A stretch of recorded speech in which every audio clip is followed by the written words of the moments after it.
A very good afternoon, everyone. Can you hear me and see me? Well, just show me your thumbs up. That's great, sir. And we are indeed very privileged to have with us Vineet Tyagiji. But before I come to him, and like we always felt, if we can all get up for the ICI song.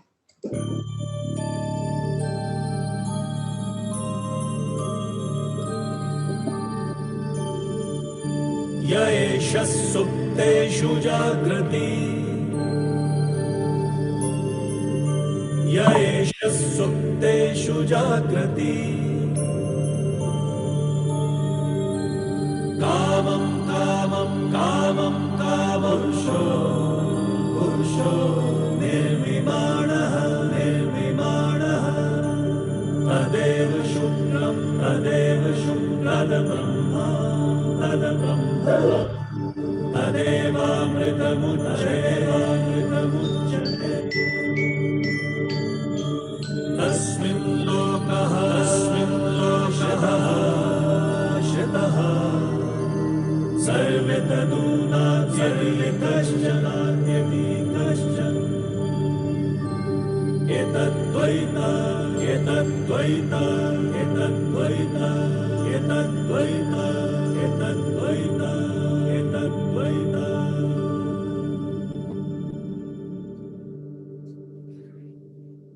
May I now introduce to you Vineet Ji. Can you hear me now? Yeah.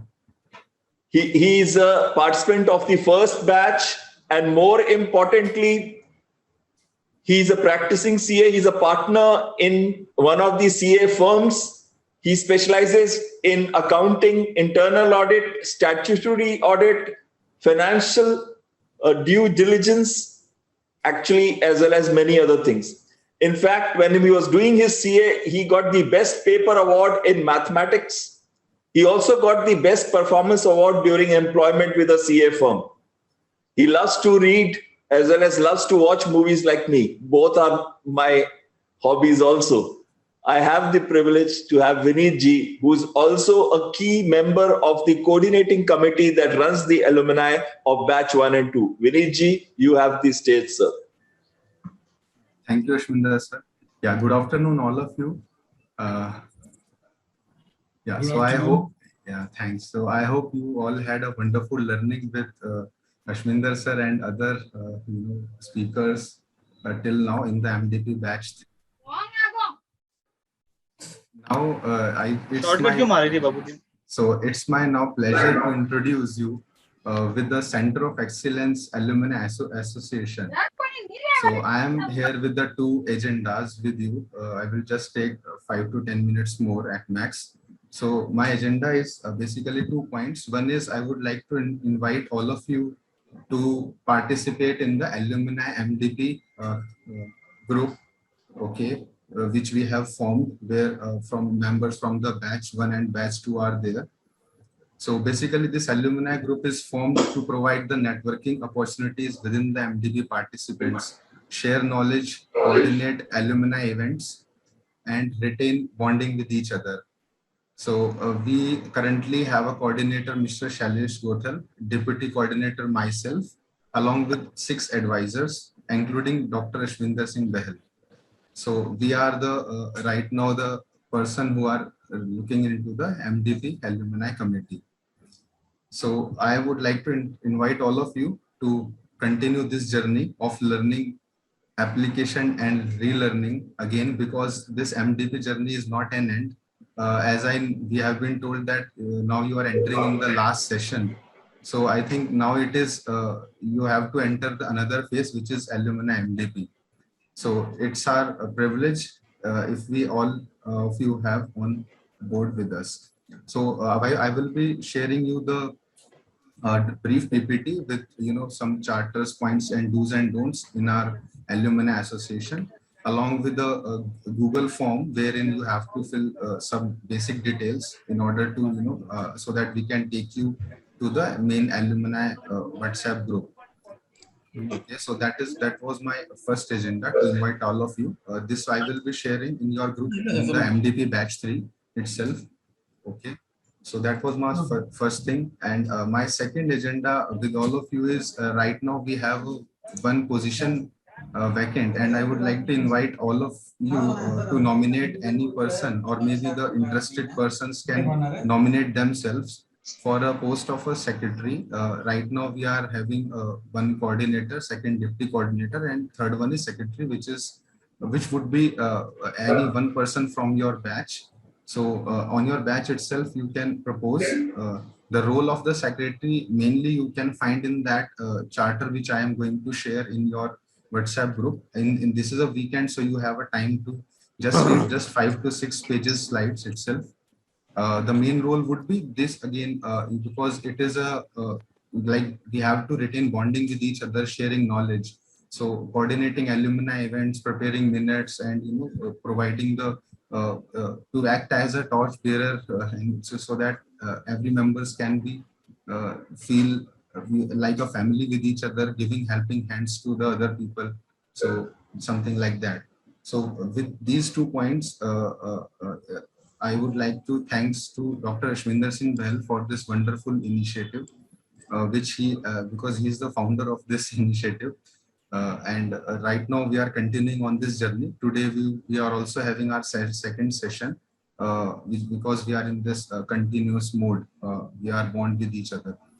Okay, so just after when your batch finish, you can also participate. Our next session would be in the November. Generally, we have those sessions on Saturdays around 1:30 p.m. or so. So with all this, I thanks and invite all of you for this wonderful initiative. Over to you, Bahl sir, and open to any brief questions if that. Yeah, anyone wants to ask any questions? Remember, he's asking for one volunteer to be secretary so that we have from every batch. He's from batch 1, we have from batch 2, and now you will be, as one person will be there from batch 3. So any volunteer, you can think about it. You don't have to answer now. If you want to ask any questions, please ask him. Whether secretary is to be based in Delhi or some other places? I am based in Delhi right now. Whether the post of secretary is required to be placed in Delhi or some other places in India? Right now it's all virtual. So because our coordinator is based on Belgium, so it's on virtual. We are right now coordinating. Later on, we can decide on the formal mechanism after some legal vetting and professional things. But as a starting point, because we just form ourselves in the end of August itself. Okay, so right now all in the virtual mode, and in through the WhatsApp group, technology is our place right now. We are digitally placed, sir. Great, thanks a ton, Vineet ji. It was so nice seeing you again. I'm sorry I won't be there in the session, though I'll be there virtually, but I'll not be able to participate in it. Thank you very much, sir. Thank you very much for coming. Thanks. We have now Avtar Leela ji, and I want to tell you this. He's actually a monk for the last 10 years. He has 12,000 hours of meditation. I can't find that I would have had 1 hour in my life of meditation. He's got 12,000 hours of meditation. It's so beautiful. He's worked at various MNCs like Honeywell, Emerson. He's filled patents. His main areas of sessions is on mindsets, mindfulness, leadership, motivation, workplace, relationships. He has 400 hours of workshops, 2,000 hours of public speaking, and 200 hours of one-to-one coaching. A corporate and a TEDx speaker and a self-growth and mindset coach, I request Avtar Leela ji to kindly take the stage. Thank you, Dr. Bahl. Thank you so very much for inviting me to be a part of this conversation. And thank you everyone for sparing time to be listening to this conversation. And thank you for that introduction. Once Winston Churchill was about to get on a podium and he was introduced. And after he heard his own introduction, he told the audience, now I must say something worthwhile. So that's probably the kind of situation I'm experiencing right now. But today, the brief time that we have, and I feel like I'm once again back in the TED platform where I'm 18 to 20 minutes and I'm going to talk to you about a certain topic. And I'm absolutely excited to be talking about this. So the topic that I'm, can everyone hear me clearly? Yes. Do I hear you clearly? Yes, you can? Okay, great. Yes, sir. Thank you. Thank you. So the topic that I'm talking about is mindset. Now, it is always an intriguing thing. Now, interacting with so many people, so many over the years, the one thing that always has actually made me surprised is there are certain people who look forward for challenges. Some people cave in the name of challenges. Some people become big after their failures.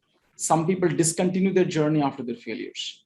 Not every software engineer who gets laid off becomes Brian Acton, start WhatsApp and sells it back to the same company which he was not given entry for $19 billion.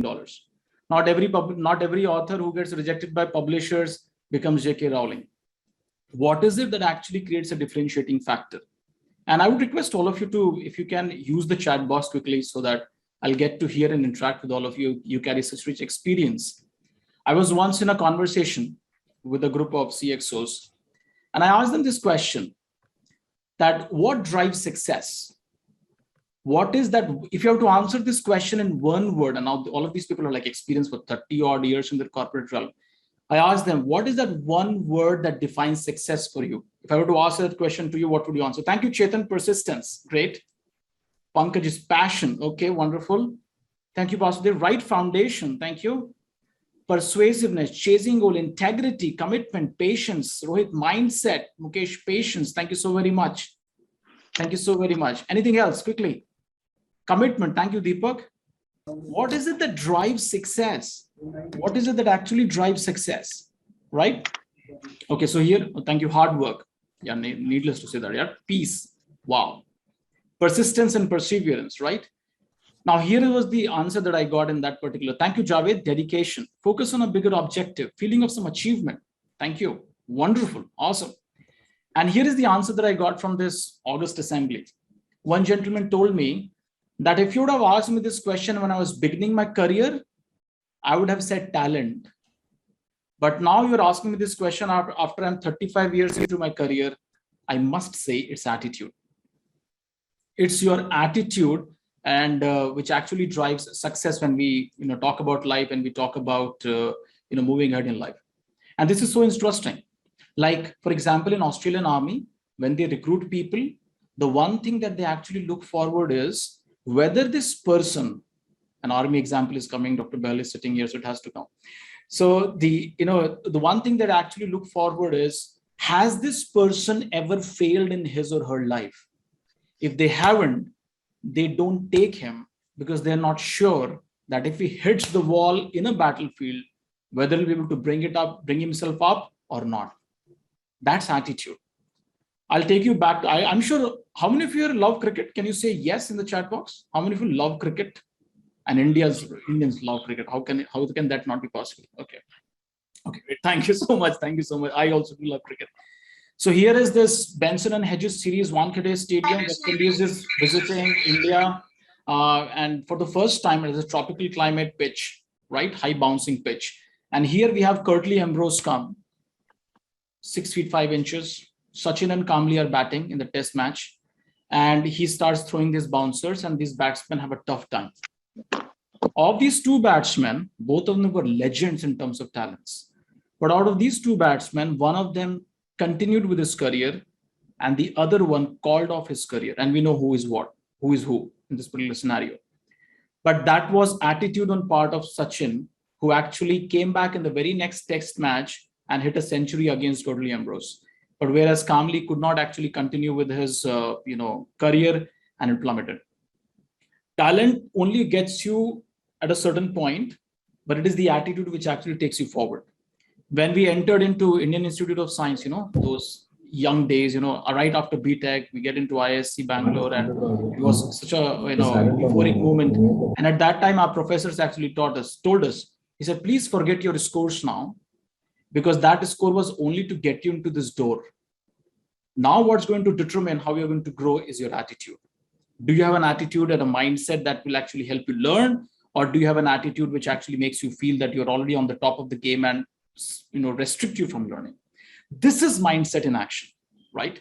So how do we define mindset? Very simple, down-to-earth definition. Mindset is a set of beliefs that shape the way you see yourself and the world around you. I'll repeat this again. Mindset is a set of beliefs that shape the way you see yourself and the world around you, right? Now, what creates that mindset? The debate has gone for long in the field of psychology, in the field of human behavior. People talk about nature or nurture, but it is both of these aspects. Our ambience, our experiences in life, the way we have grown up, what we have actually heard listening to ourselves, right? For example, a 14-year-old boy in India, by the time he's 14, he has heard this statement that you will not be able to do this around approximately 1 lakh times. Now, this may not be true for every single situation, but this is what we get surrounded by actually creates a mindset, right? Creates a mindset, what kind of upbringing we have. Another quick personal story. It was my 9th standard, second term exams were over. That day we were playing cricket in the afternoon. I was in the slip, chit-chatting with the wicketkeeper, the fast bowler on the other end, and I didn't realize long before the ball was right in front of me here. The ball hit me right on the left eye. I was in bed, and more worried than the fact that I was not able to see anything from my left eye was the fact, how will I answer my dad in the evening? Now, my dad happens to be a lawyer. That doesn't say anything in case somebody's a lawyer out there. But he comes in the evening and he's asking my mother that, where is he? Where I don't see him. His exams are over. And mother, you know how Indian mothers try to protect the sons. And she said, no, he's just resting. He's tired after the exams. My father couldn't believe that. So my father came and he saw this huge bandage on my left eye. Can you beat that? And my father was so cool and calm and composed. I was expecting at least a spanking, Oh my God. And the only thing he said was, take care. And as he was leaving the room, he turned around and he looked into my one eye, which was still open. He said, don't stop playing. And I was like in the bed, I was like throwing my arms up and I said, I'm ready right now. This is what we talk about, nurture the kind of experiences we get, whether it is our childhood, whether it is our school days, whether it is our college days, whether it is our, working place environment. They have an influence over our behavior and hence results. Often I get asked this question when I talk about this in the corporate realm, is that why is it so important when you're working? Isn't work all about just doing the needful, just hitting the grills and, getting certain kind of results and da. And I say exactly that's the point. The one thing that we are actually focusing on when we are at workplace, when we are in workplace or corporate environments is achieving certain kind of results. Now, here is a interesting model that I want to present to all of you. I'm sure most of you might have seen Titanic or at least heard of icebergs. Here is an iceberg that exists for us. Iceberg has this typical phenomena that it has a portion of it which is visible and a majority of the portion which is invisible. Similarly, what we see with people is the results that they produce. They are very visible. Somebody hits the target, somebody tops the exam, somebody does this, somebody does that. It is the results that actually are portrayed very clearly. Another thing that people can also observe is the behaviors that drives those results. We understand, okay, this person actually did a certain kind of behavior and that led to a certain kind of results. It's very clearly visible. Somebody topped an exam. We saw that he was consistently studying for last 1 full year and he drove those results. What people don't see or is not visible on the surface is something below the behaviors.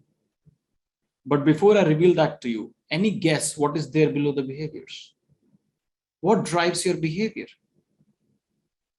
What drives your behavior? Commitment. Okay, you want to write that in the chat box so that will be quicker for everyone to respond. Okay, I'm hearing here past habits, hidden perceptions. Very good, Ratan. Awesome, I love that. Upbringing, Srinivas, thanks. Practice, attitude. Okay, good. Any quick thoughts? Circumstances. You're close, Ramakrishna, but yeah, something else related to it. Inner plans, hard work. Hard work, Mukesh, will come as a part of behavior. Behavior itself is a hard work. You're physically seeing somebody's working hard. So that's the behavior we're talking about. Great. I think somebody said that very beautiful point. Somebody said thought. Somebody said, feelings, emotions. Okay, great. Behind your behavior is actually the emotions that you actually experience, right? You are feeling exhilarated, you throw a party. You are feeling despondent, you probably, just sulk in privacy. That's a behavior that actually comes because of the emotion that we are carrying. And below these emotions is yet another layer, which is thinking. There are certain kind of thoughts. You start feeling, oh my God, this is a big financial loss. I'll never be able to make my dreams come true. Emotions are you're feeling exasperated, lost and hopeless, and a behavior comes in a certain shape or form. So thinking, could there be anything below thoughts? What is it that actually drives our thoughts? That's a typical question. Experiences, environment. So Rojit, thank you. Okay. Wow, Gaurav, you are very close. Our fears, very close. Mukesh, dream. Okay, thank you. Yes. So below the thinking is our belief system. Thank you, Jignesh, subconscious mind. I was looking for that word. The belief system that we are actually carrying. Right. Now, let me give you an example. Let me give an example from our daily corporate realm. Imagine there are two employees. One of the person is thinking, my job is boring and repetitive. This is the belief that he's carrying. My office job is very boring and is very repetitive in nature. The thought that he would be having in his mind is, oh, I'm getting stuck. I don't know what to do with my life. I did a wrong career choice. All these thoughts might come in their system. The feeling, the emotion that they will experience because of these thoughts would be the feeling of low morale, low self-confidence, moroseness, disinterest, lack of belongingness to the company. Behavior, that feeling would drive a behavior where a person will become a minimum guy. They will just make the ends meet, not really put their best efforts. And the result is they will not be able to be exceptional. And this result will then further fuel their belief system where they were thinking that, see, I told you my job is boring and repetitive. How can I produce any results anyways? The same situation. Another employee is thinking my job is exciting. I get to interact and transform so many people. That's the belief he's carrying. My job is exciting. His thought is, I'm going to give my best at this place. I'm going to learn as much as possible from this situation. I'm going to give my 100%. The emotion that they experience at this moment of time is excitement, enthusiasm, self-confidence, perseverance, and the behavior would be hardworking. They would go an extra mile. They would like to be more productive. They would actually collaborate with people. They're more open to feedbacks and coaching and criticism and all that stuff. And the result are remarkable. They actually produce results by far much better than many other people. And even if they're not able to produce results, their morale doesn't go down because they learn from their situation and move forward. And that fuels their belief system because they continue to feel excited about it, right? Two salesmen once were sent to a village. They were from a shoe company. And one of the salesmen, he saw that, nobody in the village company, in that village was wearing shoes. So he called up his senior management and he said, sorry, sir, there is no hope of any business here. No one wears shoes here. The management said, please come back. The second salesman, he went and he called up his senior management, the team leader. He said, sir, exceptional potential. Please immediately send us few truckloads of shoes. We are going to put up our showroom here right away. There is a lot of potential here. I said, why do you say that? He said, no one yet is wearing shoes in this particular village. This is mindset. How am I looking at a certain situation? The situation is same.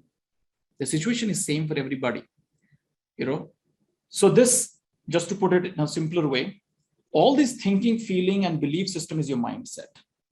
This mindset drives your behavior, and this behavior drives your certain kind of outcomes, certain kind of results that we actually get in our life. And now, according to a research at McKinsey, what they found was, whenever we try to achieve a certain kind of result or a new result, a company wants to increase their productivity, or you individually want to increase the outcome that you're producing, there are two ways. Either I change the behavior or I work on the mindset. And McKinsey said that when people work on their mindset, they're 4 times more successful than organizations which work on just their behavior. So here are the two ways. Its relevance in the workplace, the relevance of mindsets in the workplace is this. Look at this example and tell me what is the problem with this model. We have current results. You wanted some new results, whether in terms of quantum or quality, whatever it was. And the approach that we had was we changed the behavior. We did not touch the mindset. We just pushed to change the behavior.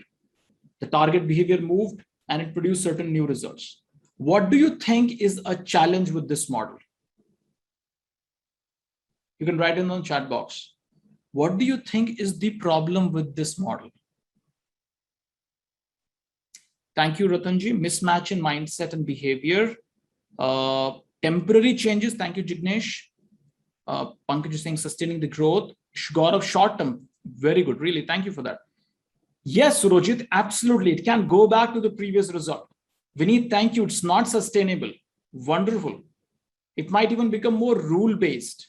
Excellent. Not sustainable, not exciting. Wonderful. Now, this target behavior is like it will not survive over a period of time. Might give you some short-term result. But as soon as the driver, whether an individual or a perk or a benefit it disappears from the scene, the behavior would just go back. And we all have experienced that, right? Right? Becoming a CA itself is such a big challenge. But during those exam times, you like study so much, you work hard and And I'm telling you from engineering perspective, you study overnight and, crack the exam and everything else. And after the exams are over, you go back to your old ways, you go back to your old behavior. You probably don't even remember or, recollect anything. But the second model that actually helps you also drive results is this one. You change the mindset and that leads to a change in behavior, which then supports new results. Please tell me, what are the advantages or pros and cons of this model? Where you're changing the mindset, you don't even say anything about the behavior, but the behavior automatically follows. Better results on a long-term basis. Thank you, Ratanji. Thank you. Yes, better results on a long-term basis. What else? Trust. It can be sustained for long. Transformation of the person, organizational change. Wonderful. Thank you, Mahindra.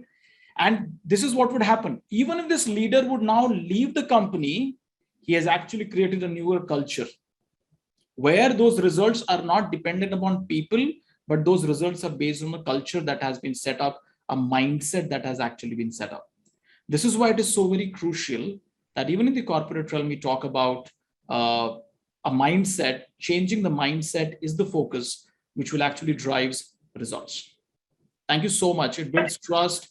Everyone's participative, self-directed change rather than forced change. People feel a sense of commitment. People feel a sense of responsibility. People want to change. This is a test of leadership. A leader is not someone who people follow because they have to, but because they want to. That's actually a leader, right? Leader is someone who people want to follow, not because they have to follow. Thank you so very much for this exciting, really loving the energy on this chat box, right? Now, this concept of mindset, although it has existed for a long time, but in the field of mainstream science, it actually came up pretty recently and in a more structured manner. All credits to the research work of Dr. Carol S. Dweck at Stanford University, who actually came up with this concept after 4 decades of research of fixed and growth mindset. Fixed mindset and a growth mindset. As the name automatically suggests, people with a fixed mindset had a belief that their individual traits, like their intelligence, like their capacity, like their talent, or like their skill, are simply fixed traits or fixed resources. They cannot change them, they cannot improvise on them, they cannot build on them. Now, these people, they begin to, when they come up with this kind of a mindset, they actually start feeling, they believe intelligence and talent are static. They don't like challenges. They don't like to fail. If they fail, that becomes like a full stop for their life. They don't like to hear feedback from other people. They see criticism as a personal threat, as a personal, attack on their integrity and character. And they also feel that what is the point in putting efforts? Putting efforts is worthless. Why? Because my talent are never going to improve beyond what I already have. These are the people who are generally have this conception that there are certain people who are just born with certain traits, and that's it. You can't reduce it, you can't increase it. Somebody is born with an IQ, that's where they are stuck. They are just static. If I know maths, I know maths. If I don't know maths, I'll never be able to understand maths. That's a fixed mindset. These people also give up easily, right? Whereas growth mindset people, they believe that their most basic abilities and hard work can actually improve with hard work. Their talent can improve with hard work. It is not that they are just born with the fixed traits or things like that, but they can actually build on it. They can actually develop it. They can actually interact and engage with their environment to become a better version of themselves. So these people, they prime for learning and growing. They're very open. Even if they fail, they want to learn a lesson. Even if somebody gives them a feedback or a critical input, they want to understand where is it coming from and how I can improve with this, right? They love to engage with challenges. They never put a self-limiting belief on themselves, right? During a game of tennis, Martina Navratilova, she was playing, and she was at that time 40 plus when she was playing this game. And somebody asked her, ma'am, how are you able to keep up with such level of, agility and resilience while playing this game, even at that age? And she so poignantly replied, she said, my dear sir, this ball doesn't know my age. This ball doesn't know my age. Similarly, people with a growth mindset, they are not put down by environment. They are not put down by what people are telling them in terms of a negative criticism. They are not put down by self-limiting beliefs. It's not that, oh, I'm certain age now, how I can do this. Oh, I'm certain age, how can I actually do that? No, they believe that failures are just temporary setbacks and they can actually grow with it. They view feedbacks as a source of information, right? Now, just to conclude, how does this fixed and growth mindset come in the workplace, come in leadership, right? Come into the corporate world. Now, please tell me, I'll ask you this first. You have two leaders. One is with the fixed mindset, one is with the growth mindset. What do you think their basic trait would be? Like, for example, would they be listening to their peers? Would they be listening to feedbacks? Or would they be just strong-headed in the way that they just want to do things? Will flexibility come in their approach, or they'll be more rigid in their approach? Oh, sorry, Ratanji, I didn't see your comment here. Fixed mindset leads to stagnancy. Growth-oriented mindset leads to continued strive for success. Thank you so very much. Thank you so very much. So in business world, how do they look? Okay, growth mindset will be a leader and fixed mindset will be a boss. Wow, Surojit, thank you so very much. This is so profound. Growth is flexible, other one is not. Jignesh is saying adaptive. Okay. Anything else? What do you think would happen? Fixed mindset will want to maintain the status. Swaminathanji, you have nailed it. And therefore, they really love people who are yes men around them. Anyone is speaking anything against their view, it's the my way or the highway kind of attitude. Thank you, Swaminathan. Thank you so much. Prashant is saying growth mindset will be a good listener. Awesome, Prashant. Thank you. Mahendra is saying leader and a follower. Good. So fixed mindset people, they focus on things that are going wrong. They are focused on proving themselves. They are focused on not getting any feedback or dismantling any kind of feedback. Thank you so very much for all these responses. Love them. They want yes men around them. Whereas people with a growth mindset, they focus on things that are going right. They're constantly working on improving themselves. They're constantly looking for ways they can actually improve and looking for feedback in a very constructive manner. They appreciate healthy criticism. This is how fixed and growth mindset start working in the, in the workplace environment, in your domain. And it just applies every single human interaction. Wherever we talk about productivity, wherever we talk about growth, whether it's school, college, workplace, or even otherwise, these mindsets are always operational. Fixed mindset people are proving themselves. Growth mindset is about improving themselves. They're just demonstrating their skills. Growth mindset people are developing their skills. They want to perform better than others. They want to perform better than themselves. And they always have sense of self-doubt, whereas growth mindset person can actually take on the challenge head on and see how it actually goes forward. So it's imperative to actually have this kind of mindset, especially in an economy which is becoming more and more thinking economy, more and more, volatile economy as compared to the fixed economic setups that we had previously. So this is what I want to just present in order to understand. These are the 4 things that I spoke about.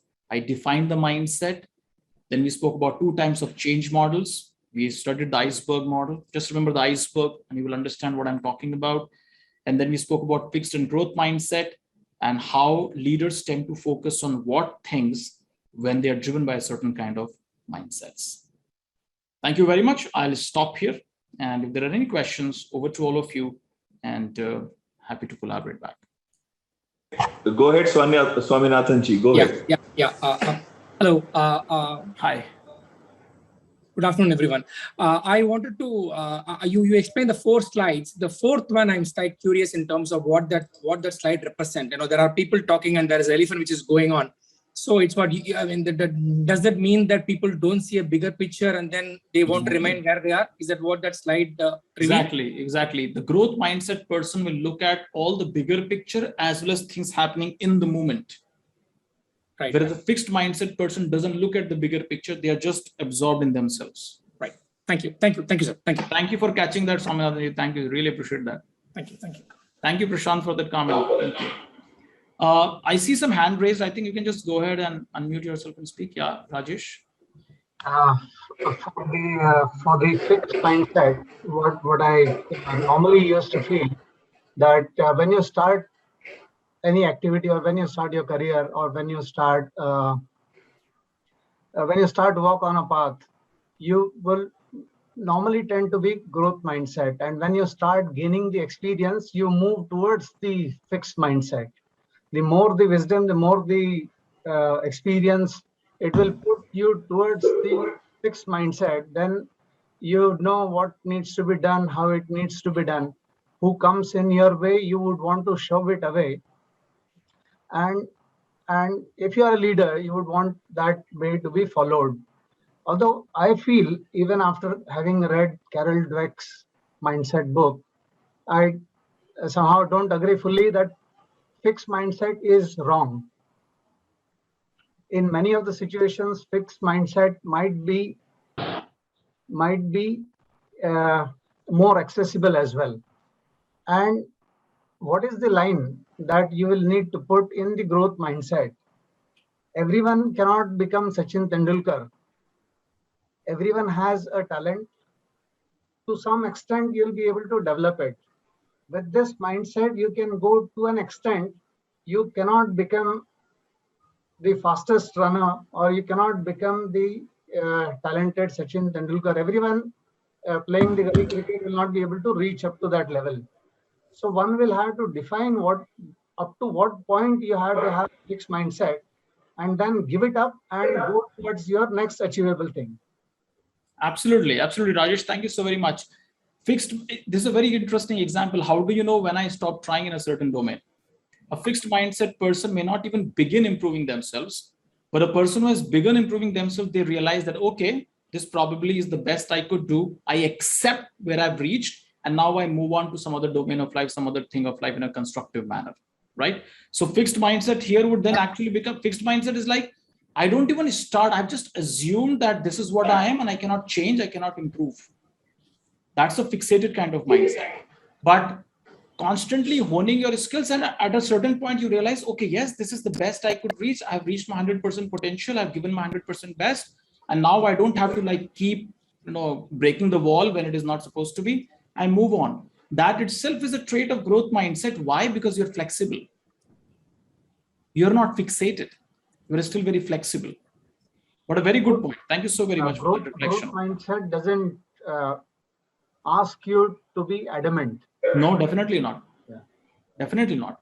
Growth mindset is actually very realistic. Oh, okay. I'm very much aware about what are my strengths and weaknesses. Is this the area actually I can work on? Tomorrow, Rajesh ji tells Avatar, can you dance in Indian Idol? I was like, excuse me, that's not my cup of tea. I said, no. We have growth mindset. Just go and dance. It will be okay. But that's not who I am. So growth mindset will also begin from a space where I'm also aware that who I am and where actually I want to put my energy and efforts into, right? Otherwise, a higher level of self-realization. Absolutely, 100%. That's required. Thank you for that comment. Really love that. Thank you so much. Jignesh ji, Rajesh ji is actually referring to a book called Mindset by Dr. Carol S. Dweck. Just Right Mindset in Amazon, and you will see that book pop up as the first. Mr. Srinivas, I see your hand raised. Sorry. Yeah, this is the last question. Yeah. Yeah, thank you. My question was when we are talking about a fixed mindset, what we just discussed in the context of Mr. Rajesh Kulkarni's question. If a person or a particular organization has a particular value and ethics, which will draw the boundary lines, so whether that will be considered mindset, whether that is also part of a mindset? That's a very good thing. See, values are like lighthouses. Okay. We don't change them.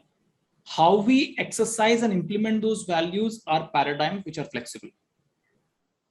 Right. So when we stick to certain values, that's actually becomes a direction in which we want to grow. That sets the direction. And then growth mindset actually helps us propel in that direction. We are not just sitting at the base of the lighthouse, but we want to actually move in the direction the light is actually falling. So having values, organizations being run by certain values, that is not fixed mindset. That is not fixed mindset. Fixed mindset would be, I bring these values to reality only in these ways. That is fixed mindset. But now the time is changing, the world is changing. My value was this, but now how do I bring it to people's life in a more adaptable manner? That's a growth mindset. Thank you, Avtarji. Thank you very much. You were just brilliant. I'm telling you, we were left spellbound for the complete time that you were speaking. And I think we all need to give him an ovation. Thank you. Thank you so very much. Thank you. And now we have my friend Prateek Uppal, who's head of department, Renaissance University. He is faculty of business correspondence and reporting. He is also advisory on number of boards for startups. He was a delegate for a 23 country summit in Sri Lanka, as well as for a 33 country summit at Bangladesh. And more importantly, he's twice TEDx speaker, and he's been a Guinness Book World Record holder for maximum speeches in 24 hours. I think no other better person to cover communication, especially written communication, except by Prateek Uppalji. Prateek Uppalji, kindly take the stage. Good afternoon. Thank you so much, sir. Whenever I listen Ashminder sir giving my introduction, I feel elated. I really want my family to listen to what he says for me. So the kind of izzat of Zaid sir does, that is phenomenal. Thank you so much, Ashminder sir. It is absolutely an honor to have worked under you, under your guidance, sir. Thank you so much for giving me the opportunity.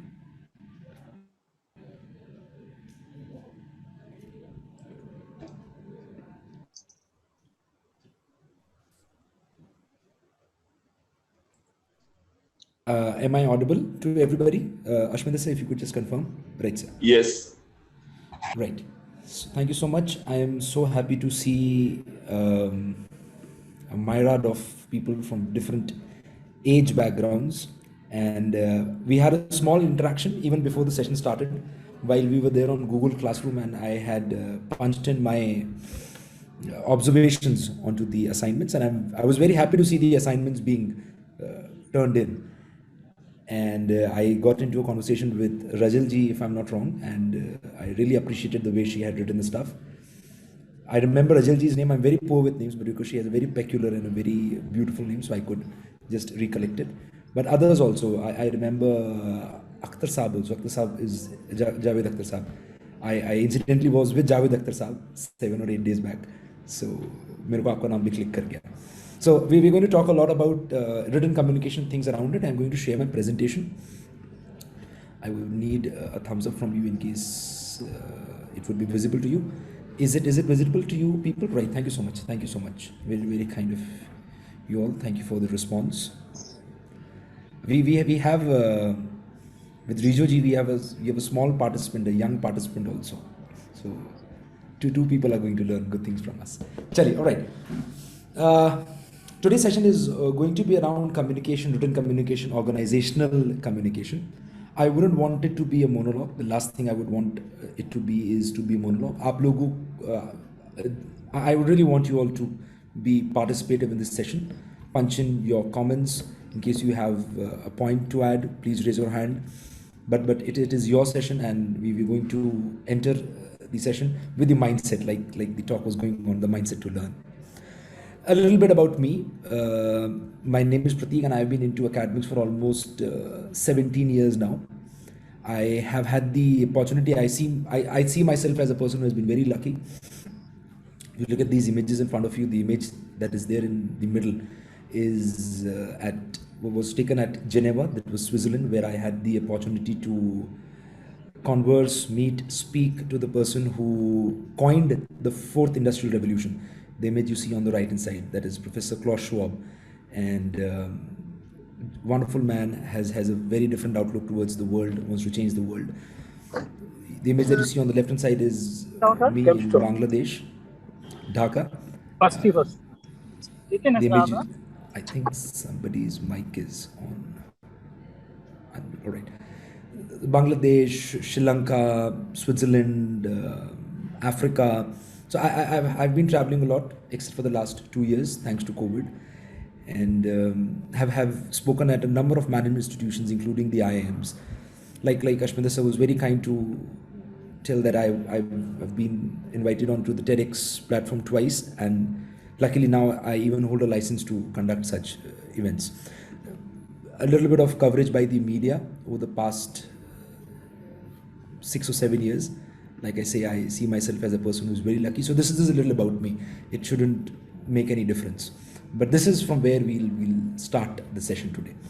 And the image on the left will make the men in the session a bit nostalgic. I believe everything that happens, jo kuch bhi hota hai, everything that happens, everything we do it for a reason. Everything has a logic behind it. Everything. Nothing is done without a logic, and if anything is being done without a logic, it is not an activity. It is just fidgeting with your time, wasting your time, wasteful usage of time. So if you see the man on the left, the bridegroom who's about to get atop the ghodi, I always ask this question: कि that ghodi पे क्यों बैठाते हैं यार? किसी आदमी की शादी होने वाली है तो? Why is it that a man is to ride a horse or a mare in that sense? And I could not get the answer until I met a gentleman who told me the reason behind it. Anybody knows the reason why do people actually have to get on the top of a horse? So that you can escape for the last time. They escape for the last time. गधे पे गधा अच्छा नहीं लगता. Oh my God. I just hope your wife is not listening to you. All right. So I think the logic behind it is कि पहले के ज़माने में लोगों की एनालिसिस, लोगों की रिपोर्ट मिलना, प्राप्त करना, to obtain the reports was not very easy, and the only way to get to know whether this man is right for my daughter was to put the man on an elevated moving platform. And जब बारात निकला करती थी तो पूरे शहर से निकला करती थी, गांव से निकला करती थी, and you are on the top of what would you say, on the top of an elevated moving platform, and when you go across the city people can see you, and in case a red flag is to be raised, so people can raise a red flag. आप you people are auditors, क्या बोलते हैं उसको? Audit report में क्या raise कर देते हैं? What do you call that? I'm not very sure of qualification. Red flag qualification. तो ऑडिट रिपोर्ट को आप क्वालिफाई कर दो कि यार ये आदमी जो है ये शादी करने के लिए ठीक नहीं है. हर चीज़ के पीछे logic, there is a logic behind everything. If you look at the image on the right you see that there is dates. अब किसी ने अगर रमज़ान के महीने में अगर व्रत रखा है, पूरे दिन व्रत रखा है, अब तो व्रत खोलने के लिए when you have to stop fasting, you can consume tons of things. Why is it that you have to just consume dates?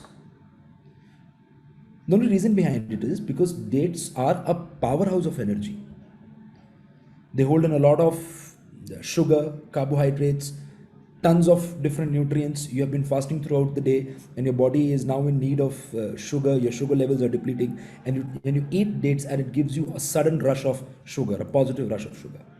So everything that is happening around us, sir, it is happening for a reason. There is a logic behind it. And so it is when we talk about the concept of communication. When we talk about communication, the word communication is derived out of a word. If you try and spell common, so the first 4 words to common are the same when you try and spell communication. So if I were to explain it to a layman, what is communication? Communication is the process through which you make information that is held by you common to all. वो सारी information आप दूसरों तक पहुंचाते हो. And I don't know how many of you, because all of you probably are chartered accountants, you might have studied a lot of commerce. I went through I'm sorry, but I do this. I go on to LinkedIn, I check out what people have been doing, and you people have tremendous profiles. You people have done fantabulously well. And for the young people, there's a lot to happen in your lives. But I'm not sure if you have read anthropology. I'm not sure if you have read human psychology. And over the years, I have realized after reading such subjects that for a person, if I would ask you what is the most important thing for you, you might say, Pratik, the most important thing for me is money. For me, the most important thing is the love of my life. The most important thing for me is my child. Understood. But if you try to boil it down, the most important thing for a human being, for a creature, for an individual, in a generalized sense, is survival. The most important thing is survival. And I'm not sure how many of you have been to a wildlife sanctuary, but I went to Ranthambore some years back, and it was such an eye opener for me. When you go to a place like this, the guide tells you to be silent, shush, quiet, and he's trying to listen to sounds. And he says, call sign mila hai mere ko. I've just heard the call sign. And I asked him, what is a call sign? He says, call sign is when there is a tiger around, other animals start to make sounds so that the other animals in their group get to know that there is some kind of a danger around. What is that? That is communication. And you know what?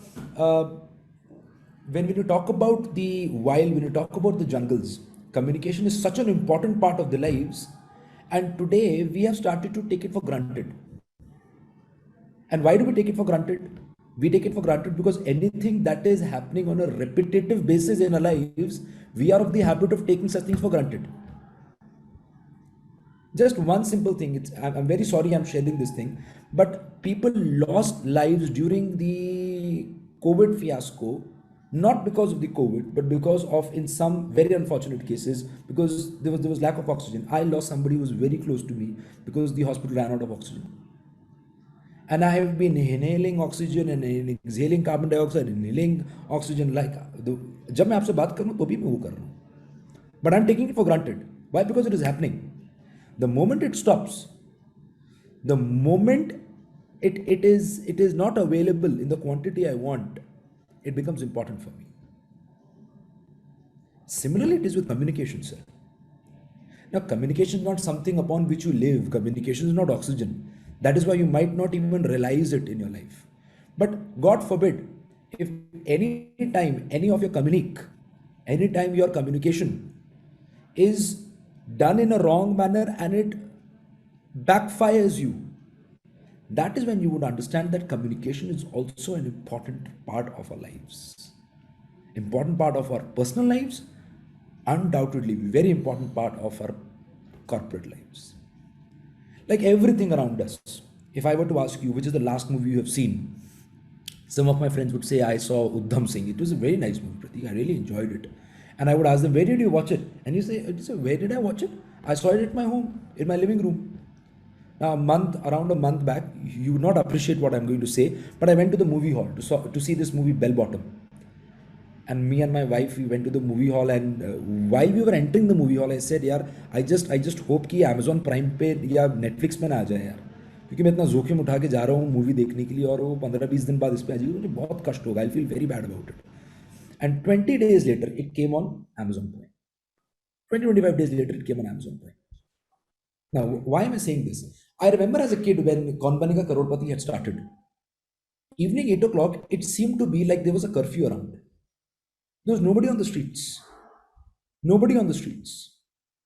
And I'm sure if even you people would remember on Sundays, when the Chitrahar program used to happen, nobody used to go onto the streets. Mahabharat, Ramayana, nobody was on streets. Why? क्योंकि बंदिश थी उसमें. बंदिश का मतलब the serial was to be aired at 8 p.m. and only 8 p.m. And in case you want to watch it, you leave everything else in your life and you have to come down and watch it. That's it. That's the rule. Now, there has been a lot of evolution when you talk about the way entertainment happens. I would want you to see this image. What you see on the left hand side is the Roman Colosseum. The first structure which was built for a community to come together and get entertained. The beauty of the structure is that there are no columns in the structure. And if you look at the image in the middle, this is the Madari. I don't know how many of you have seen a Madari Wale ka show, but whenever we used to see a Madari Wale ka show and I used to ask my father, Dad, can I go? He used to say, ki, jao, lekin apni jeb sambhal ke rakhna. Beware of pickpocketers. It has been years, I haven't seen a Madari Wala. Might be PETA, might be some other reason, but I haven't seen them. And what you see on the right hand side corner, that's the circus. Gemini Circus, Natraj Circus. You might have seen circuses. You might have taken your kids to a circus.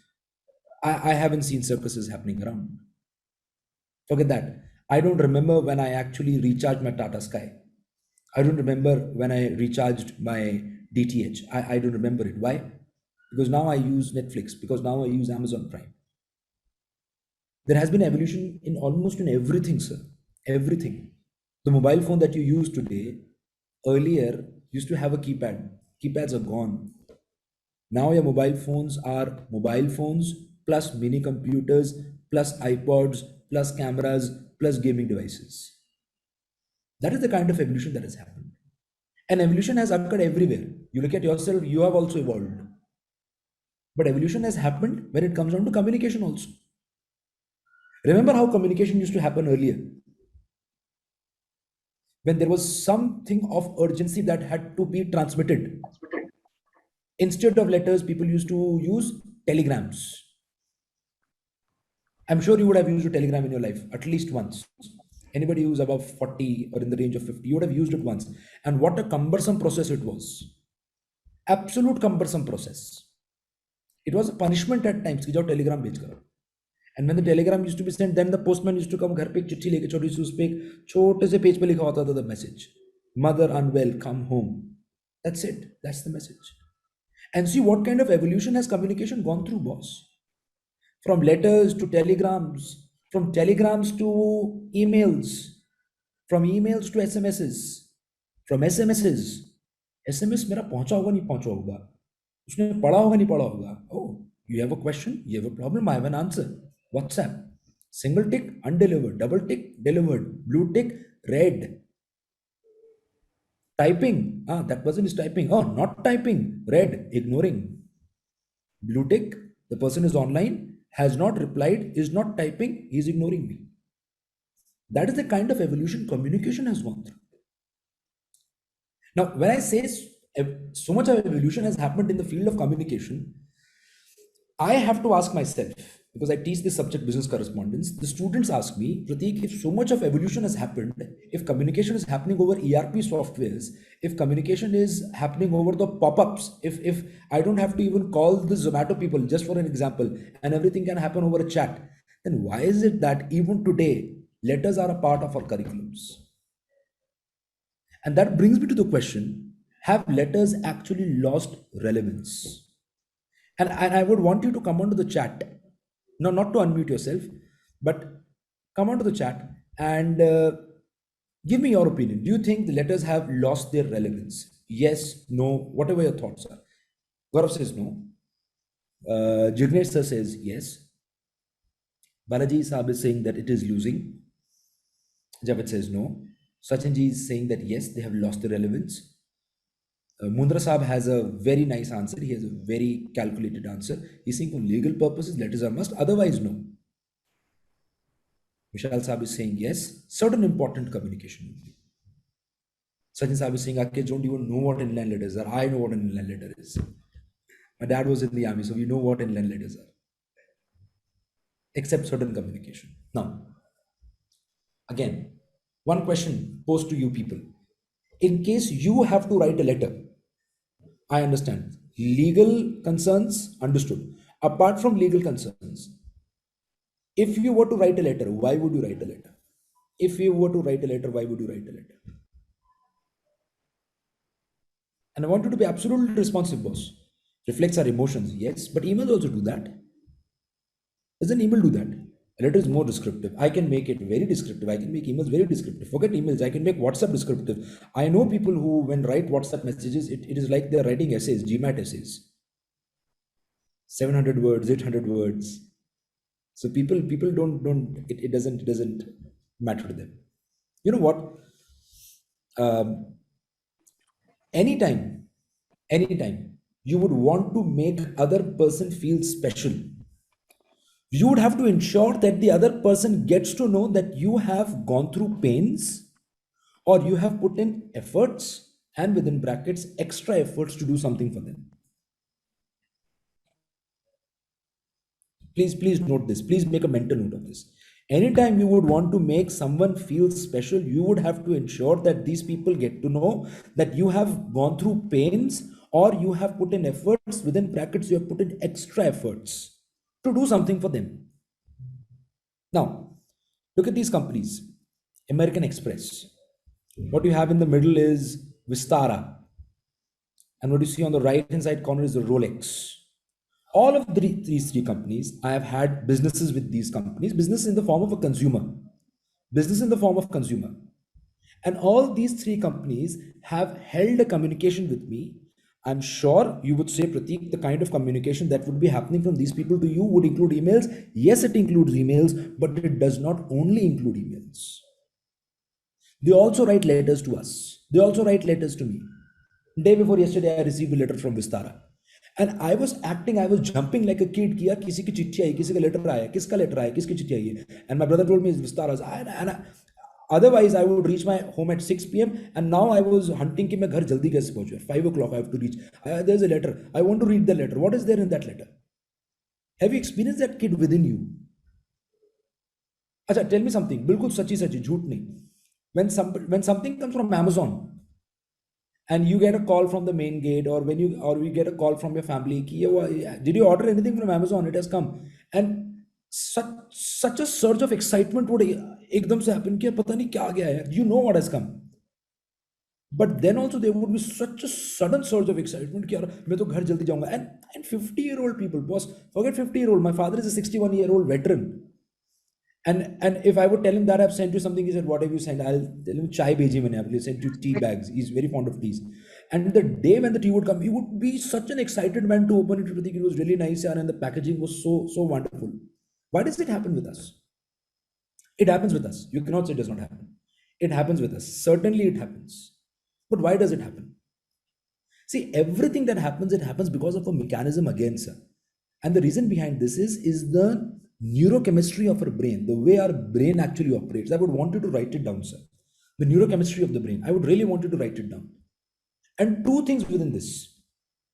Though the short form is C, dose, you've got cortisol, you've got D for dopamine, you've got O for oxytocin, you've got S for serotonin, and you've got E for epinephrine.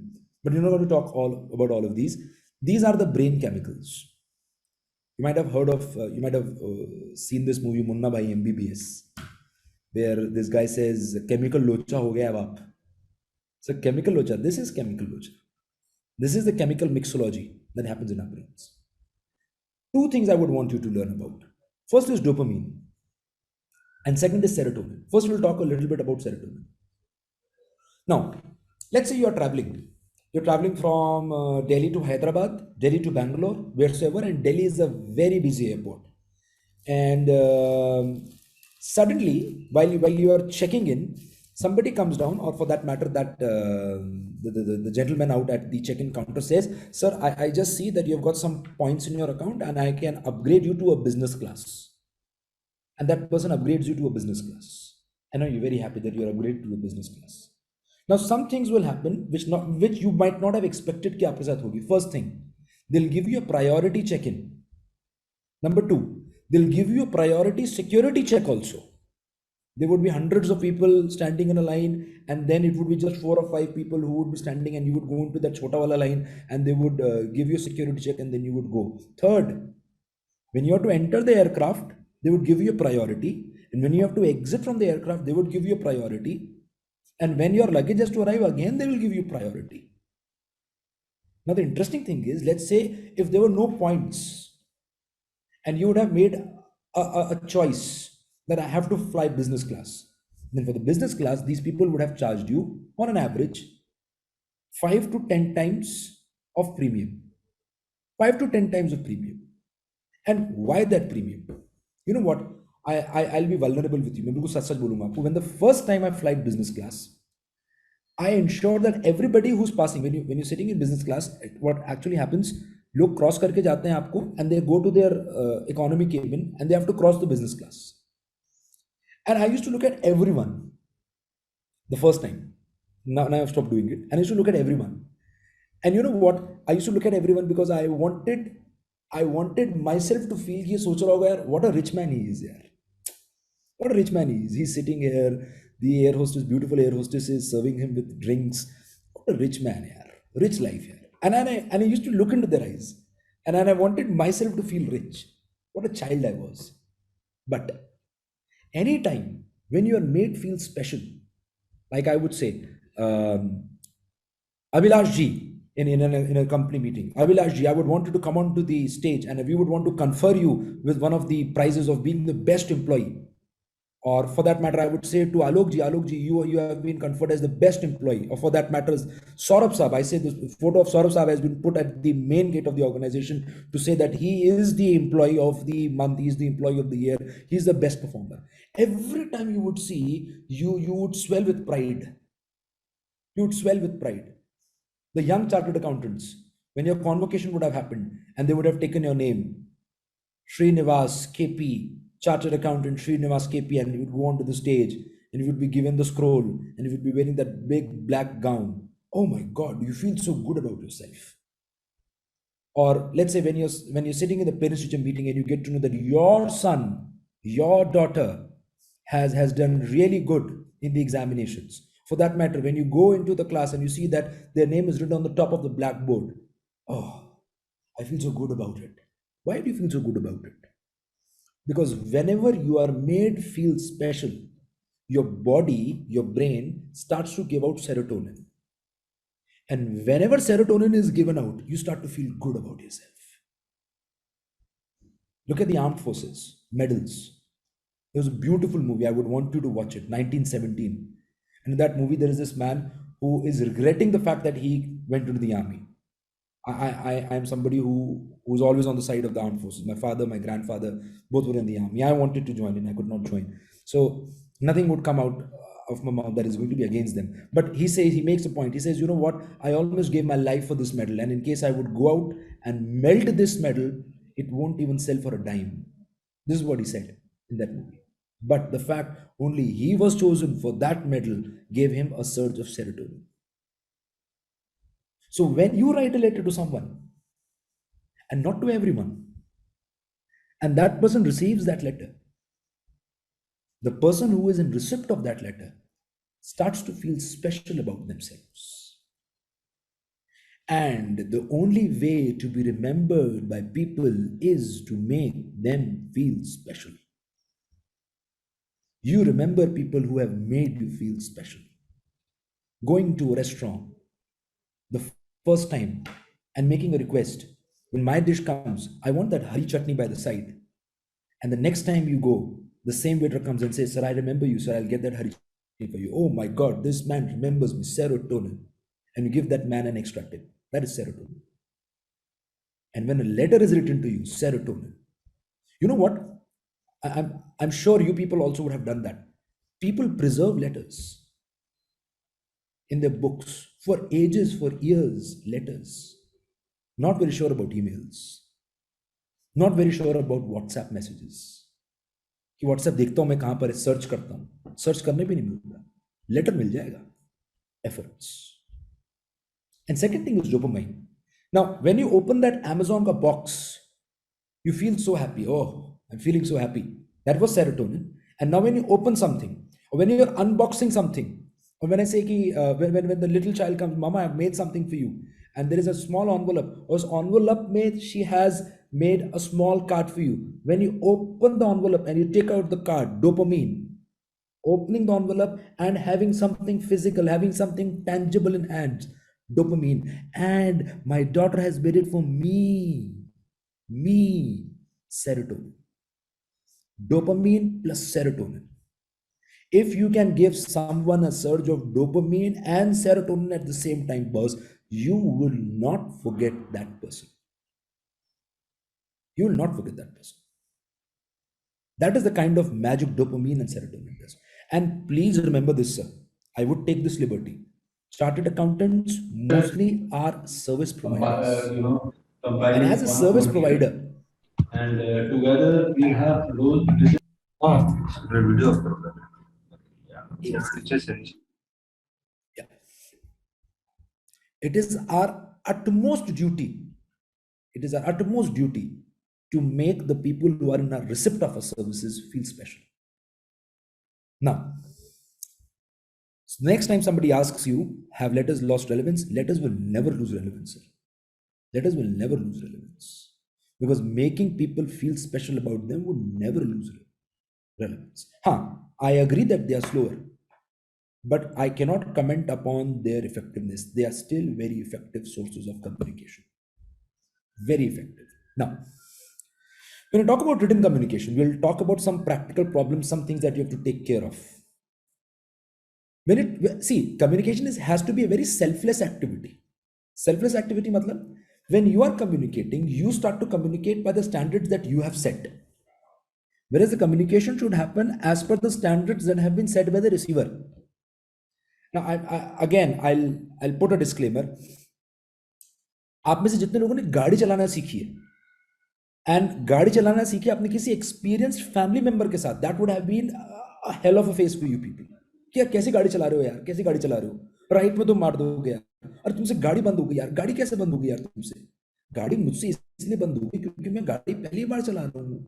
Dad आप गाड़ी बहुत सालों से चला रहे हो यार, आप 30 सालों से गाड़ी चला रहे हो, आपसे गाड़ी नहीं बंद होती, but I stall my vehicle. I'm not very sure about the speed ratio, the speed and gear ratio. See, the problem is whenever you are working with somebody who's more experienced than you, the other person would assume that you would also be as experienced as the other person. And that is their assumption.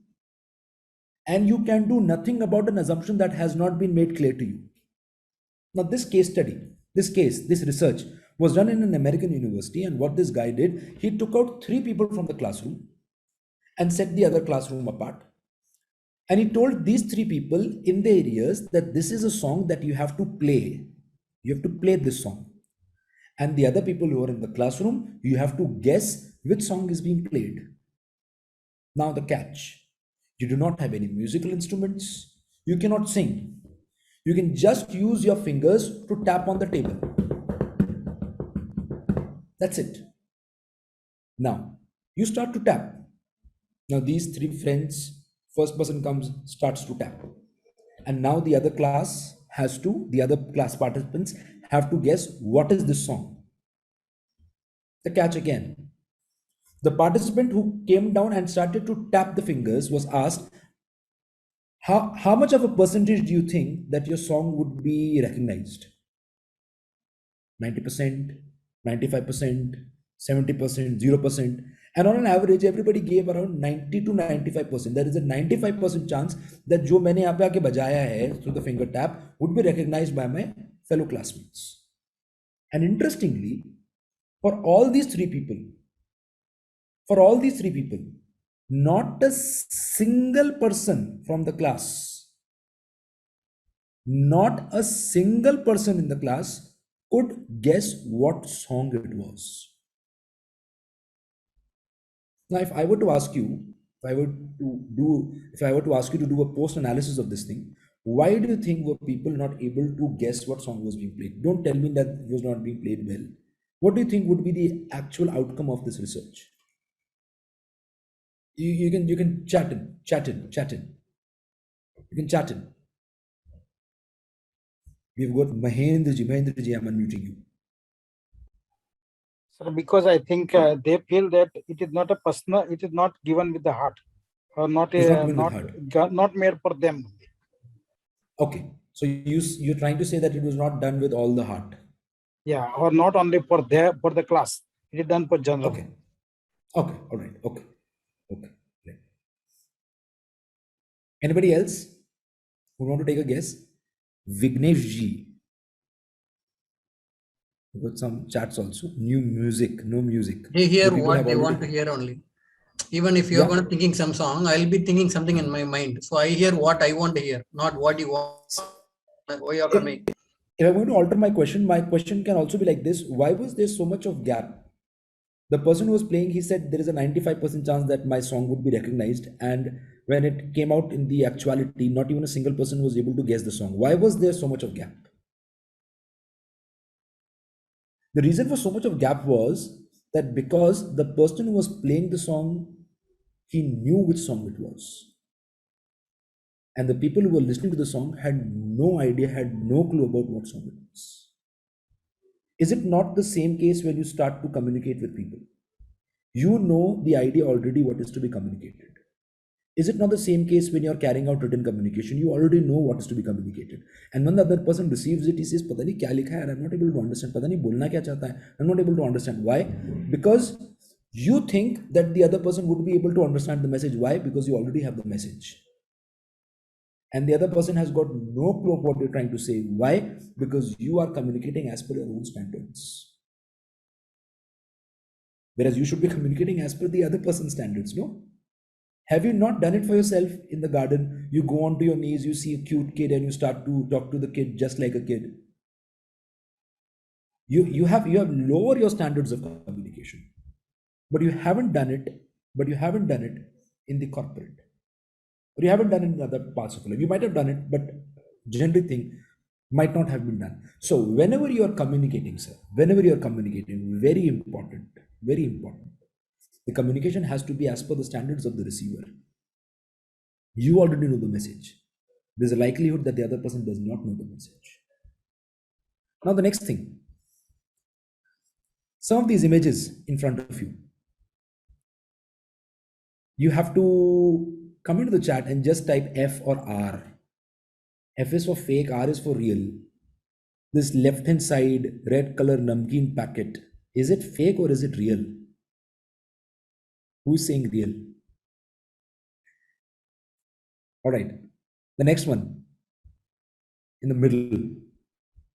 Pansonic. Fake. Absolutely fake. Avantika ji, no, it's absolutely fake. Avantika ji. Everything is fake in this. What is see on the right? Bisleri and Billuri. Oh my God. But what actually tickled me was Ole and Okay. The wife says, get a cream for me, my dear husband. And you ask her which one. And she says Ole. And you did not hear it completely. And you go to the market and you bring this Okay. I cannot tell you what is to happen with you, sir. Okay. But you did not use these products. You did not eat these chips, namkeen chips. You did not use this cream, okay. You did not drink water out of that bottle, Billuri. How did you know that it is fake? How did you know it was fake? You knew it is fake because of the misspelled spellings. Make sense or doesn't make sense? It should make sense to you, sir. Now, no, you already know the real names. Pratik, you're a very smart man. And also because we both share the same name, Pratik. But Pratik says we know that it is fake because we know the real names. But if I were to drill down beneath, you would say because it is misspelled. Understood? Now, look at this message. Read this message. This is a very interesting message. Dear students, this webinar for you. In this webinar, you will be able to appear interviews and how can you improve your interview skills and get selected in multinational companies. This message was sent by one of my students to his father, or he made this message to be sent to his father. And the person who sent it was impersonating to be as me. And the child was trying to extract some money out of his father so that he could actually attend this training program.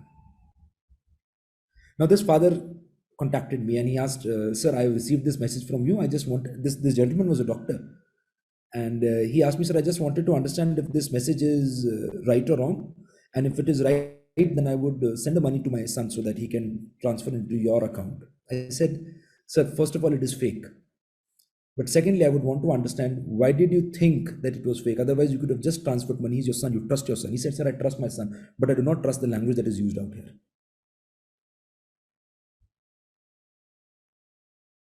Needless to say, the kind of language, the kind of grammatical mistakes you do, it does create an impression. And with all due regards and respect, I went through a lot of emails that were written, and there were some emails in which there were basic grammatical mistakes. There were basic grammatical mistakes. And I also pointed out to them that there are some basic grammatical mistakes. Now, I know that we are not an English-speaking nation. At times, we can see ourselves as Hindi speaking, we can see as somebody who is trained so as to speak a regional language, but we have to accept the fact everybody around us is speaking in English. English is the corporate language. Now, what can we do so as to avoid these mistakes, so that these mistakes don't happen? And you know what, when you commit such mistakes, it is my personal opinion, I would want to know whether you would agree or disagree. When we commit such basic mistakes, at times what can happen is the people who are in receipt of such messages would stop to take us seriously. The lack of seriousness. Why the lack of seriousness? Forget the fact that we might not be very competent with the language, but the second thing is that we did not even care to review it or edit it. But Pratik, how do we review it? How do we edit it? I'll try and refer to you a software. The software is called as Grammarly. Please note down the name of the software. This software is called as Grammarly. Grammarly. Grammarly. Grammarly. Now you can go out, you can download this software. It can be used as an extension to your browser already. In case if you don't want to use it as an extension, then this is an application that you can save into your laptops. You can use it as a keyboard also. I don't know how many people use a keyboard, a Swift keyboard, a Swift key as a keyboard in their iPhones, in their Android mobile phones. But this is a wonderful software. I'm going to share the screen with you people to show how does this thing actually work. Give me a moment.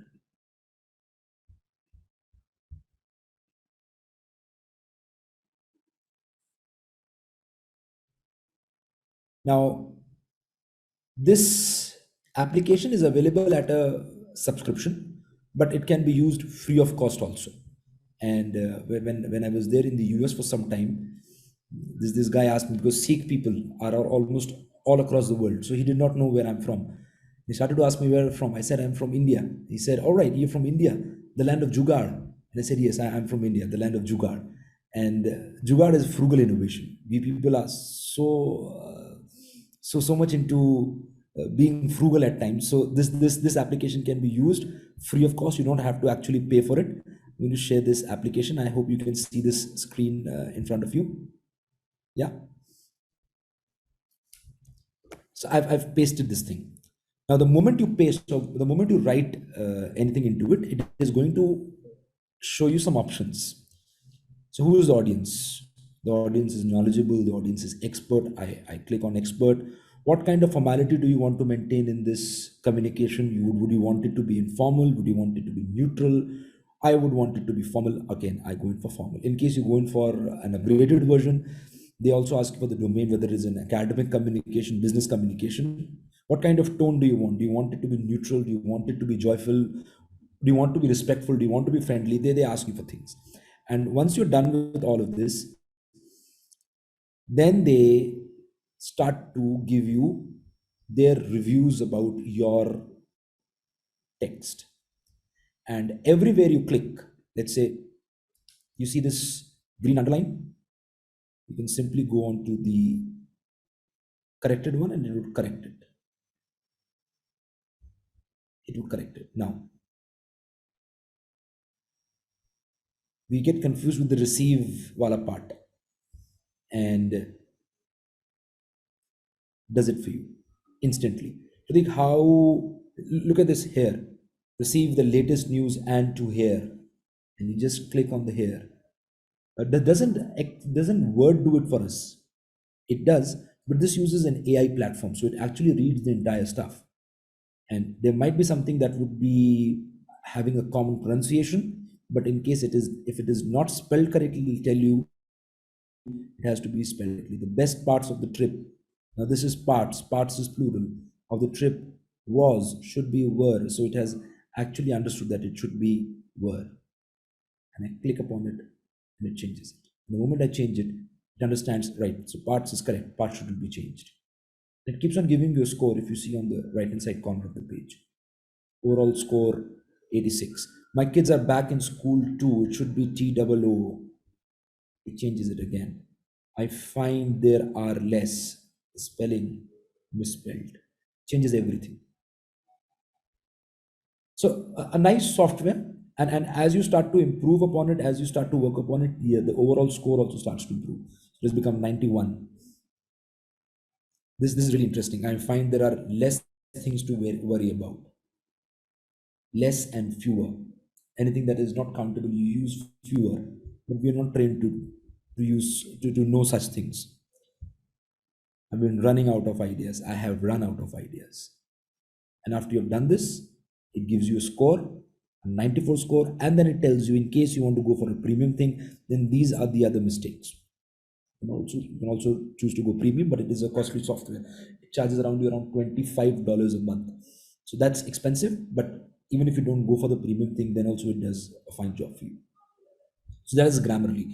Grammarly. The good thing is that it can be used as a Chrome extension. And anytime you're typing something over the internet, let's say even if you're chatting with somebody over Facebook, if you're chatting with somebody over a WhatsApp chat, the web WhatsApp, it is going to read every. You might if it's safe for you or not. What I know, it's safe, but I would leave it to your judgment. Even if you're chatting with somebody over WhatsApp web, you're typing in something, it would read in case there is a spelling mistake, in case there's a grammatical mistake, it would underline it green, it would underline it red, it would underline it yellow. So a really nice software in case you want to go away with the basic grammatical and spelling mistakes. Coming back to where we were.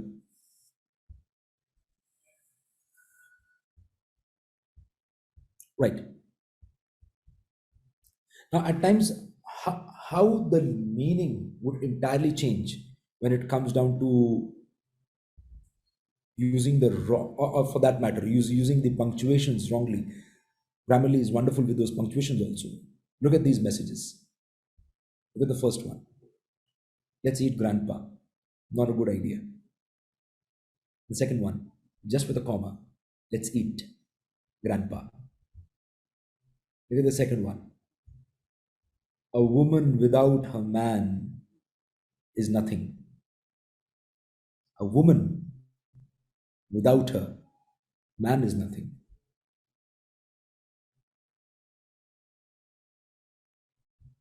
Just the entire message has changed.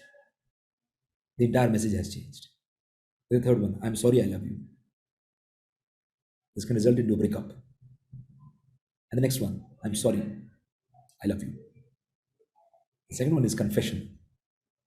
And the first one is defiance. Just these punctuations. And the last one is really funny. I love baking my family and my friends. I don't want to have those cupcakes. I love baking my family and my friends. So I love 3 different entities: baking, family, and friends. The first one is a disaster. Jignesh ji is saying that we use Grammarly extensively in our office. That's really nice. Sapan ji is saying that already using great software. Do you people use the paid version? Do you people use the free version?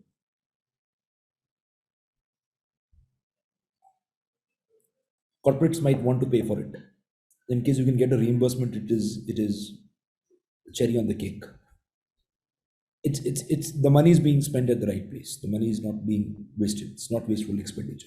So punctuation, really important, sir. Very, very important. Now, coming on to this, I'm a very big advocate of this, brevity. There are 2 terms. First is brevity, and second is the opposite to brevity. What would be the opposite to brevity? Brevity is when you have your messages being conveyed in a concise form. And Garg Sahib is saying detailed. Detail can be positive also, Garg Sahib. Elaborate. Elaborate can also be used in the positive sense. In the negative sense, it is going to be verbose, where you use much more words than what are required. An eloquent communicator would always shy away from being verbose. They would always be on the side of brevity. Over the years, the people who were born in the 70s, 60s, they would have understood that our attention span has changed a lot. In case you are a parent, you would see that the attention span of a child is very different from the attention span that you possess. We are in the era where people use Instagram, where people are addicted to Instagram. Even if there is no reason, they would just go on Instagram, they would just check it. And once they would check it, they would feel good about something and they would again put the phone back. There's a wonderful documentary over Netflix, Social Network. You should actually take out time to watch it. If you have been to Instagram, I'm not sure how many of you are on Instagram, but I'm sure you use WhatsApp stories, Instagram. When you click on the story, it opens and it shows you something. That is dopamine. So it gives you a dopamine rush, and now you're used to it. So you want to do it on a regular basis. Social dilemma, right? Social dilemma, Aliraj, Acharya. Verbosity, yes, verbosity. Now, look at this short video. This is said to be the shortest horror film in this world. Watch this.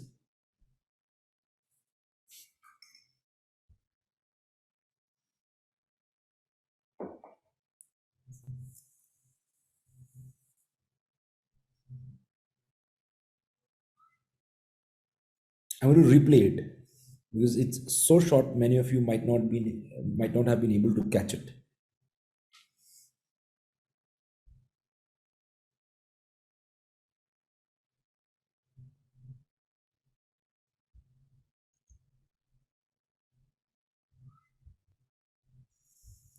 So earlier, I remember the advertisements used to be around for 3.5 minutes.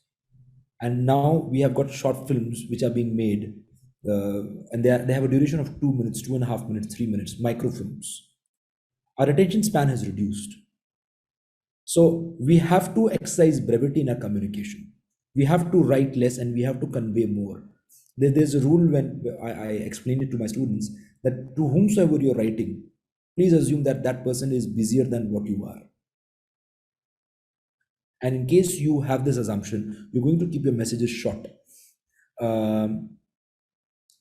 I was going through this Rajalji's email that she had written, and I actually wanted to discuss it. Rajalji, can I unmute you for a moment, if that's okay?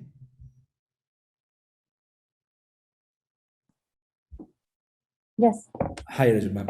So the email that we all had written was around a recovery that had to be made. Yeah.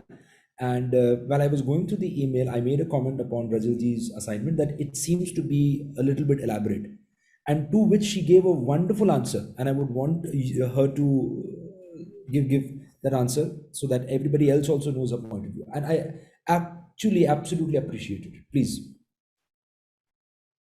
I just said a couple of things. One is that the CFO is responding to the mail, which is why he, is thinking about future gains from that company, meaning that the group company would have another softwares, and so he's kind of soliciting the business. Yeah. In a couple of lines. And I think the first one. The second thing that you said, which caught my attention, was that I did not want to be very direct. I did not want to be very abrupt because it was the CFO who was writing, and I did not want to compromise upon the relationship that the company might be having with that company. And it was a blow of fresh wind that came into my cabin the moment I read that answer. Such a thoughtful answer. Such a thoughtful message that I don't want to be abrupt. I don't want to be direct. And when I was reading, when I went through Rajalji's assignment, the first thought was, "Ye to bahut bada hai, it's too big." And then I wrote down the answer, though I read the entire thing. And when she shared her point of view that I do not want to be abrupt, I do not want to be very straightforward, that is when it started to resonate with this point of mine, that brevity should not be seen as having the pass of rudeness. Brevity does not entitle you to be rude. If at the cost of brevity, the relationship building is compromised, or if at the cost of brevity, you are being rude, then brevity can be compromised in that sense. Rajilji, a lot of respect for you, your point of view. I really respect your point of view. Thank you so much for responding back. God bless you.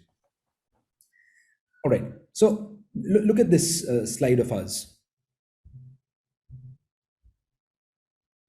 Brevity should not be seen as rudeness. If your message is too short, let's say you receive an email, we're going to talk more about it. I was reading about the fact that when Jeff Bezos actually responds to emails, he does not, forget respond. Let's say I'm an employee who's working with Jeff Bezos, and Jeff Bezos receives a complaint from a customer. He does not receive the complaint directly from the customer, but from one of the departments, he shared a complaint. Jeff would forward that email to the concerned department head, and he would just put a question mark on the top of it. So he would not write, "I would want you to go through this concern and get back to me with the solution to this." No, nothing. It is just going to be a question mark. Just a question mark. Now the concern is, in case you are in receipt of something of this sort, which is so short, how would you respond something? How would you respond to it? Moreover, why is it that a person is responding with just a question mark? Or let's say, if you have sent a presentation to your boss, and he receives it, she receives it, and she responds back, "Received." Does not say, "I received your presentation, I would go through it. Thank you so much for sending it across." No, just says "received." Why do you think a person would just write "received"? Swaminathan Saab is saying less is more. Yes, sir, agreed. But if less is more on the cost of being rude, then less should not be more. When people use such one-word responses, and you might have received this when kids respond to your messages, "But I want you to be back home early," and the child responds not "okay." The child responds "K," just K. So what I do is I call them and ask them, "Boss, you responded to my message." He said, "I responded to your message. In the first place, I responded. I gave it top priority." I said, "You gave it top priority. Why? What are you doing?" He said, "Nothing important." Then I asked, "What have you done with the time that you have saved by not typing that O in front of that K, boss? What have you done?" He says, "No, nothing. It's आदत हो गया ना, आप समझा करो ना, K बोला ना मैंने आपको, K का मतलब OK होता है. But just K, that doesn't fit in. That's being rude, absolutely rude." Now, let's say you are in receipt of these responses, the responses that we're going to talk about. Which of these responses would you want to receive? There would be two options, A and B, and you type in either A or B. And we have to be absolutely truthful. The first one. Let's read the first one.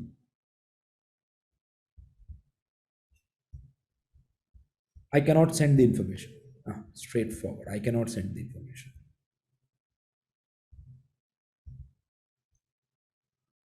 Each one of you has said B. Very nice. But please, I'm afraid I would take some time. Okay. Second one. But the people who are the advocates of brevity, please be mindful that A is shorter and B is longer. More of content in B, lesser of content in A. I think you should go in for A. Oh, nobody is going for A. Everybody is going for B. When you ask these people, if you would want to understand the psyche of the people who respond to messages in this way, where they try and use the shield of brevity and just say "received," K, more often you would understand that the other person is trying to show how powerful or how important the other person is. Krishnanji is saying A for WhatsApp. I wouldn't do A for WhatsApp also, sir. I wouldn't do A for WhatsApp also, because at the end of the day, the person who's on the other side of the screen, both in WhatsApp and email, would want to listen, would want to hear B only.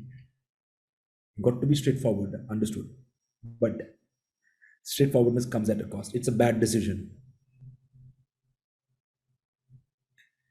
Sachinji saying A from New York, B from London. Boss sends A. Boss needs to attend the session. Ask the boss to attend the session the next time. You sponsor the boss. It is a bad decision. I'm not sure if it's a good decision. Should be B. Shekhar Saab is saying it depends upon situation. Yes, yes. Cannot take it away from you. Cannot take it away from you. But more often, I would say B is better. You should go in for B. The deadline is impractical. Is there a way we can rework the deadline? In each one of them, almost in most of them, option A was shorter. Option A was easier. But option B was rightful. Option B was rightful. Option B should have been used, but people go in for A. Why? Because they account for brevity. No. Brevity should not come on the cost of rudeness. B is absolutely positive, Revati. What a wonderful thought. B is teamwork. Yes. You're not being disgraceful when you use the option B. At times, you might be disregarding, you might be disgraceful when you're using A. This is my personal opinion. Can be very different from yours. Can be very different from your thought. Now, whatever we have done up till now, when you talk about brevity, when you talk about language, when you talk about articulation, all these three things are common to every form of communication out there. Now we come down to the specifics. The first is email. Now, when the email was developed, email was not developed to be used the way we use it today. Earlier, the mainframes, where 64 MB of data storage used to take up the entire room, and 128 MB would take up 2 rooms. That is when emails had actually started to be used. And emails were used because messages in the form of practical office updates had to be sent from office A to office B, number 1. Number 2, that message could just be read on that big bulky machine. That machine could not be taken back home. So all the messages, all the emails that were being sent within the office time frame. Fast forward to 2020, each one of us has got a mini computer on our hands. And we carry it with ourselves to our homes, and we have our email account synced in it. If the other person is sending the mail at 1 AM, we have received the mail at 1 AM. And if it says it is urgent, you might want to reply to it 10 AM, but 1 AM to 10 AM, boss, you have been now thinking about that email only. Not very good email etiquettes. Not very good email etiquettes. We'll talk more about it. But the first thing, how do you address the receiver? How do you address the receiver? Now, these are the options that you can use. The biggest no-no is C. You do not use C. So why do I not use C? First of all, sir itself is giving out respect. And respected sir is adding cheese to already a burger which is having cheese in it. It is double cheeseburger. It is adding extra cheese to pizza. It will make you fat. Not needed. It is in excess. Sir itself is giving respect to the other person. Got it? All right. So what should I use? It depends upon the kind of relationship you have with the other person. Let's say, and I'm so thankful that I've got in touch with Ashminder sir. Ashminder, if you read Ashminder sir's mails, every time he would write, dear Pratik, he has all the authority, he can write Pratik. He has all the authority, he can write dear Pratik. But look at the man, he writes dear Pratik G. It makes me feel good. It makes me feel good. Even if he writes Pratik, absolutely acceptable. The kind of relationship he has with me, absolutely acceptable. So the kind of relationship which you possess with the other person commands how do you start the email. Now, B is really tricky. In case you want to use dear, you do not use dear with the opposite gender without holding that relationship where you can actually address the other person as dear. Or if, let's say if it's the first communication that you're having, in the first communication, you cannot just go out and write dear. No. What is dear? Dear is something that is important to you. How can a person with whom you have never communicated in your life be important to you? So Pradeep, what is the best thing? The best thing is, in case it is a formal one, use the designation of the person or use sir. In case you know the designation of the person, let's say you're writing the registrar of a university, respected registrar. Do not write respected registrar sir. No, respected does not go hand in hand with sir. And in case you have a very formal relationship, I'm sure you would never go in for D. You will not take the name of the person straight away. So what is the rule? The rule is, in case you want to be super formal, you use the designation. In case you are a little bit informal, you use the term dear, but please be mindful with whom you are using dear. The first email can never open with a dear. It should not be used if you are not sure how the other person would take it. It should not be used if it is being used with the opposite gender. In case you are in a very friendly relationship with the other person, yes, you may, but you can avoid it. Balaji is saying, how about too kind attention? Not in the favor of using it, sir. Not in the favor of using it. What I absolutely detest is where people say to whomsoever it may concern. Do not do it. Do not do it. When you're writing to whomsoever it may concern, it means you have not done your research well.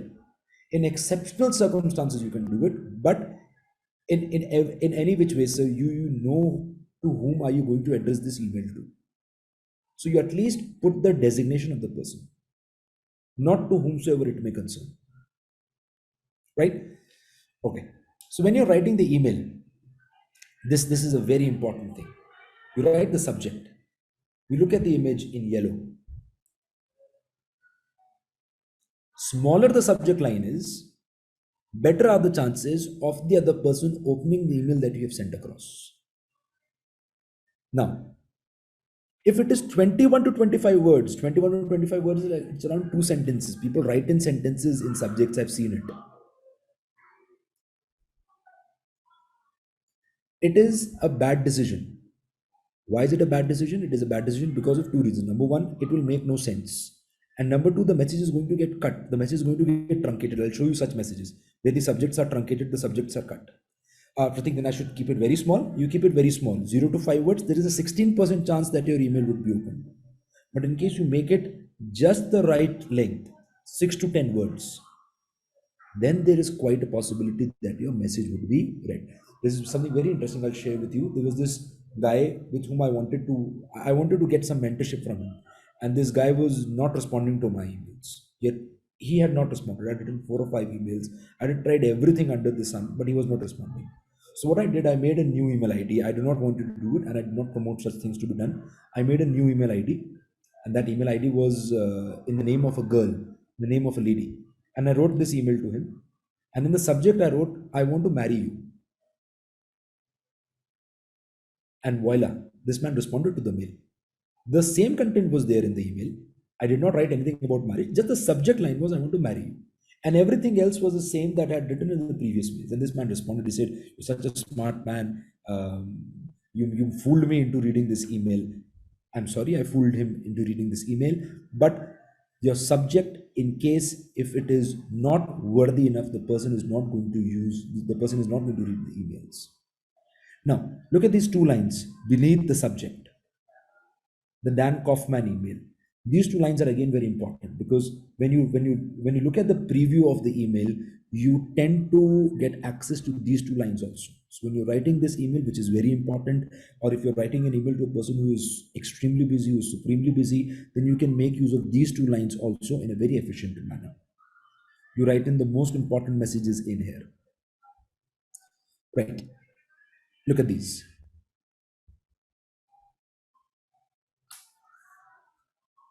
Look at the first one on the left-hand side. Leadership principles, end of course. Short, sweet, crisp, cannot get better than this. The email, without being read, has given out the message to me. You see on the right-hand side, Peter, balloon game play test, was one of my associates, a friend who was coming up with a new gamification product, and we were trying to test it. He was staying out there in the US. I was here in India. He was there in Washington, DC. And he wanted to invite some more people who could test the product. So this was a product test. And he was inviting people. Look at this, balloon game play test.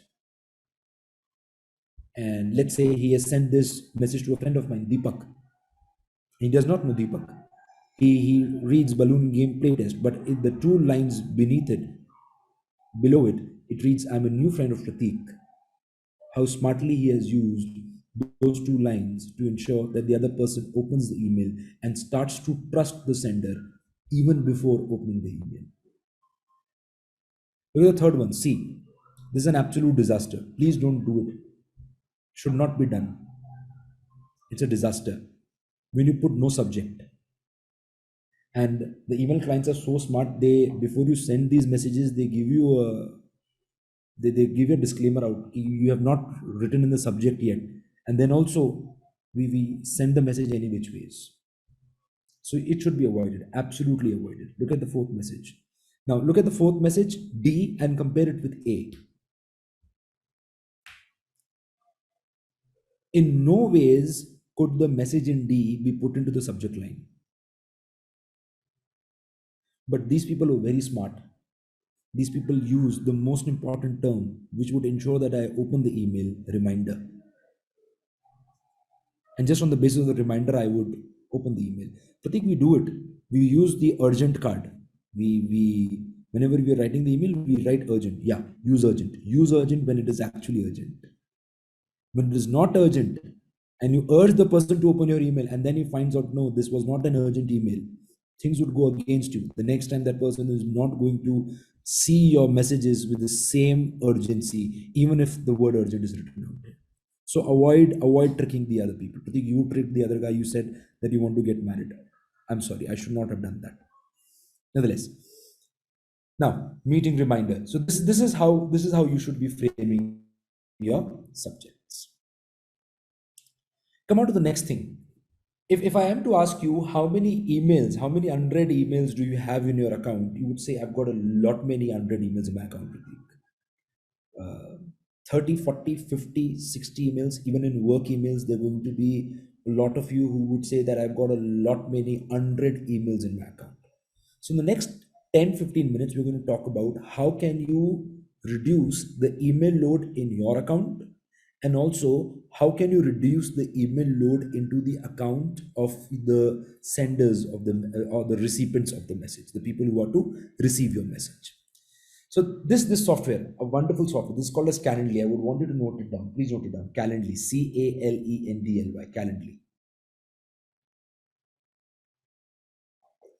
Calendly, Calendly, Calendly. So what Calendly does is, Calendly is an application which helps you to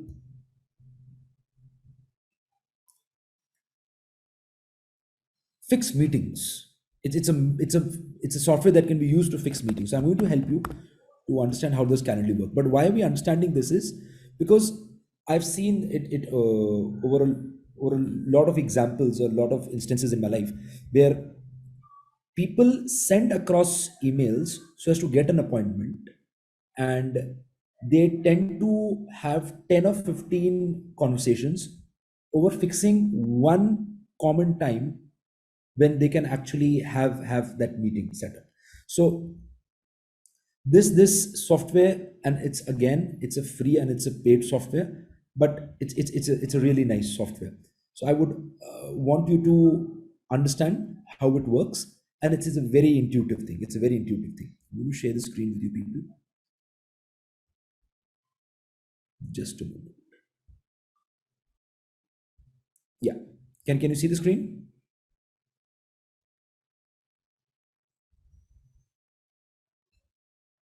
Is it visible? So the first thing that you have to do is you have to go out and create an account. That's it. Basic stuff. Now, you want to fix a meeting with someone. How do you fix a meeting? The first thing is I'll write an email to the other person that I want to fix a meeting with you. The other person says, yes, I would be very much interested in having this meeting with you. Then you say, so when can we have this meeting? To which the other person responds, I can have a meeting over Saturday, but you are not free on Saturday. So you say, sir, I'm not very much free on Saturday. I'm not available on Saturday. What do you think of Friday? He says, yes, Friday is fine. And he says Friday 5 p.m. and Friday 5 p.m. you are not available. And you say, so Friday 1 p.m. The other person says Friday 1 p.m. I'm not available. So this thread, this communication is an absolute waste of time. And waste of time, number one, and number two, it is going to fill your inbox unnecessarily. So the better way is you use this software Calendly. You go on, create an account. This is the home page in front of you. Onto the home page, in case you have a computer access, I'm sure you have this, you can do it with me at the same moment. It asks you, what kind of a meeting would you want to schedule? And you say, click on event type. Now, these are the kind of meetings. We'll do the basic one. Let's say I want to do a one-on-one meeting. So I go on and write and click on create. Event name, let's say product finalization. Next, where do you want to do this meeting? The meeting can be done, it can be a physical meeting as well, and it can be an online meeting as well. The beauty of this product is that it lets you integrate Zoom, Google Meet, Microsoft Teams, GoToMeeting, everything in this thing. Let's say you want to do it over Zoom. It gives you a message in red that Zoom is not connected. Visit the Zoom integration page. So you can open your Zoom account and give access to Calendly, and Calendly and Zoom would get integrated. Same goes off with your Google Meet. Now, we want to give a brief description what the meeting is all about. Now, because Grammarly is already integrated into my Chrome extension, as a Chrome extension, you can see this G in green written out here. So everything I'm going to write would be grammar checked. This meeting is intended to finalize the accounting software. Right? It reads it. Wants to use American English? Go ahead. Even if it doesn't want to use, absolutely okay. Right? Now, you go on to the next. This is beautiful. So, the meeting has to be scheduled within a date range. You click on that date range and it asks you about the date range. Let's say you want the meeting to be, let's say you're on a holiday and you'll be coming back to office on the 8th of November and you have to close it any which ways by 10th of November. So the date range is 8th to 10th. What is the duration? Let's say it is 30 minutes. Now this is wonderful. Set customers. And when I click upon set customers, I can mark myself as available. I can mark myself as unavailable. Let's say I'm available on Sundays also. So I mark myself available on a Sunday. Let's say I'm available on Saturdays. I can mark myself as available on Saturdays. Let's say I'm not available on Fridays. So I mark myself unavailable on Fridays. Let's say on Wednesdays, I work from 12 p.m.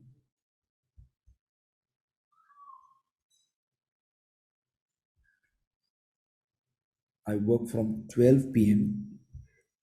to 3 p.m. only. Right, sir? I want to be reminded 15 minutes before the event, and that's it. Now it has been saved. The meeting is saved. How do I share it with a person? Go into home.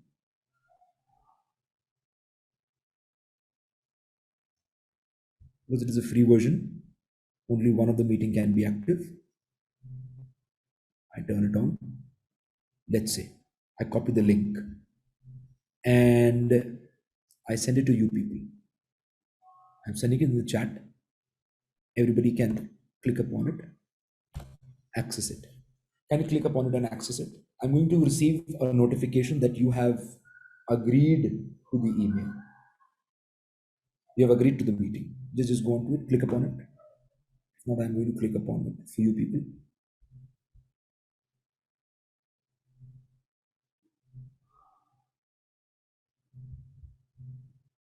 So this is what the screen would look like. That the other person who wants to hold a meeting with you is available on these 3 days. Let's say you are also available on 10th. You click 10th. It's the 10th of November. And these are the time slots that are available because you're just working from 12 to 3 that day. You're working from 12 to 3, so you cannot have the meeting at 3. Why? Because the meeting is for half an hour. So it is smart enough to schedule the meeting between 12 to 2:30. Let's say you do 2 p.m. Click upon 2 p.m. You confirm. You enter the details. Prateek.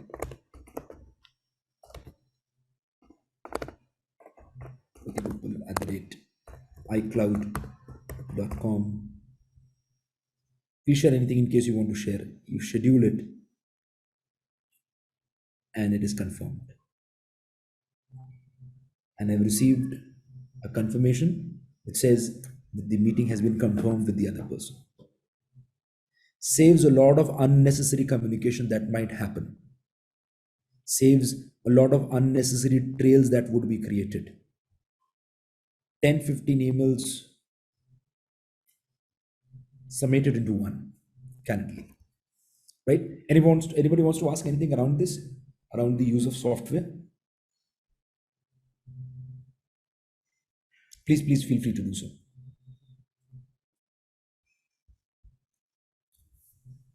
If all is well, you can give me a thumbs up, you can give me a go ahead, I'll move ahead then.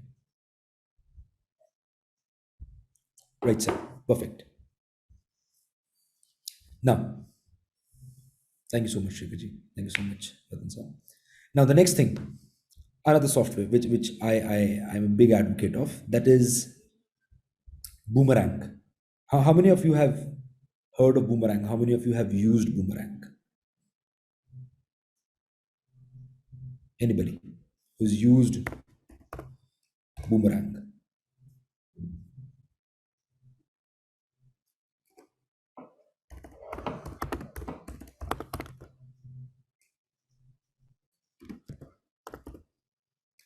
So in just 1 minute, I'm going to explain to you what does Boomerang actually do. And then we are going to go on to the product. Or what we're going to do is we're going to go on to the product directly.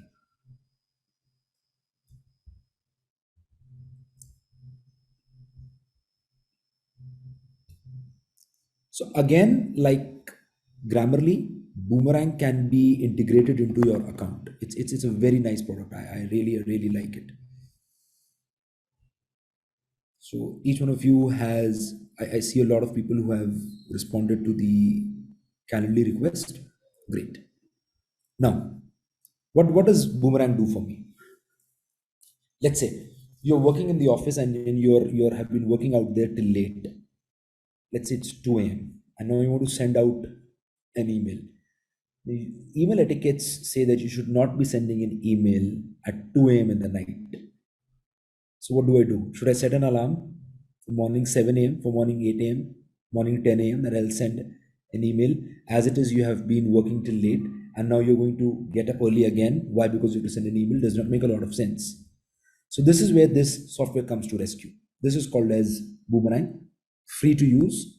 Again, it has a premium version, but free also does a good job. It does a great job. Let's say I want to send an email to the other account of mine.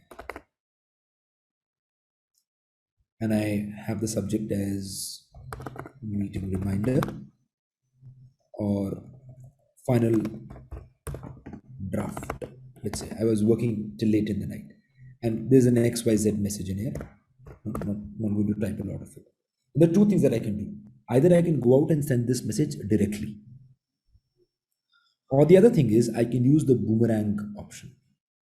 The boomerang option is going to let me send this message at a later point in time without me being required to have my physical presence, without me having required to send in this message at that particular point. Let's say I click upon send later and it asks me, when do you want to send this message? And let's say I want to send this message in 2 days, 4 days, 1 week, or let's say in 2 hours. But I'm not very sure about this. I want to have a specific time. All right, we do a specific time. You send it on 26th of October. And do you want to change the time? Yes, I want to change the time. And what time do you want to send it? I want to send it at 5 p.m. And I confirm it. You look at this message, schedule recurring message. This is again a wonderful feature. Let's say you want to collect payments from people and you have to collect the payment on the 5th of every month. You can have one message framed in. You can write that message and you can schedule a recurring message. And when you schedule a recurring message,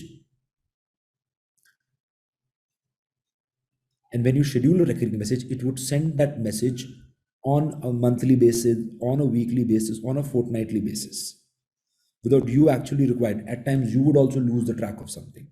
Now, I want to send this message. It should reach the inbox of the person at 5 p.m. tomorrow, and I confirm it. The message has been scheduled. Let's say you're going in for holidays. Let's say you're going to a wildlife sanctuary where the mobile phone would not have any network, where there would be no network available. What you're going to do is you're going to use boomerang. You can use the boomerang option. You can schedule the messages, and while you're out there in the holidays, your work would not suffer and your message would get reached out to the people. So it does not even need internet connectivity for you to send the message in case it has been scheduled earlier. Secondly, in case somebody has not responded to the message, this software again allows you to follow up. So in case you click on the remind me option, if no reply, if the person has not replied to the message and it has been 2 days since you sent the message first, this software is going to give a notification to those people जिनको आपने message भेजा था, as well as to you that you have not received the message yet and there a follow-up has been initiated, and to the other person who is in receipt of this email, primary email, would receive a message that you haven't responded to this, would request you to respond to this at the earliest. So that is what Boomerang does. Wonderful software, helps you to follow up, helps you to schedule your messages for a later point in time, very cost effective in case you do not use a lot of this feature of this. In case even if you use it, then also it's very reasonable, not as costly as Grammarly. So that is Boomerang. Anything around Boomerang that you would want to ask? It can be downloaded, it can be used as an extension with your Chrome, as simple as that. Right, sir. Moving ahead. So that is Grammarly, that is Boomerang, and that is Calendly. 3 softwares that I would highly recommend you all to use. Now, we spoke about the punctuation. Let's say you're about to close the email, and these are the 3 thanks that you're sending. The first one is thanks, the second one is thanks with exclamation marks, and the third one is thanks with a full stop. Coming down to this, when you talk about exclamation marks, when you talk about special characters, the subject line should not have special characters. If you look at these special characters, triangle, star, anytime you send an email with such special characters, the message would be moved into the spam box. So in case you have sent an email to me and you put a star, the email is going to sent into my spam box. I'm never going to receive it. Having said that, you should be very mindful of the punctuations you use. The third punctuation is like the end of the world. The the first punctuation is very bland, and the punctuation there in the middle, which has an exclamation mark to it, actually shows that the person who's writing thanks is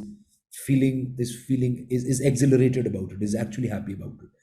There have been corporates which have been very open about using smileys also. I'm not sure how many of your corporates would appreciate you using smileys, but the organizations out there who do not want to have a very serious work culture sort of are very okay with using smileys also, because smileys can depict what is actually going in your mind. In case you run a small, if you not a small business, let's say if you're the decision maker and you can take the decision, I see there is no harm in letting smileys being used in the organization. Makes sense. Now, the problem with emails is that emails are free of cost. Then why is it a problem? It is a problem because anything that is free of cost would be misused. I remember my father making phone calls to his father, and I had actually seen my father making notes of what all has to be spoken to his father. And I said, why is it that you have to be so formal to speak to your father? He said, it's not formality, Prateek. It is that I'm being charged for every pulse. Earlier, the STD calls were charged for every pulse, for every second. And if you cross that 120 pulses, the bill would again be increased. It would be an increased amount that you would have to pay. So he used to write down that I have to speak upon these things. And then used to keep on ticking, but not with email. The problem with email email is free of cost. But when you write emails which are not planned, you actually portray the fact that you are not very serious about the communication. Let's say you write one email and you haven't included everything in that email. You would be writing the second email and you would say, in addition to the content that was sent in the previous email, I would really appreciate in case you could read this also. Oh, that is a disaster. That is a disaster. Your email should be properly planned. It should be executed well. When you're writing an email, you would see 3 columns. First is going to be to, the second one is going to be CC, the third one is going to be BCC. Absolute basic stuff. The person to whom you are sending the email and you want the other person to respond to your message, the person who has to take the action, who has to write a response to your email, should be put into the to category. The other person to whom you only want the message to be sent, you just want him to be in the loop, that person should be in CC, carbon copy. Some people refer it to as carbon copy, some people refer it to as courtesy copy. Both are acceptable, but there is difference between to and CC. The person whose email ID has been added into the CC column, you do not expect a response from that person. You expect a response from the person whose name has been written into the to column. The beauty of this thing is that in case you have written an email to me and my name is in CC, I would understand automatically that I do not have to respond to this. Why? Because I've been put into the CC. But if the sender does not know the difference between to and CC, and the sender is expecting a response from me, then again, it is not going to go well. Because I know the rules. The rules are the person who is in CC should not respond. Unfortunately, the person sending, if does not know the rule, would expect a response from the person in CC. And technically, the CC should never respond. BCC. When you receive an email, there are multiple things you can do with that email. First is you can reply. First button is reply. The second is reply to all. When you click upon reply to all the people who would be in the CC would again be in receipt of the response. Now just assume the boss has written an email, and through that email, the boss is reminding about a meeting that is to be conducted in the organization. And there are 38 recipients to that email. And each recipient hits upon reply to all and says, yes, we would be there. I confirm my presence. Thank you so much for reminding. There is going to be an apocalypse. There's going to be an apocalypse. It is going to be like a snowball. Your inbox is going to have 38 unnecessary emails. So what has happened now is people have started to use BCC in a much smarter manner. Earlier, BCC was used as a spying device, where you had to spy upon someone, or I'll not use the word spy, but in case you did not want the other person to know that to whom this message is being sent, you used to use BCC then. Now BCC is being used in a very smart manner. I have my clients in Dubai, and they wanted me to connect them with somebody of particular nature who was into a particular form of business, And I connected them. And I started to receive messages that were being exchanged between them. And the messages showed that now, yes, they are in connect. Now it seems that the business is established. And then the third email that I received was saying that now we are moving you, Prateek, into the BCC so that you do not have to take the pains of receiving all the emails that are going between us, that all the transaction, all the conversation that is happening between us. So in case you want to move someone from CC to BCC, just write an email before moving them from CC to BCC that you have been removed from CC to BCC. The good thing about BCC is, let's say somebody who's as busy as Ashminder sir, and he is into the CC, and I touch upon, I use the reply all option. In case he's in CCC, he's going to have that message being delivered in the inbox. In case he's in the BCC, he's not going to have that response being delivered into his inbox. So BCC is for the super busy. You do not want to bother them, you put them into BCC. BCC is not to be seen as something that is used with the wrong intent. It is used with the right intent also. Now, while you're closing the email, Swaminathan Saab has raised his hand.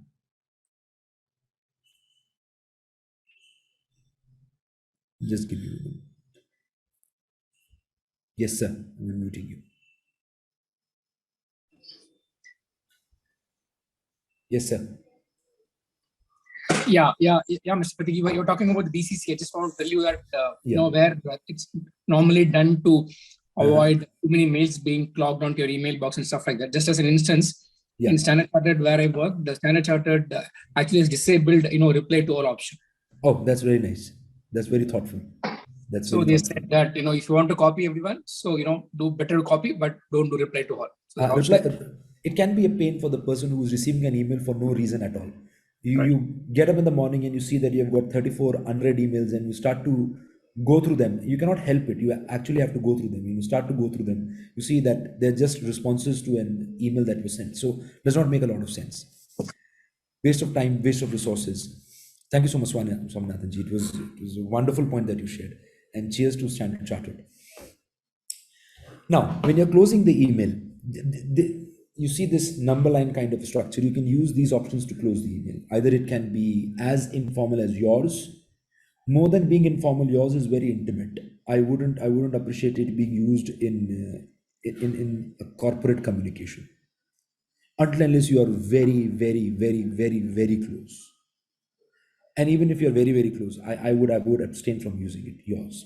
In case it is the first conversation that is happening between you and the recipient, I wouldn't appreciate you writing yours faithfully, yours sincerely.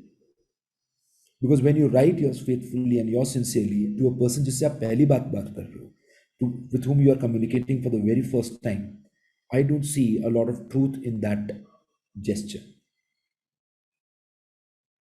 So what is the best thing to do? In case you are having a friendly relationship, in case you have a little informal relationship, then you can use cheers. But the safest option is you write best wishes. The best option is you write best wishes. Or you might even write regards. Regards is somebody who's senior to you, but in case you're not very sure about the stature of that person, you can go out and write best wishes. Best wishes is the safest option. What you must avoid always is, I see a lot of people writing this in their emails, thanks in advance. I personally do not actually appreciate writing thanks in advance. Let the other person do what the other person is about to do, and then you can write an email to express your gratitude. But when you write thanks in advance, what you actually want to say is that you don't have an option and you have to do this, and that is why I'm thanking you in advance. So thanks in advance can be avoided. That is my personal opinion. But there are better ways to close an email. And the best way, the safest way is that you go out and write best wishes or regards. Anything on this, in case anybody would want to speak or give their point of view on this. Because people actually make blunders while closing their emails. Swaminathan ji again, yes. Yes, sir. Yeah. Sorry. On the closing remark on your email, how about? I mean, I understand you said that thank you in advance for your support or whatever. But how about closing the email by saying thanks for your understanding and support. or looking forward to your cooperation? How does looking forward to your cooperation is the right thing, because you're looking forward to something, and you have not cast it in stone that the other person is going to cooperate with you. You're looking forward to it, but thanks in advance seems to be a little icky to me personally. Understood. And especially if you want to escalate in an email, and where you don't want to sound very irritating or whatever, I normally use a sentence in the closing remarks saying that thanks for your understanding and support. So is there a formal one to say? Just want to take your views on that. Thanks for understanding and support actually means that I would actually want you to understand this and support me in the future. Right. So this is also something that shows the authority that might be possessed by you, because if somebody who is junior to you, I'm not very sure about the kind of work culture that exists in your organization, but in case there's a formal organization, somebody who's junior to you would not write or would not close the email by stating thanks for your support and understanding. Mostly somebody who's having a superiority, who's having the kind of seniority, would actually use this to put a remark that I would want you to understand this and support me in the future on this point. Right. So yeah, it's a wonderful way to close the meal, sir. Thanks. Yeah. Prateek, Mr. Lunamat. So you partly answered the question on that part of junior and senior categories. So say if I am writing to my team, I generally write that these things needs to be done and thanks in advance. So okay. Yes, and when it comes to my seniors, I never do that. So it there's a differentiation basically. There's a difference. The smart person always knows with whom is he communicating. So when you communicate with somebody who's superior to you, you let them have the leeway to decide whether they would want to do it or not. Right? Like as kids, it used to happen when somebody in our family used to invite us for a party, and they used to say कि अच्छे कपड़े पहन कर आना. अच्छे कपड़े पहन कर आना मतलब you have to come. So that is a kind of usage of authority. That is authority being used. Right. And I had one more question. Yes, please. One more question on that boomerang. Yeah. Does the other person receiving end gets to know that it was scheduled mail? No, that person would not get to know that it was scheduled. However, it can drop in a message that the message has been sent using boomerang, but that does not mean that you had actually scheduled it. Thanks. Yeah. And there's one very nice feature to Boomerang that I missed upon. Boomerang also allows you to pause your inbox. So let's say you've gone for holidays, you can pause your inbox, and anybody who has sent you an email would get an automated response that, let's say Prateek Lunamat is out for a vacation from this date to this date, and his inbox has been paused. So the other person knows that his email has not been delivered actually. So the other person would also not expect a response from you till the next 7 days or 8 days. And when you come back, when you unpause it, the inbox would start to fill in. Right. We have got 20 minutes and 2 more things to cover. Sachinji, I'll take your question and then I'll move ahead.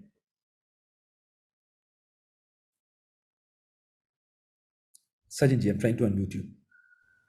Yeah, so it's just kind of, first of all, apologies for not having the video on. No problem. Email today. And 2 is, just wanted to check, I've probably had a discussion with someone and people say that you should not open your email with an apology. Is that right? I mean, let's say, sorry for replying late and all that stuff. Is it not right to open your email with an apology? I personally open my emails with an acknowledgement, and in case an apology is needed, I let the apology follow the acknowledgement. That I have replied to your email late. I give a reason in case I have to give a reason, and then I apologize. So I open with an acknowledgement and then I follow it with an apology in case it is needed.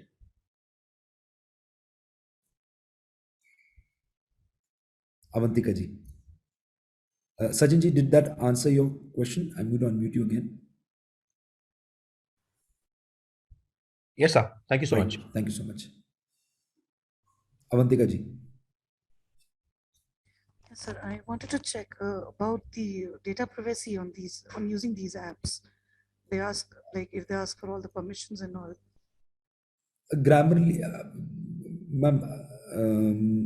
Boomerang is quite is reasonable because Boomerang has now been acquired by Google. So if there are concerns regarding Google, then there should be concerns regarding Boomerang also. And what I perceive is that there are no concerns regarding Google, and That is why there should be no concerns around using Boomerang. Calendly does not ask for permission. Calendly would ask you for permission to access your calendar. You can always give the access, you can deny the access. And when it comes down to Grammarly, that is questionable. In case you would want the software to read what you're typing, in case you're not very comfortable with it, you can give up on it. These are trusted softwares. I don't see things going the wrong way. Right. Thank you so much, ma'am. Thank you so much. So coming down towards the end of the session, 20 minutes more, and we're going to talk about the minutes. The minutes, and when we talk about minutes are sandwiched between the agenda and the ATR. Agenda, minutes, and the action taken report. The minutes that I received were really nice. I really appreciated them. There's one gentleman who's very sleepy. I'm going to turn off the cameras. I feel sleepy when I see sleepy people. All right. Coming back to this. So one thing that had to be worked upon was the format of the minutes. So you would be in receipt of this format in the form of notes also. In case not, you can always take a screenshot. Ashmita said this is going to be sent in the form of notes also.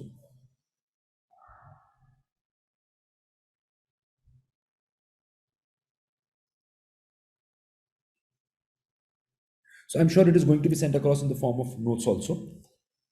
And you would have ready access to it.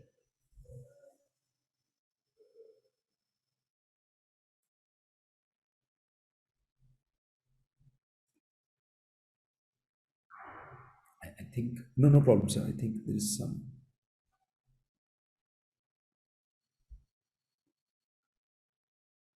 All right. So this is the format that is there in front of you. I would want you to look at this format. So what all should be in the format? The opening page. Why has the meeting been called in? Objective. Who has called in the meeting? Gives you a sense of importance of the meeting. Date, time, location, basic stuff. Now, agenda. What all things have to be spoken about?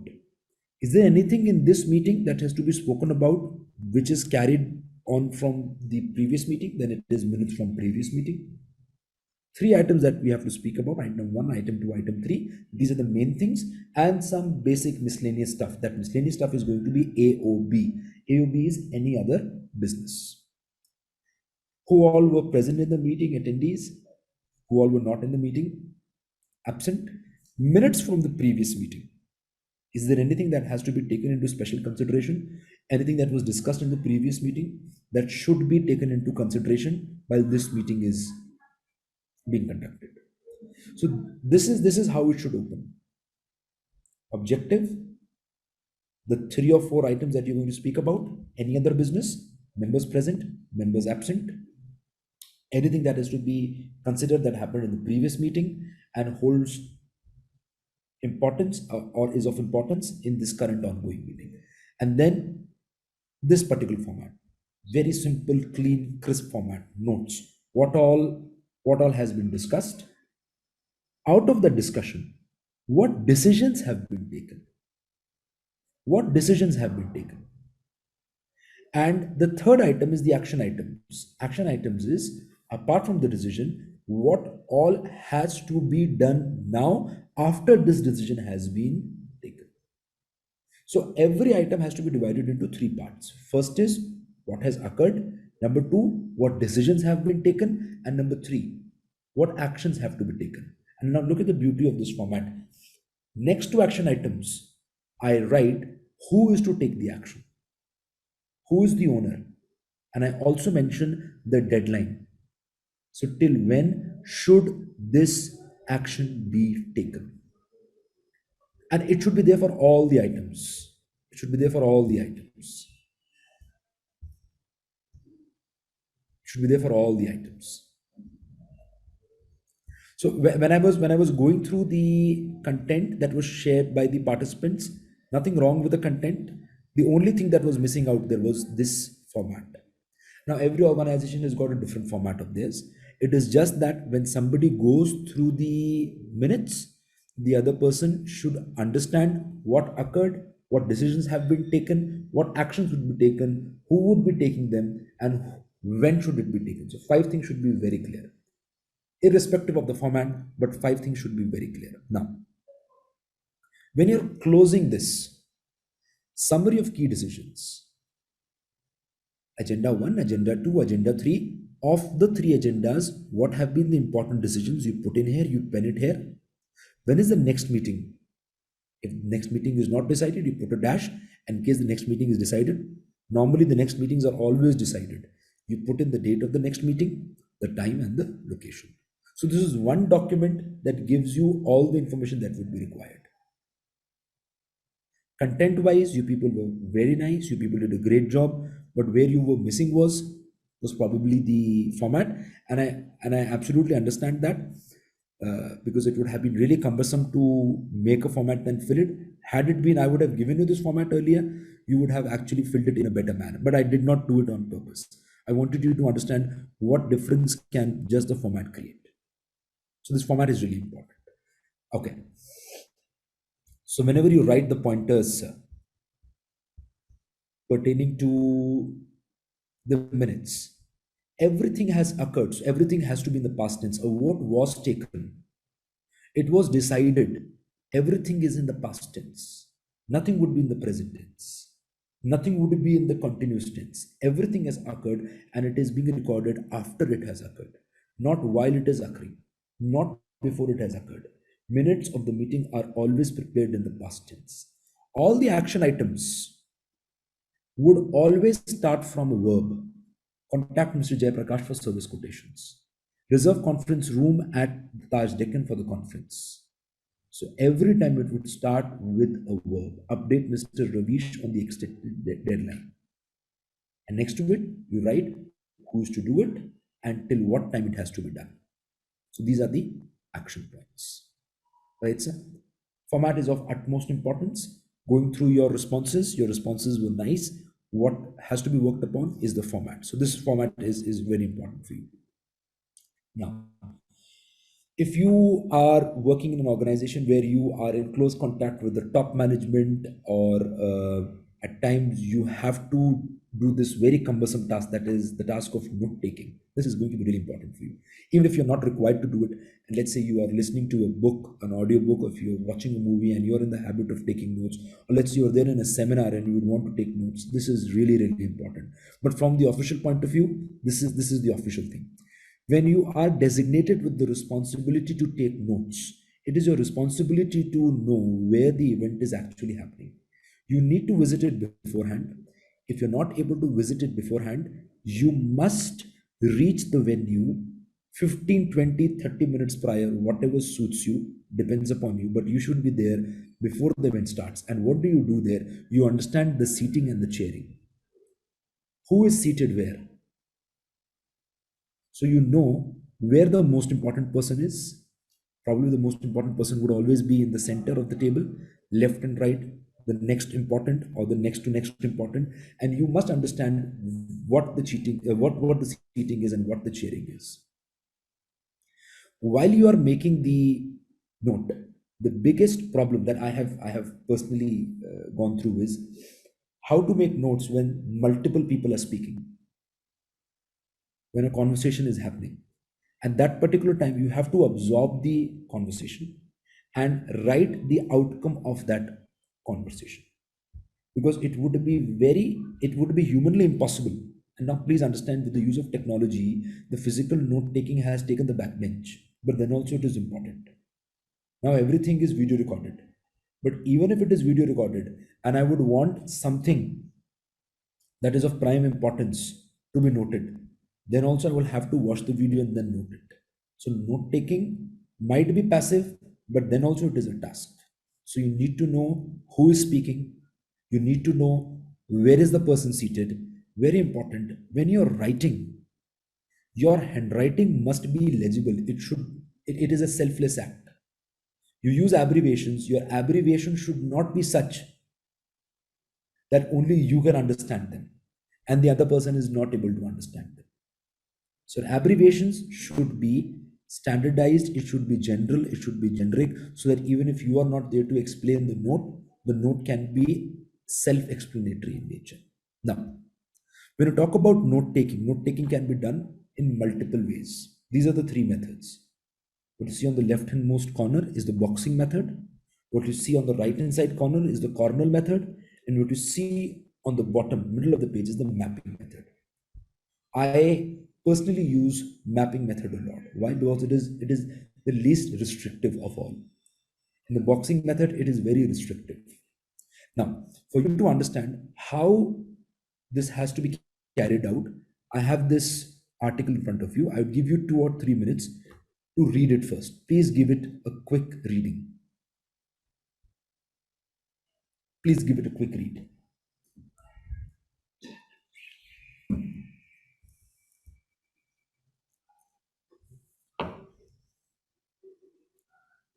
And while you read it,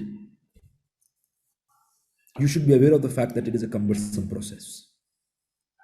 It is taking your efforts, it is taking your time. It requires a lot of concentration.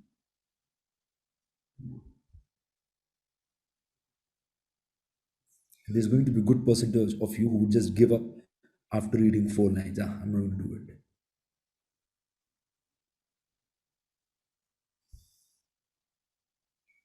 But in case we use the note making,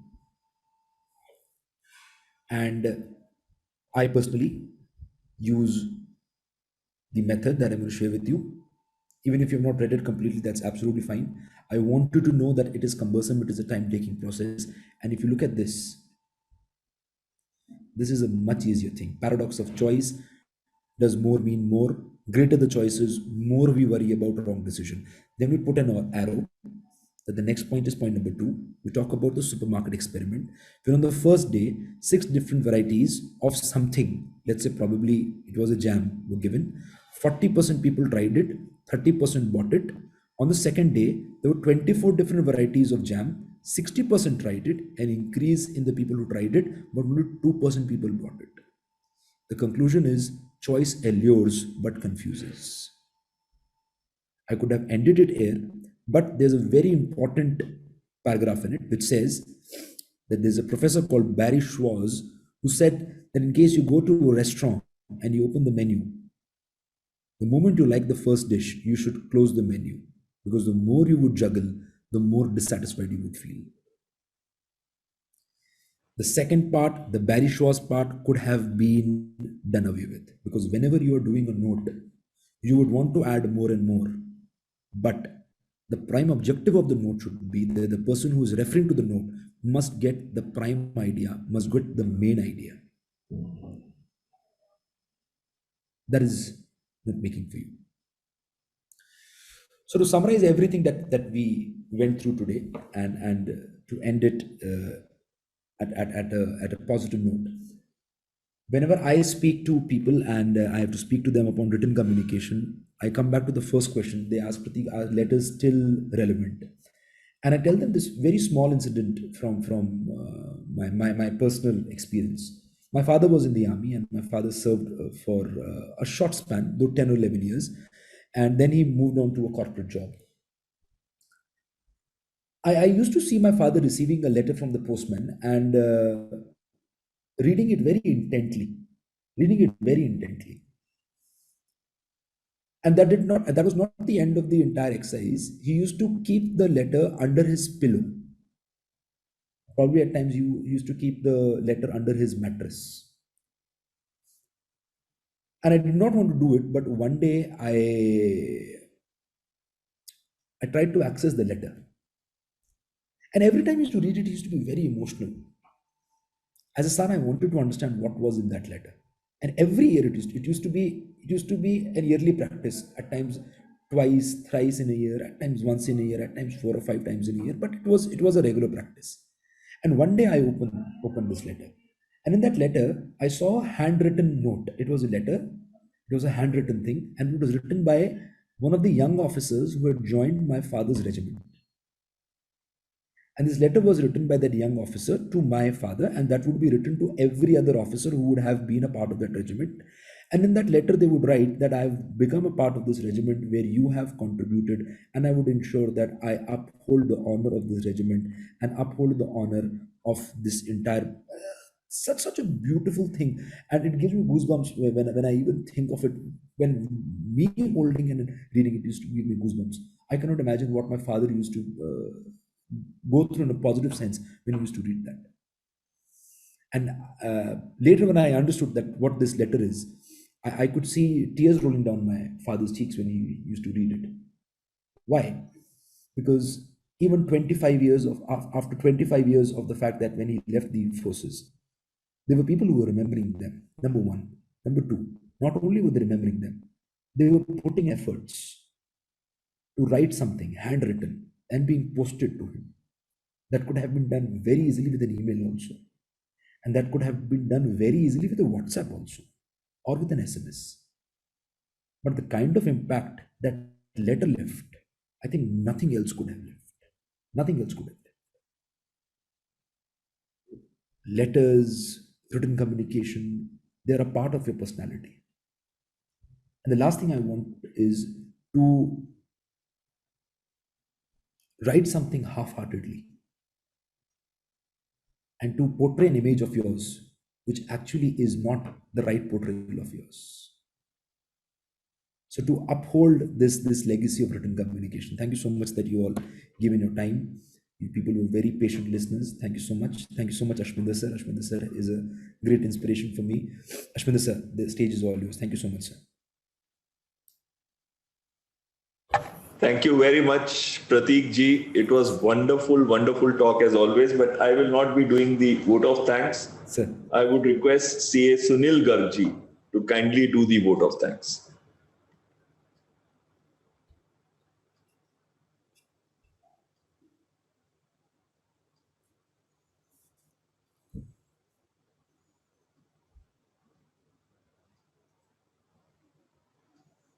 Mukesh ji, thank you so much.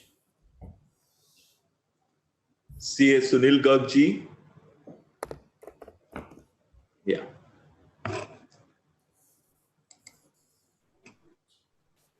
Good afternoon, everyone. I am here to present vote of thanks for today's session. I would like to thank our esteemed guest speaker, Mr. Prateek Uppalji, for enlightening us with his knowledge relating to the topic, written communication skills. Today's session was full of knowledge, which gave us deep insight into the topic.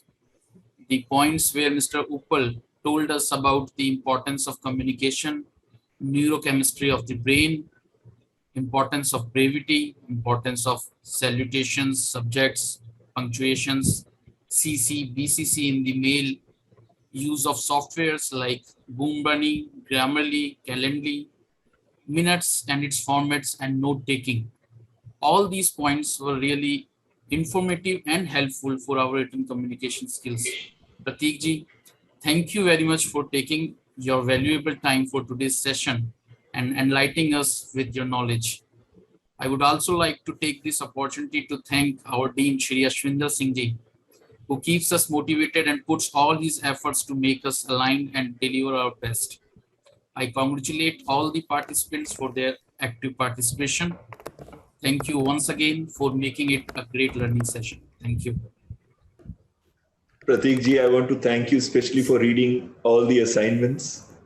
And your effort is never lacking. Thank you, sir. Thank you. I'm under great guidance. Thank you so much for guiding me, sir. Thank you so much. Yes. And last thing is that look at the time. It is exactly now 1 minute to go for your session to end. And everybody has finished. And the proper break will come at this time. So it's first time that I've found a session which goes 0-0. It's 4 o'clock. We have a break till 4:15 and we'll see each other. Thank you, Prateek ji. Right, thank you very much. Thank you so much, sir. We are indeed very, very privileged to have with us Shankar Srinivasan ji. Can you all hear me? One thumbs up? Absolutely. How's the Josh? I can see lots of thumbs up on that. We are indeed very, very fortunate to have with us Shankar Srinivasan ji. He's a seasoned leader who's been spearheading HR strategies, as well as he's head of human resources, Heidelberg, India, and sales excellence specialist for Asia Pacific. Over the last 2 decades, he has specialized in leadership and strategy development, business partnering, corporate culture development, change management, and transformation in projects. He has played many a pivotal role in major corporates that include Murugappa Group, TI Cycles, LaserWords, Eurix Digital, V Technologies, and DSQ Group of companies. He's also spearheaded many HR projects for Germany, China, Australia, New Zealand, Philippines, Singapore, Malaysia, Thailand, Japan, South Korea, and Indonesia. And some of you who are attending this are presently attending from these countries. He has represented many HR forums and has been certified by Harvard Business Publishing as certified Harvard Manage Mentor Leadership Skills. Also by Heidelberg, Germany, Management Excellence Program, MMA Certified Project Management Expert, and by Deloitte as Certified IDP Developer. Master of Science Psychology from University of Madras. He's also Bachelor of Science in Statistics, as has done his postgraduate diploma in Personnel Management and Industrial Relations. A trainer, net promoter, as well as he's a seasoned HR leader and a strategist. I will not take any more time. And remember, it was you who wanted to hear from HR. And it is your request that has been made today fulfilled. And we are so grateful to Shankar Srinivasan ji. Sir, you have the stage. Good evening. Good evening, everyone. First of all, I should thank Dr. Bahal for giving this opportunity. And he was giving me statistics about 10 countries, 65 participants, and people experience level from 1 to 36. Okay, so I was asking him why, HR, where to start when I have to talk about HR. Then he gave me a one-liner, how to overcome HR. I got stunned. What are you saying? How to overcome HR? So do you see HR as a hindrance anywhere, or HR as a a business partner, or real the development member of your company or whatever? So he said that is up to you, Shankar. You come out with some ideas where some of you are actually looking out for some thoughts in this vertical, is what Dr. Bahal was saying. So I was very excited. And I should thanks once again, Dr. Bahal is, he had not given me the time slot of 1:15. He has given me 4:15. So 1:15, I'm sure you would have heard from many speakers, too much of carbohydrates went into, then you would be soaring, dancing or whatever. But now after tea or a samosa, I'm sure you will have a limited or good energy for me to talk to you for the next few minutes. Thank you very much. So now with that note, I wanted to quickly share some of my thoughts with my experience. Thank you, Doctor, once again. Then you had given me an extensive introduction about me. I thought you will, give a limited intro, but that was extensive. Thank you very much for that. Now I am going to have some thoughts to share in slides, and I also wanted to share few examples which I come across in various industries in IT, ITES, manufacturing and sales sector. And I would love to hear from you if you have any questions in my area, because this is also a learning for me. And it's for you. You are listening to one person for the next few minutes. For me, I'm going to listen from you, which is the 65 people brain is going to come to me, focus on me, and ask some questions like that. So it's a win-win session. Session is what I'm looking out for. Okay, so quickly, without taking much time, let me share my screens. Dr. Bahal, can I share my screen? That is, thank you very much. Yes, sir. All right, so let me know if you can see my screen.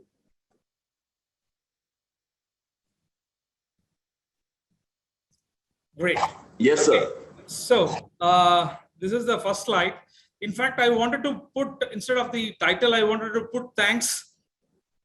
Then you might wonder, is it a last slide or whatever? So thanks for the opportunity once again. And here I would like to bring in a small story. In fact, I've shared the story with Dr. Bahal, and then he said, I'm sure the team here will also get excited if I share this story with you. Okay, who is HR? What are they doing? And how do they impact you? You know, for example, if you are having a touch point with HR as a candidate or, peer worker, or a board member or whatever, how do these people are, making an impact? Okay, now you can see in my screen, there's a saint. It's not Sri Baba or anyone. He's a saint. Okay, here comes a small story for you. Once upon a time, this saint went to a palace to meet the king. Okay, he was rushing together and tried to go inside the palace. And then there were two soldiers who were standing outside the palace gate, and then they were stopping him. Stop. Where are you going? No, I want to meet the king. He said, go and stand there. There's a procedure that you have to follow. And then this saint patiently, he cannot fight. He's not a strong man like the soldier or whatever. Though he have some goodwill to talk to or a message to convey to the king, he patiently went and then stand aside. There were some 10-15 minutes. And then the supervisor of the securities, he was coming that side and then asked, why the saint is standing here? The soldier said he wants to meet king. Then the soldier supervisor, he said, what are you doing? Our king always respects saints. So why don't you send him to the reception and let him wait there? The soldier said, okay, sir, fine, we will let him inside. Now, the saint said, Mr. Supervisor, that's why you are what you are. And he looked at the soldiers and said, my dear soldier friends, that's why you are what you are. Thank you for the hospitality you have given. And then this saint went into this reception. And then he was waiting there for 2 minutes or 3 minutes and 5 minutes. Exactly after 5 minutes, the minister come to know that some saint is waiting in the reception. He immediately dialed up, okay, and then asked the supervisor, who is there, why he is waiting for a longer time? Then he said, he wanted to meet the king, and what are you doing? Immediately that minister came all the way down to meet this saint and then said, Namaskar, how can we help you? What is that you have come here? He said, I want to meet the king, I have an important message for him. Then the minister said, first of all, you take a refreshment and then drink and whatever, get refreshed, and then we'll go to the king. Then he turned back to the minister and said, Mr. Minister, that's why you are what you are. And then turned back to this supervisor and said, that's why you are what you are, because he was not willing to call the minister immediately once the saint arrived into the reception. Then while the minister is engaging, talking with this saint, he also sent a message to king saying, some saint has come here to meet you with the message. Immediately, the king, who were, very busy with some other work, he left everything and then walked very quickly to this saint place. And then he fell on his feet immediately. He took his blessings and then said, dear saint, I hope my team would have given you refreshment and all that. Kindly let me know how can I help you and what made you to come here. Then the saint looked at the king and then said, that's why you are what you are. And looked at this minister and said, that's why you are what you are. Now, you can see the difference between the approach what soldier gave first and what approach supervisor or the minister and the king gave subsequently. Now, I wanted to ask you a question. I'm not sure whether you would be able to speak out or, I'm seeing you are showing thumbs up and all that. Now, who is HR here? That's a question I want to ask you. Who is HR here? Is that a soldier? Is that a supervisor? Is it a minister? Or is the king himself? My dear friends, I cannot take time to get your answers, but I wanted to tell the point what I wanted to tell. Here, every single character is HR. Every single character is HR. Be it a soldier, you go to a company, just walk in, that you will not be allowed. You have to have an appointment. And then you have to get all the appointment and then meet the thing. Then you will be asked to wait in the reception for a longer time. Then you wait in the reception, then you will be waiting in the boardroom all the time to meet this number one person in the organization. And the number one person comes and then he will do everything for you. So HR plays various roles in this organization, be it a barrier or be it, very good hospitality giving for people or be it connecting to the point directly. HR plays a different role. So I wanted to come from this particular context and tell you, if you can understand this fact and reach out the right person at the right time, you will definitely understand that why they are what they are. I mean the HR here. Okay, so with this note, I will go to the next slide. I wanted to share some statistics with you. Now, you are seeing the statistics here, and these statistics are taken recently from October version of Gartner. I'm sure many of you know about Gartner. They are the research and knowledge partnering company who are very famous for doing their service across the world, especially they are based out of US, but they have their partnership and knowledge base being spread across the world. Okay, here, what are the top 5 priorities of HR in 2022 is the question, or a type of survey that has been asked to many CHROs across the world. And what you're seeing here is the statistics that this CHROs feel that these are the topics, are the 5 top priorities for them in the coming year. Okay, the number 1 you can see by yourself, building critical skills and competencies, where 59% have witnessed this. And then organizational design and change management. Now in this VUCA world and top of it, COVID and all that, you can't restrict the change management happening in your organization, the restructuring happening in our organization. And that is all the reason we have 48% of them are saying that organizational design updating is very important. And comes to the third one, 45% of them are saying current and future leadership bench. You would have seen many companies would have done organizational restructuring, which means cost cutting, and try and see one person taking care of 2 responsibilities or 3 responsibilities or whatever, and then resulting people are either retiring from the organization or asked to go from the organization, or people are getting another good opportunity and moving from the organization. Therefore, what happens? The top layer or the middle layer, there will be a cap. And what happens? The next level people who are all in number 2 level have to go over there. Okay, when it comes to leadership, and people see here in this scenario as a very big challenge, that 45% said, how to create a leadership pipeline stands as a number 3 challenge here. Number 4, future of work. Now, in the last 2 years, at least we have seen there are so many uncertainties, completely volatile, changing of environment in our work sector. Many people thought you have to come to office, work in the office for n number of hours and all that in a given day. But now you don't have to come to office. Many offices are closed. At least in Chennai, when I travel from this main road, Old Mahabalipuram Road, where you have n number of software park and all that, I could see many buildings saying office space vacant, office space available from next month.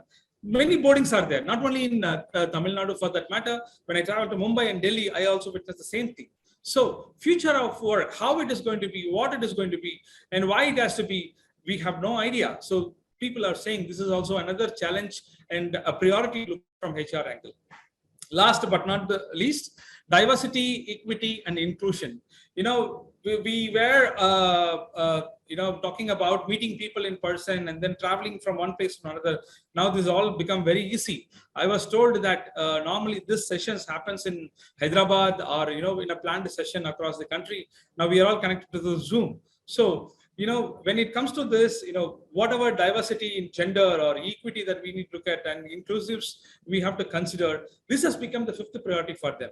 Why I'm giving you this picture is you should understand what the CHROs across the world are thinking, that what is their priority. Before I come to recruitment part, I thought I should give you this platform to understand so that you will get a better idea.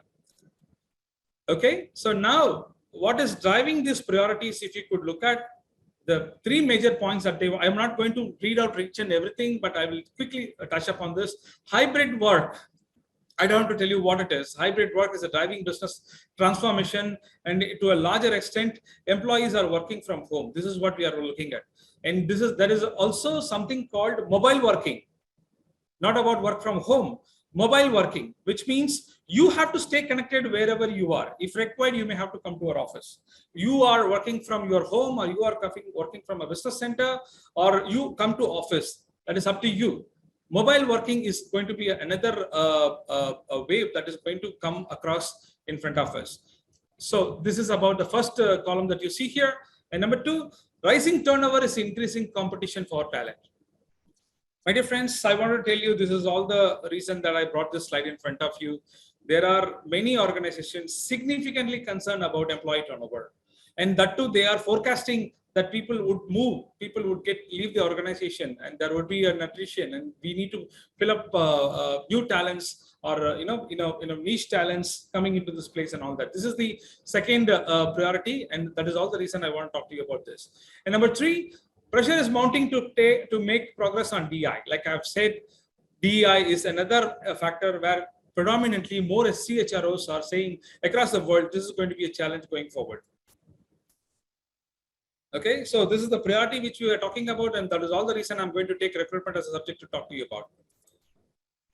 Okay, so before I go into the how part, I just wanted to give you the hiring trends. I've taken this from one of the leading job portal to see what is happening between 2020 and 2021. If you see, there is a significant rise of recruitment happening in IT sector with 170+% over previous year, August 22, this year, August 21. Similarly, you see your banking sector and financial, I'm sure to whom I'm addressing, 74% increase is what happening than the previous year and the last year, the current year. Okay, and if you come to the second paragraph, the bottom slide, there also you are witnessing, especially in banking and financing sector, and we can see 71% increase is happening. And then overall accounts and finance as a traditional function in an organization, there we are seeing 65% of hiring trends are happening. So please be assured that things are happening. Things are in a very progressive mode in the industry. Industry is coming up. If I could look at October to October, I'm sure these numbers would be even more higher than what you're seeing in the screen. So be positive and get yourself equipped with a positive idea in case if you're looking out for a change. I'm not giving this presentation having in mind that you will be looking out for a change. But I was told that if you're looking out for a change, then what are the things that you should have in mind? So with that perspective, this is the slide which I wanted to share with you. And experience-wise, I am sure I'm addressing a group of people from 1 year experience to 36 years experience. And what you're seeing here is the data about 0 to 3 years. 79% of people are being recruited currently. This is the data until August 2021. And then 4 to 7 years, 91% are being hired. And then 8 to 12 years, 8 to 12 years here referring as a senior professional. Senior professionals means senior managers or AGM or AVP or whatever. So 8 to 12 years experience people are being recruited at a higher level, 110% you can see. 13 to 16 and above 16 years, you see 78% and 53% respectively. This will give you an idea about what things are happening around you. Yeah. Okay, now come to the how part. We have seen what it is and how to deal with it. When we talk about how to deal with the recruitment, let us see what is the current challenges that this recruitment function is having in thing. Recruitment is a vast subject. If you ask me to take a class, I have to talk until 8 o'clock this evening. But let me tell you a few things. What are the challenges here and how do I cope up with that? These are 2 things I wanted to cover in the slide, and then we'll go for the questions. Okay, so what are the current challenges that we have? Virtual hiring. You might not heard very frequently. In those days, Skype was the option or Cisco WebEx was the option. But today you see Teams meeting and Zoom and whatnot. Many platforms are there. You don't have to go and meet the people, the candidate physically, and then have a coffee and then understand his version of it. But you do everything online. Okay, you do screen their profile or whatever, and then you set up a meeting. I don't have to explain you the entire thing, but this is the new normal is what we should understand here. Okay, now, very importantly, remote recruiting versus overall candidate experience seems to take a toll. See what happens, whatever you wanted to convey and whatever you wanted to take it from the candidate, whatever you do that in virtual, however, there is a gap. Okay, even now I see I am speaking, and if I wanted to take a question from you, if we are sitting in a larger room, the experience is completely different from what I'm doing in a Zoom call right now. So this is definitely impacting candidates' experience, especially when he wanted to understand about the organizational, what is the organization is all about, and even the employer wanted to do something on employer branding. This is all restricted to remote recruitment. Okay, as a result, what happens? The candidate might have one or two offers in place.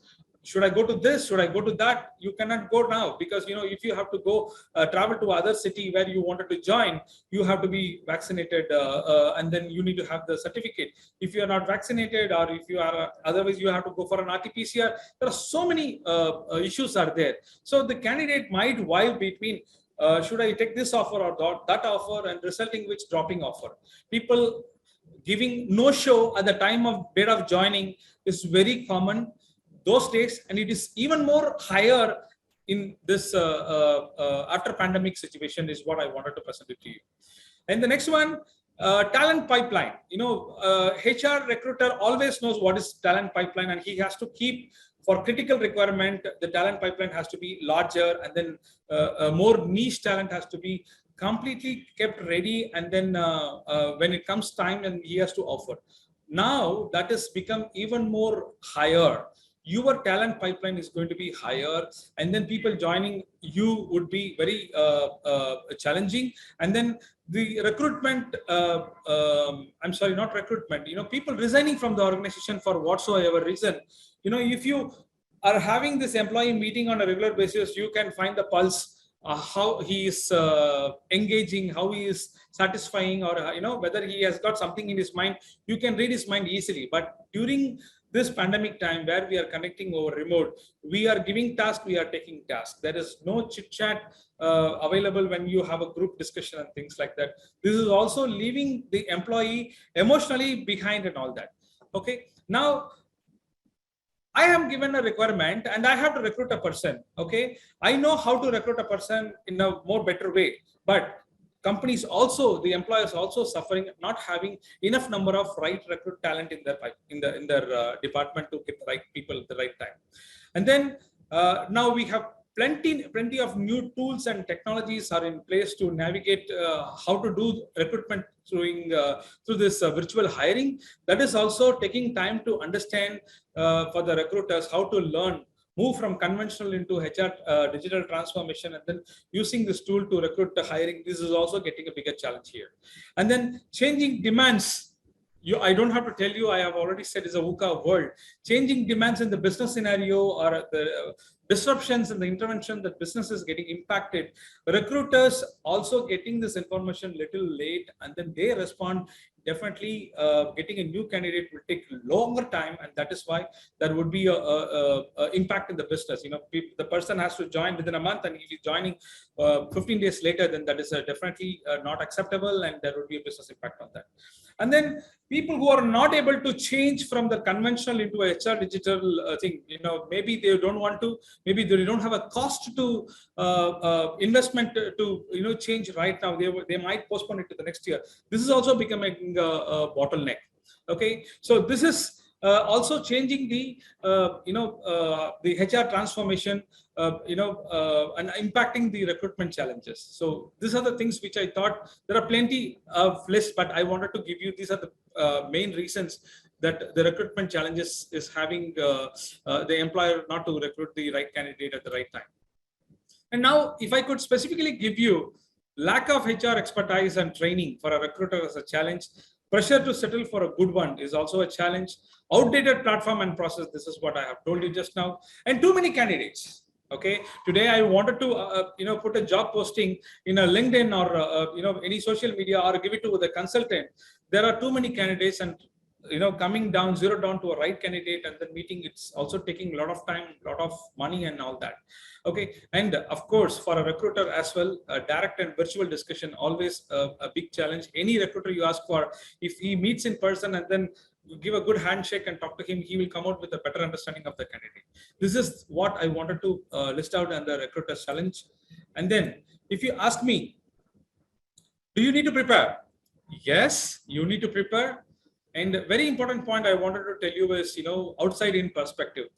My friends, if you are looking out for a job change, if you are looking out for, you don't have a job, you wanted to get into a new organization, what you need to understand is, you need to understand the blind spot of where you are, what you are, versus what the company wants and what are the expectations that he wants.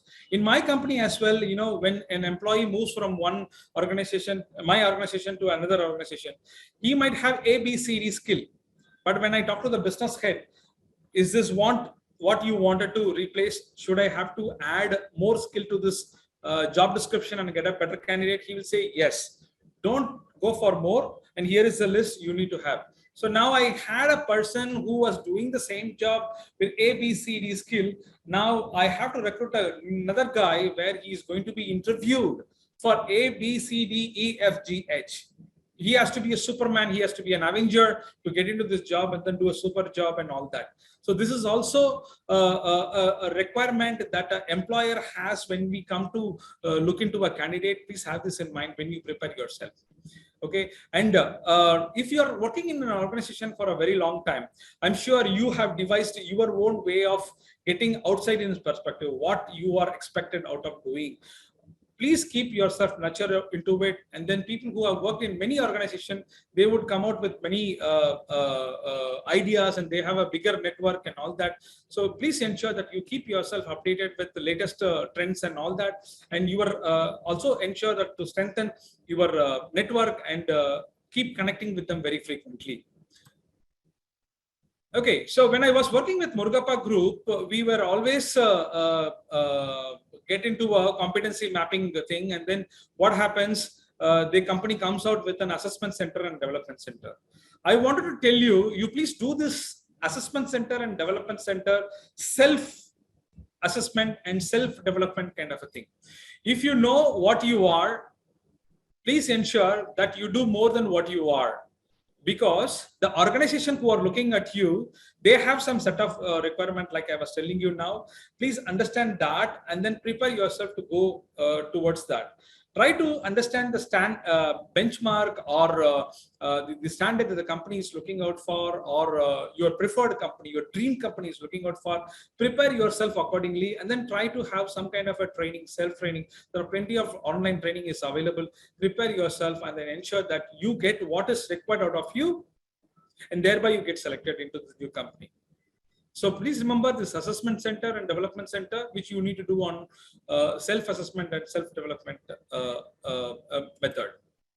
Okay, quickly, I wanted to give you a CV. I have gone through many videos, and I have given a training by Hayes Group. You would have heard about Hayes Group, right?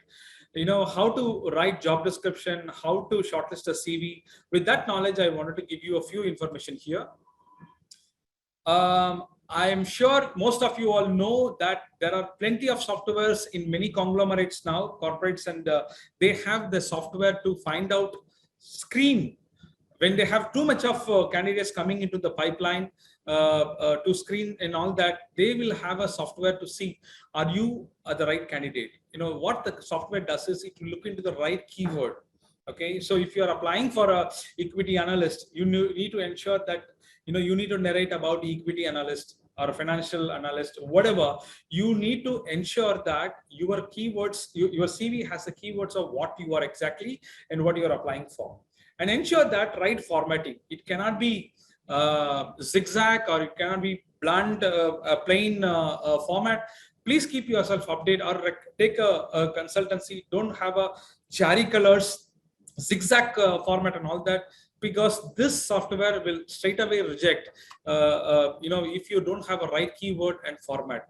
This is mission driven when we are in AI, HR transformation and all that. So please ensure that your CV is well written because before you speak, your CV will speak.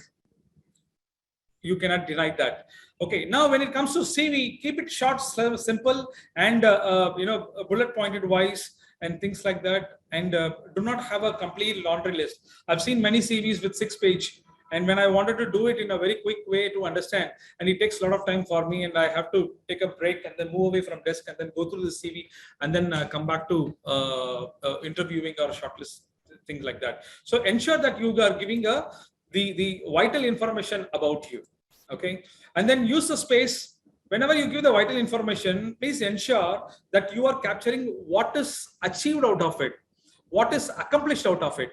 Because, you know, people would say, I was involved in doing this, I have completed this project, but they would have not given the specific information, let's say some numbers into it, and then what impact actually it brought up to the business. They would not be, you know, remembering to put it on it. So please ensure when you don't write a laundry list, but to give a specific information, ensure that you capture this achievement and accomplishment and the impact on the business that is required. And like I was telling, please make it tangible.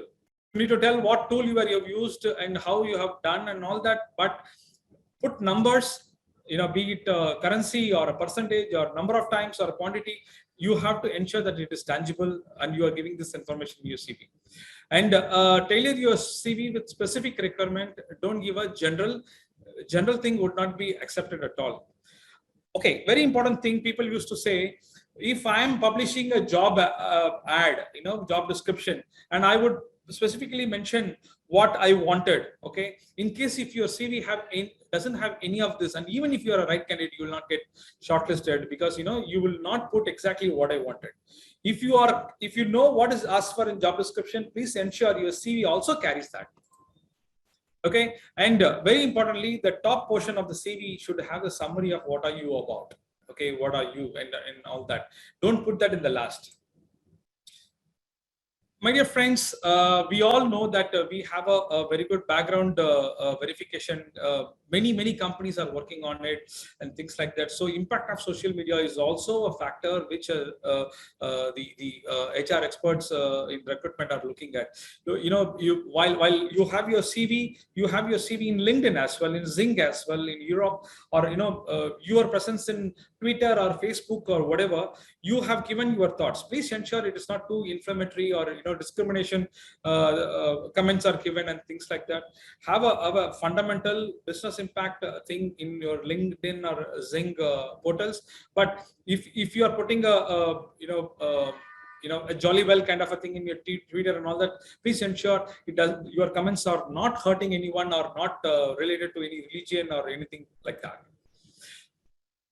Very importantly, when you apply for outside country, please understand the market that you are focusing at. I was told, countries like Austria, Switzerland, and even China, for that matter, they will look out for a photo. But if you are applying for a UK countries, they will not look out for photo because that is not their culture at all. Similarly, when you are applying in Middle East, they might perfectly ask you for your marital status and date of birth, but they would not ask that in US. Please remember these factors. Do some survey, among your network, and then if you are applying for another country or another market, please understand the culture there, and then you prepare your CV accordingly. And then I have asked you to keep it one page if possible. I'm sure it is not possible with whatever I've given here. Just try and see if you can keep it one page and then proofread it at least once. Or if you are a person who do the proofreading again and again, that is very good for you. Now, thanks for listening. And I wanted to check with you whether I am I've taken too much of time or I have spoken relevant. And I'm open to your questions too, if you have any questions to check with me.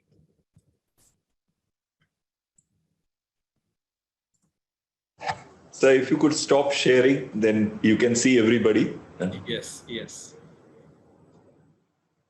Any questions? But at the outset, first, I want to thank Padmavati ji.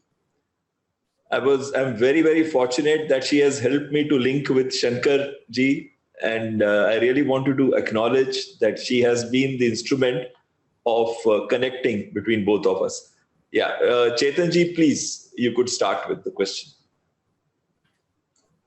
I think there is some problem with his connectivity. Meanwhile, Rajesh ji, you could ask the question. Yeah. Shankar ji, would you be able to maybe in in synopsis, or if there is any particular a short course, if you can recommend, to improve the interviewing skills of our own, to take the interviews and to extract the maximum and match what is the requirement of the job, and make the best of the candidate. If you are able to, in short, if you are able to tell now, or if there is any book or any course which can improve these skills. Okay. Yeah, thank you, Mr. Rajesh, for this question. In fact, that is very important question. See, there are many organizations who are supporting us to, come out with the interview skills to interview a candidate, and this will also give you an idea for the candidate what are the questions that I would be asked for, and what are the questions that I have to get prepared for, things like that. What we do here in our company, and what I was also following in my previous company with Murugappa Group for almost 8 years in software as well as in manufacturing sector, is this Thomas profiling, Thomas assessments. They are having both interviewing skills as well as possible questions to ask, as well as what are a personality are you, whether you would be suitable for this role or that role. In my opinion, with the various interview panel that I sat to recruit a CFO or CFO -1, what we look at is in Thomas profiling, high C and high D. High C means consciousness, D means dominance. A person who know to look at the exact problem and sort it out. And he will look out things in detail and then sort it out. For an auditor or for a CFO, this is the primary skill that we would look at. Apart from that, there's MBTI, and then many are there. And Deloitte, if you are a person who wanted to do this for your team, and you can always approach to Deloitte or Hayes Group or Aon Hewitt. They have a set of very updated, very niche learning item for you to look out for it. And keep yourself subscribed to the newsletter of this company, Deloitte or Hayes or Aon Hewitt. I just gave you a few examples. You can also go for Boston Consulting, keep yourself updated, and they are throwing a lot of information. McKinsey also does a very good value in here. If you could, at a personal level, follow them in Twitter. They give a small synopsis of various subjects they are looking at, and this comes very regularly as well. Okay, so if you could follow them, and you will get it to understand. Paid services also, I have told you. I think I have answered your question. Right, thank you. Thank you. Yeah. I think Chetanji, you can ask now. Chetan, you have to unmute yourself.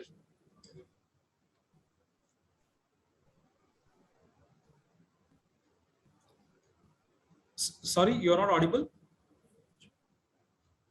No, you're not audible, Chetanji. There's something wrong with your voice system there. Is it better now? Yes. Am I audible? Yeah. Yes, Chetan, please. The query which I had is basically the CTC is the expected CTC is one of the major thing which is for negotiation. So is it a wrong idea to put it in the CV so that the employer, that saves the time of both the employer as well as the employee, the prospective employee? I would say this question used to prevail for several years. If you are a junior profile, then things could be different. But overall, for that matter, never put your CTC in your profile. But categorically, if you wanted to upload in certain portal, this portal also helps this employer to shortlist. In that category, this CTC range is also plays a very critical role to get your CV shortlisted. If you're uploading in your portal where you have to key in about your information, there you might give a range, but tell them that this is a range.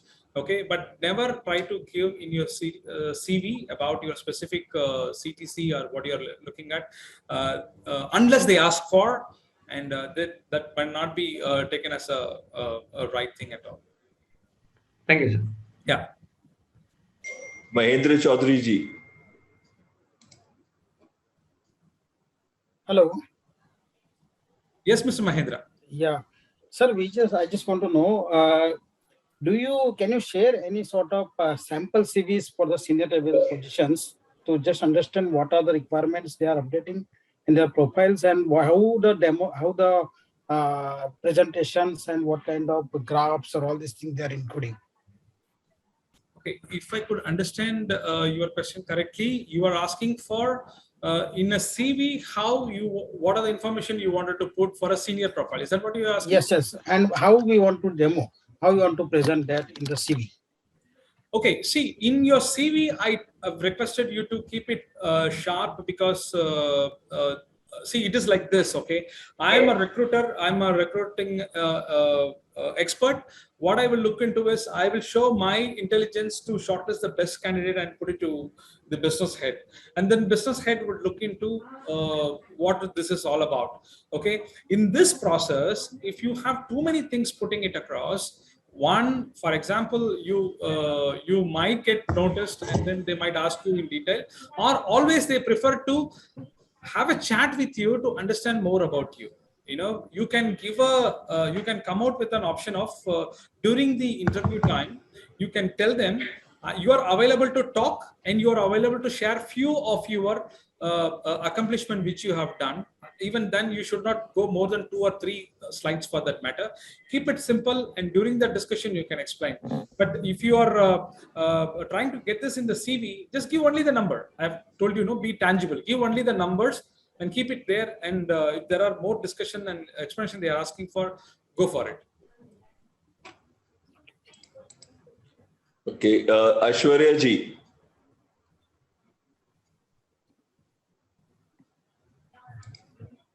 Aishwarya ji, you could ask your question. Yes, sir. Sir, I just wanted to know one thing. Like if we are recruiting a candidate in a firm, and at the time of recruitment, we ask them for a commitment and they say, yes, we'll be there for 2 years or 2.5 or 3 years. But normally, how can we get that assurance, or by what means can we get it assured that this candidate will stay for 2 years? Because many times it happens, suppose we have a condition that if you're leaving or if you want to leave before that period, you'll have to serve 1 month at least or 3 months notice. But many times it happens that they do not give any notice. They come under urgent notices like, sir, I have to leave in 3 days, I have to leave in 1 week. And they do not care about the pending salary also. Because of course they are going somewhere with an increment. So how to deal with such situations? Yeah, sorry, I'm not able to turn on my video due to some technical problem. It's okay, Aishwarya Agarwal. Thank you very much for this question. This, when I was working with LaserWords and Ulix Digital, this was a very frequent problem. You know, when we recruit people for Java J2E, we will go ahead and then offer 10 offer letters. And we will get 5 people joining us, and even 5 people joining us on the after a month or 2, there would be a challenge that they might leave and then join some other places. See, I have to tell you, if your employer branding is stronger, if you see during the interview time that the candidate are specifically wanted to join you, you can take the pulse that time itself. Specifically wanted to join you, then that candidate would stay longer. When I said I would also recommend you to go for a psychological assessments, there are many psychological assessment tools will tell you what are the weaknesses of the candidates. For example, in one interview or a set of 5 discussions, you cannot get 100% what candidate think and what is the candidate will be and all that. But please remember, this psychological tools will tell you where the candidate is weaker, where this candidate is stronger. And thereby, this candidate will stay or not. Because you are representing a company, you know what is good in your company, what is not good in your company. And if you can be honest with the candidate at the time of discussion, then this could be taken care of. Psychological tool, for example, sir? Sorry? Psychological tools, for example? Again, you can go for this Thomas Assessments DISC thing, which will give you a wonderful idea. And then there are many of other things available, but we follow this DISC, which helps us predominantly. This helps in IT, sales, service, and marketing, recruiting engineer also for manufacturing sector, and recruiting CS also for finance department. Okay. Krishnan ji, last question, Krishnan ji.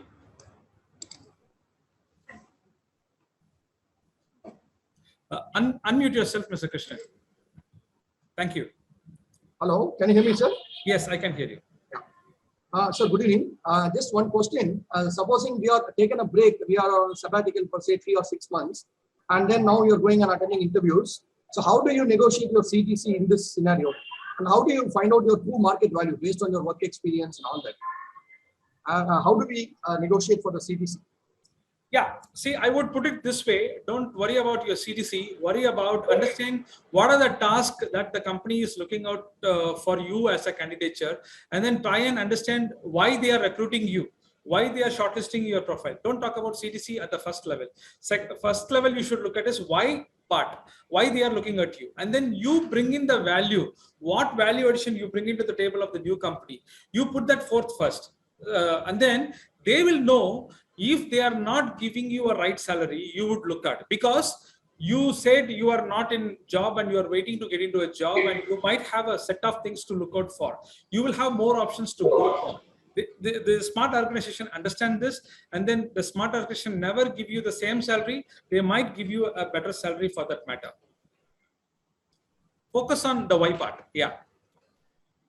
Thank you, sir. Thank you very much, Shankarji, for sparing your valuable time. I know that you are very busy. I also know that you have a lot of tasks still left, but you decided that no, you're going to help us out. Thank you, sir. And maybe in the next batch, we could have a greater session, a fuller session from you, sir. Thank you very much. Thank you, sir. In case if you have any questions from any of the participants, Dr. Bahal, please write it to me. You have my email ID. I would love to come back to you with examples. Thank you, sir. Great, sir. You're brilliant. Thank you. Thank you very much. I would request everyone to take a short 5 minutes break, and we'll come back again. Rajneesh ji has already joined. Thank you very much. Bye-bye, everyone. Have a wonderful evening ahead. May I request everyone to please come back and put on your videos. It is indeed a great pleasure to welcome a thorough professional, as well as my close friend from last 40 years, Rajneesh Virmani ji. He is BTech from Delhi College of Engineering and MBA from Faculty of Management Studies, and that too he's done both with honors.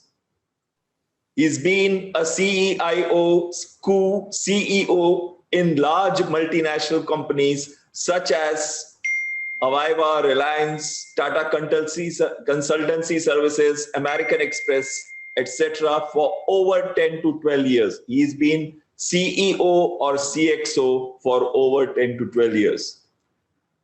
And what is the type of industry background that he has? He has experience in financial services, insurance, telecom, travel and credit cards, as well as in healthcare, education, automobiles, manufacturing, retailing, real estate, textiles. I think what is left, agribusiness, he's that also. He's been a consultant. He's coached over 230 senior leaders in the industry for the last 8 years. His mission is to develop the next 100 CXOs or CEOs of corporate India. He's recently authored and published a leadership development book called You Can Lead.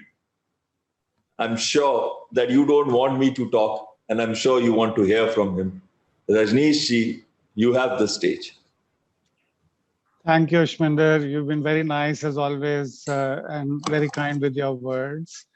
Hello, everybody. Good evening. And I'm really happy to be here with you.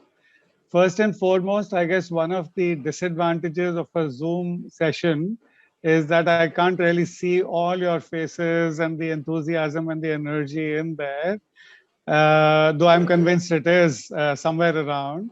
Let me get some messages from you on the chat box to say what are the kind of communication challenges that you would want to hear about. What are some of the, communication is one of the most portable skill across levels, across functions, across organizations, across industries.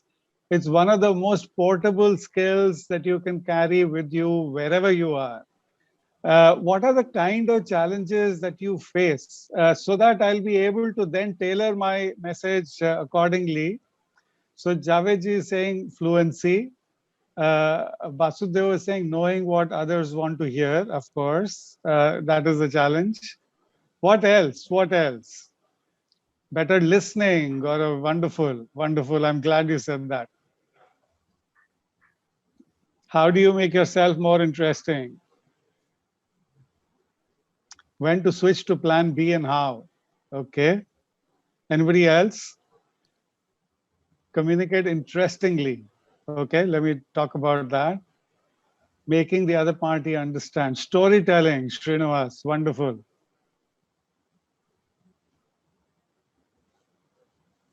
Any other comment? Joking and humor, engaging communication, sure. How do you put yourself in the shoes of the reader or the listener? Yes. Building a bond, Rajal, absolutely, absolutely. Okay, I think that's enough clues for me. And also it's my hook on to you guys to say, yes, indeed, you're not just physically here, but also emotionally here. So here we start. Let me start with a little story. Since I think one of the comments that you guys made was storytelling is definitely one of the things that you want communication to be good at. Now, one of the things that I've heard, since all you guys are finance and senior finance professionals, I will possibly take a few examples from the finance world and any senior corporate leadership level. If I look at so many CFOs, and I've met with and personally heard and spoken with quite a few CFOs, whether from the MSME or whether from the large multinational world.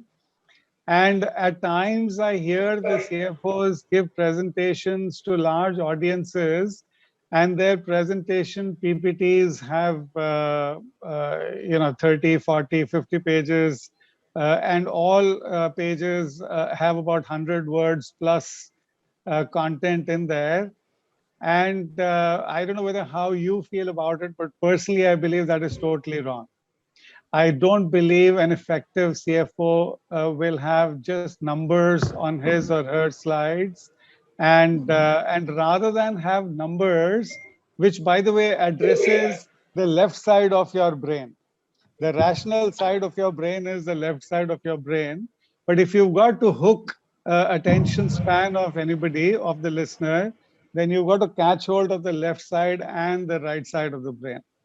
A story typically, whether it's a customer story or whether it's an employee story or whatever, will hook up the employee, will hook up the listeners to what you're trying to say. And then the numbers have a different meaning altogether rather than just being a number by itself. So I said, let me start with the story. I want to talk about, as a consultant, one of the projects I'm doing is a CSR project. I don't charge them anything, but I'm associated with an NGO called Udayan. It's a Delhi-based NGO. They have a chapter in Gurgaon, and I am a coach and mentor for young girls in school and college-going girls here in the villages around Gurgaon. And these are girls typically whose dads are auto rickshaw drivers or construction workers and so on and so forth. So daily wage earners. And consequently, these girls are bombarded with messages right through their lifetimes, where their neighbors, at times their own parents, at times their own uncles and aunts are telling them, oh, tu to ye nahi ban sakti. You can't become a doctor. You can't become an engineer, and so on and so forth, because either you're too poor, where are you going to find the money? It costs a whole lot of money, or you don't have the resources, or you're too small, etc., etc., etc. So consequently, these girls have grown up over the years believing, because they've heard so often, they've started to believe that they can't become a doctor or they can't become an engineer because everybody around them is telling them that. So the job of a mentor like me is to open their eyes to saying, no, your village is not your playfield. Even your city around you or your country is not your playfield. The whole world is your playfield.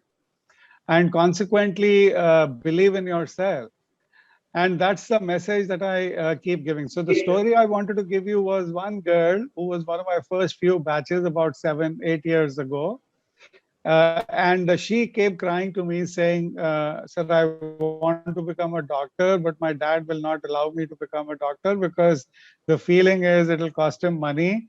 In fact, through the NGO, I've also got a scholarship, but he does not want me to go and live in a hostel. He does not want me to go out and go out of the village, etc., etc., etc. So I said, don't worry. What do you want to do? Draw in a picture. I asked them to draw on a blank sheet of paper and fold it multiple times and put it in your purse. And keep reminding yourself that this has been your dream to become a doctor. So she drew this. She drew herself with a stethoscope around her neck, standing beside a car. And I said, what's the car about? She says, my dad is an auto rickshaw driver and he's never driven a car. And I want to give him a ride on my car. Brilliant. Absolutely brilliant. I had goosebumps when I heard that dream from this girl. Anyway, to cut a long story short, 5 years later, she comes back to me saying, sir, I want to take you out on a car drive. I bought myself a car. I'm now a doctor. So of course, she bought herself a small second-hand car and so on and so forth. But for her, it was a big, big, big achievement. And I was absolutely thrilled with that. I was absolutely proud of that. So that's what I'm doing. That's my role as a mentor, is to open the eyes of people, broaden up their thinking, ask them the provocative questions, but make sure that they start believing in themselves and what they can do with their lives, rather than go with what their neighbors and other guys are telling them. Now, what has this story talked to you about? I could have started with a lot of statistics about Udayan. My association with Udayan has been about 8 or 9 years old. I could have told you that they cover 5,000 girls from neighboring villages. I could have told you that over 900 orphaned and abandoned kids are also cared for. And of course, they've been doing this for some time. So, but what is more effective, I found, what is more effective anywhere, in any situation at all, is linking up the numbers to a story, because that story you will remember for years and years and years together. Actually, even our forefathers, many hundreds of years ago, many generations ago, when they wanted to teach us the right values many generations later, what did they do? They wrote down epic stories. So the Mahabharata and the Ramayana and so on and so forth. But through stories, generation after generation after generation remembers these stories and therefore learns the values and learns the behaviors which are acceptable in society and which are acceptable and not. Whatever be your religion doesn't matter, but there is enough and more stories in your religion that that teach you as to what are the right behaviors to take on. And what am I trying to tell you eventually? That instead of publishing just the numbers, this is the EBITDA, this is the revenue, this is the earning, this is the growth year on year. That is important. I'm not trying to belittle that. That is important, but that is not the only piece of evidence that you should be sharing with your teams. If you want to stand up on stage and address 100 employees and you are the CFO of a company, you will put the people to sleep if you just give out the numbers. Nobody gets excited. We can talk maybe separately. You just had a session on HR. We can talk separately if you want on employee motivation and stuff like that. Motivation, numbers are the last thing that motivate you. Stories motivate you. Stories give you the goosebumps. If you have to win over people, it is the emotional connect which is more important than the commercial connect. And that was the first message that I wanted to give you. When we talk of communication, please do not underline, please do not focus only on the left side or the rational side of the brain. Also talk of the emotional side of the brain. This is a participative workshop where we learn, introspect, and reflect while we have fun. I am not, like Ashminder also introduced me to you, I'm a practicing line manager who's now, rather than running companies myself, I'm teaching others how to run companies. But I'm not a lecturer. I'm not a lecturer, and this is not expected to be a lecture. You'll be totally disappointed if you were expecting a lecture. No. Communication, the subject itself is a two-way street.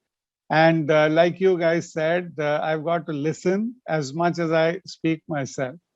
So therefore, please participate, please, and go ahead and tell your own stories, because there will be learning, there will be mutual learning from each other. And also, if this is a virtual stage with me, then I will call upon quite a few of you on this virtual stage to come and present. Because leadership is one subject where I found you cannot teach leadership in a classroom. So you have to practice. And so also with communication being a core element of leadership skills, I will ask you to practice. Now, it does not matter whether you make mistakes or whether you are the absolute perfect speaker. Absolutely doesn't matter. We are here to learn from each other. We are here to learn and improve ourselves. And therefore, please do not hesitate in participating. Everybody is in a learning forum. What are some of the corporate stories you have narrated on a physical or a virtual stage? Wherever you have, since you guys are all senior finance managers, do you reflect or do you remember any time where you were supposed to give out a lot of numbers and you chose to give a story instead? Or maybe to supplement the numbers, you chose to give a story. Anybody can think of any such instance?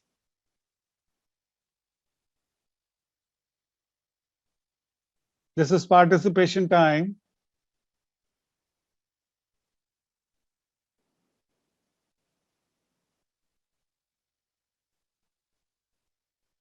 We have 66 participants, so 65 if I exclude myself. 65 participants, please participate. 2 participants have raised their hands. So go ahead. Krishnan and Swaminathan.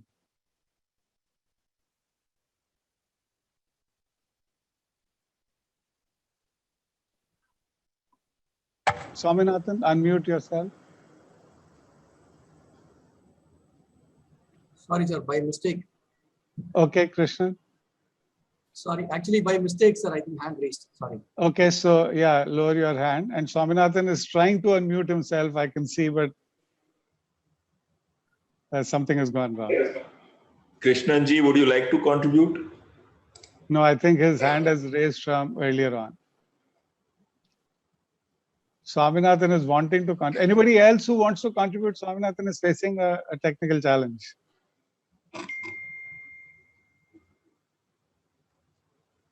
Ashminder, can you unmute Swaminathanji as an administrator? Prashant, go ahead.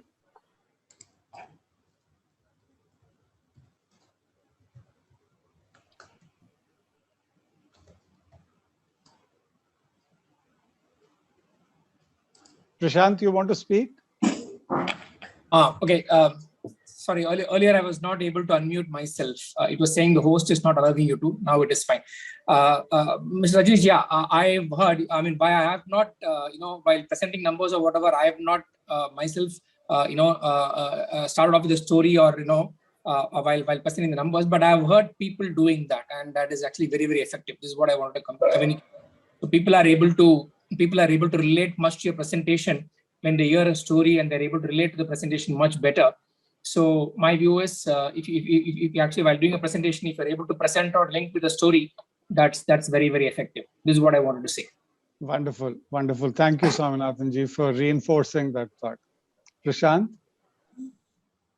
Yeah, so I would just like to share a story. I don't know, I didn't get your exact question. Maybe you are asking that, did I ever present a story before the audience to prove a point in my numbers? Okay, I recollect an instance which is a story itself. So once upon a time, I was working for a textile company, and just after the lunch hour, I just used to take a stroll around the textile mill. It used to be a very huge textile mill running into acres and acres.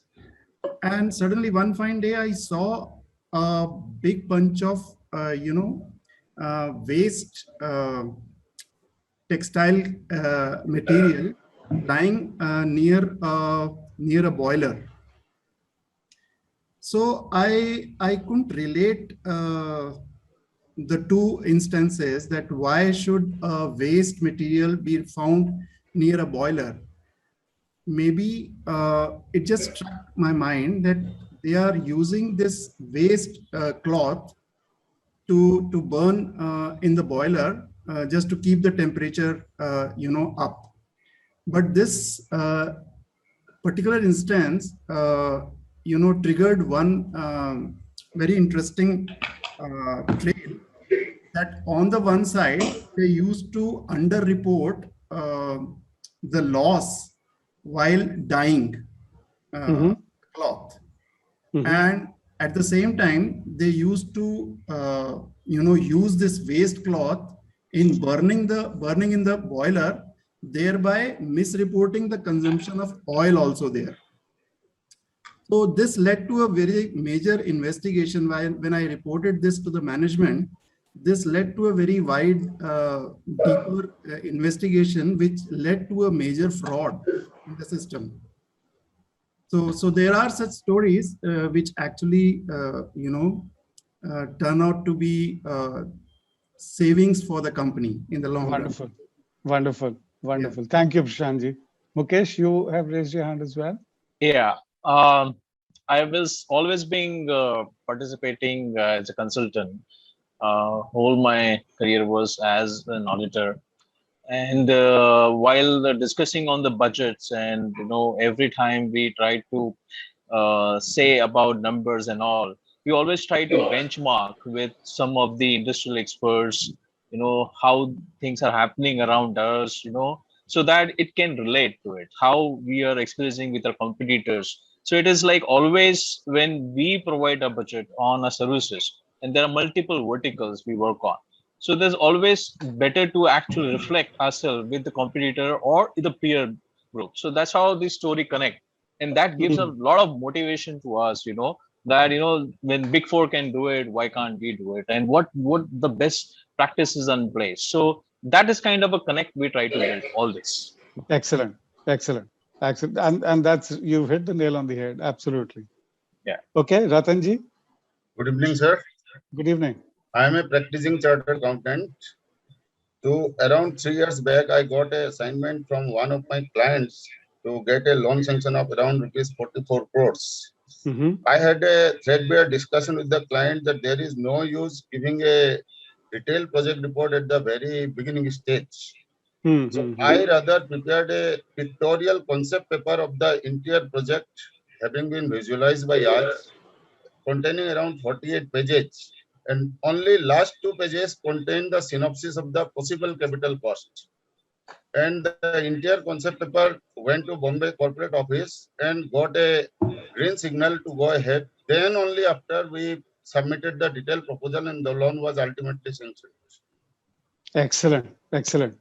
So, we've heard 4 or 5 stories now on re-emphasizing the same point, to say that numbers will sell much better if you wrap them around stories. I mean, I've been a practicing CEO of large multinational companies. I've had the pleasure and privilege of leading teams over 10 to 14,000 people in India, and globally over 1,000 Americans as well, Americans and Britishers. What I have found, so every town hall, for example, that I had where the employees are either virtually or physically in front of me, and I'm talking to them about the business, most of the CEOs would start off with quarterly numbers. What is the revenue growth? What is the EBITDA growth? What is the year-on-year? What is the market cap, etc., etc., etc. My first 1 or 2 slides were always customer-centric and employee-centric. To say, one story around the customer, one story around the employee, to say what a wonderful customer turnaround this one person did, and clap for him, and make sure that. And once you narrate those 2 stories, you know that the audience is captivated and listening in. And then talk about maybe the vision for the future. What is the mission for the next 6 months, etc., etc. But the stories have always played the part. So that's the first message I wanted to give out in these 2-hour sessions that we will talk of. Let's move on. The 3 areas that I thought I will be able to cover in giving you some tips and tricks. One is formal communication. If you are asked to stand up on stage and talk, and informal elevator pitches, you meet the investor in a corridor or you've gone to a customer and suddenly you meet the CEO of the customer. How do you handle that 1-minute spiel? This is an important aspect of communication. And influencing your board. I think that's the other. I was told by Ashwinder that this is a very senior group of guys. So I thought maybe a little tip around influencing your board, and even handling media. What I have not specifically covered is listening skills. But let me give you one quick tip before I move on. Since you guys, in your original statements in the chat box, you spoke about listening skills. Let me take 5 minutes detour and talk to you about listening skills and the importance of it. By the way, since I'm a leadership coach, I can say with some confidence, listening is one of the most underrated leadership skill amongst all the other skills that you're expected to have. Listening skills are the most underrated skills. So to be able to listen, if you have to build relationships, if you have to build your own professional network, if you have to build your own team and motivate your team, the ability of a good leader to coach, the ability of a good leader to build a professional network, all depends on one skill, and which is the listening skills. So for that, I'm going to talk to you about one type of questions that at least I'm very fond of. Even as a CEO, even as a practicing CEO, I used to say this.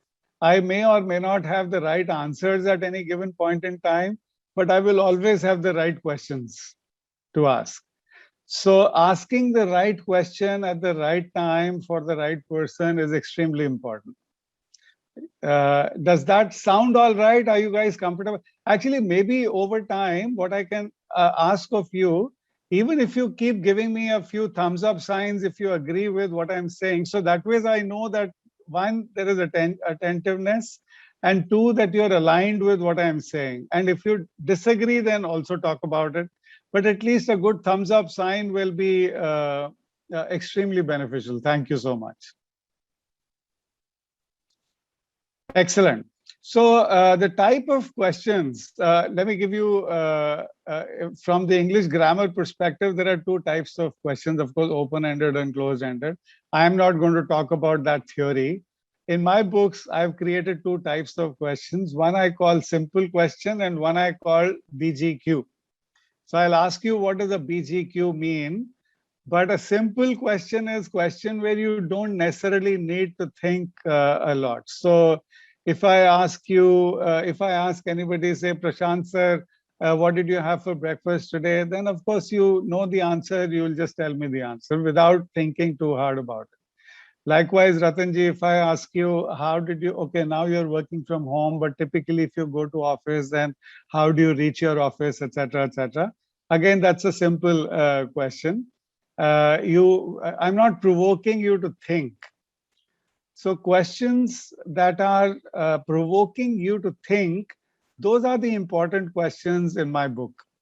And in your professional journey, those are the questions that help you get to the top of the ladder.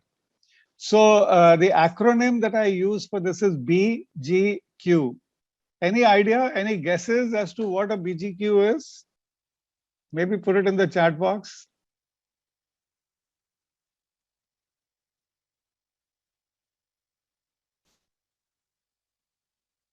Background question, yeah, BGQ. Christian, good thought, background question. Anybody else, any other guesses? Brain G question, brief grief question. I like that, Mukesh. Business general question. Okay, let me open the Pandora's box. It's actually a bloody good questions. So I call them bloody good questions. And what is a bloody good question is actually a thought-provoking question. So for example, if I ask you, what is your vision for yourself? Where do you see yourself 3 years down the road? What are the top 2 challenges that you have yourself? What are the top 1 or 2 achievements you have in the last 6 months that you're really proud of? These are questions which the listener cannot respond back without thinking twice. So these are thought-provoking questions. And my suggestion to you, this is the second tip for the day. So the first tip was stories. The second tip is BGQs, bloody good questions. Make sure that you become an expert in bloody good questions, because whether you're talking to, let's play a little game here and a quick game. If you come across the Prime Minister of India right now, for whatever reason, if the Prime Minister of India decides to join this forum, what are the 1 or 2 BGQs you are going to ask him? Give it to me on a chat box. What are the 1 or 2 BGQs that you will ask Prime Minister Narendra Modi?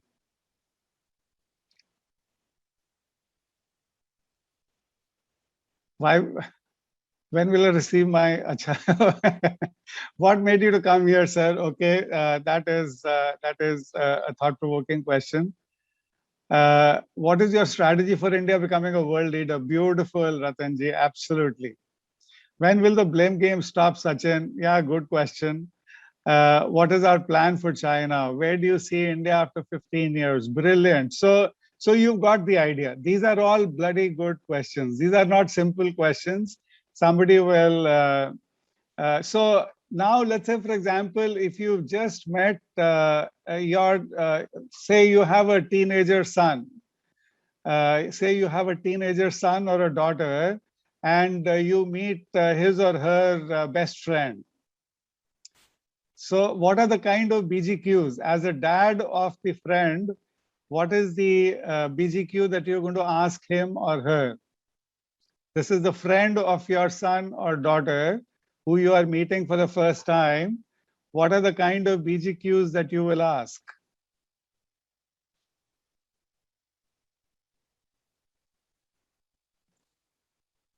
Absolutely. What is your ambition in life? What do you want to become? What are your career options? Brilliant. Hello, dear. What would you like in your career? Absolutely. What is your name is a simple question, Rakesh. So bloody good question is the first few. How will you become what you wish to be? Absolutely. Absolutely. So these are all bloody good questions. One last game. if you have, I'm assuming all of you are managers and therefore people leaders. If you meet one of your juniors at work, you met one of your juniors in a corridor while walking, so not in a formal meeting environment, but you are just walking in a corridor and you come across one of your juniors. What is the BGQ you're going to ask him or her? How's the Josh? Wonderful, Krishnanji.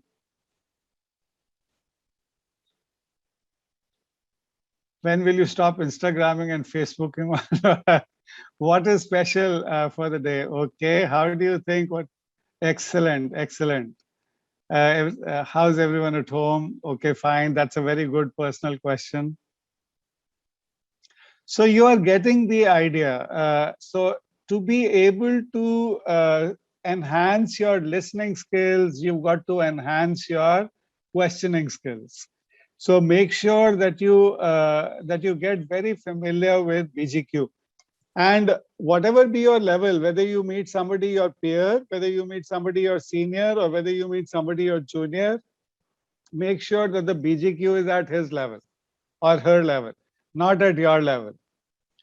So step into their shoes. You know, one of the comments you guys had made was make sure you step into their shoes and make sure that you then talk to them.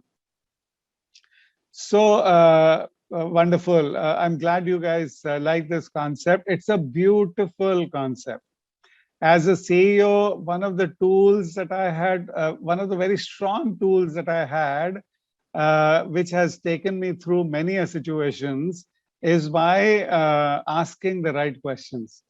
I may or may not have the right answers, but I will always have the right questions.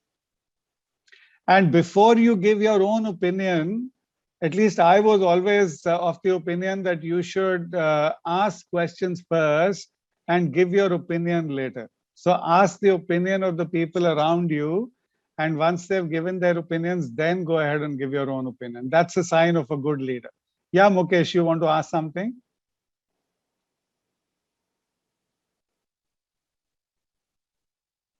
Mukesh, you have your hand raised. Maybe from the earlier one. Acha, okay, okay, wonderful. Okay, so let's go ahead. I would want, this is the stage where I want one of you guys to come in and volunteer and make a short presentation. I'll reveal to you what the presentation is about, but you know, the sign of courage, I'm looking for courage as a leader. Can one or two of you volunteer? Raise your hands. Krishnan, you want to volunteer to make a presentation? And Mahendraji, okay. So maybe Krishnan first and Mahendraji second. And maybe Aishwarya, I'll come to you again. Further down the road, I'm going to ask for more presenters. So remember to raise your hand even then. Krishnan, so you are on first. If you don't like this situation, you can pick any situation. I don't mind. The idea is for you to come on stage, on a virtual stage, and make a quick presentation. So let's say if you're in any organization at all, there is a group of senior leaders visiting your office, and you typically have not been in interaction with these guys and girls, and you've been asked to pitch for 3 minutes about your team successes and challenges and so on and so forth. So I thought this was a reasonably easy thing to talk of, since day in and day out you're involved with your work. And if you come across people who are seniors who are not necessarily, who may be generally aware of what you're doing, but not specifically aware of what's happening, for you to pitch for 3 minutes on all the good things that you're doing within the organization. Is the topic okay, Krishnan?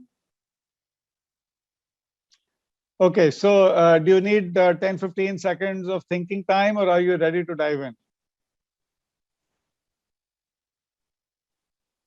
You're on mute. Yes, sir. I think I'm now unmuted. Okay, go right ahead. So everybody else, please listen in, and then I'm going to ask for feedback as well. Provided Krishnan is okay on receiving feedback, then yeah, I'm going to ask for feedback too.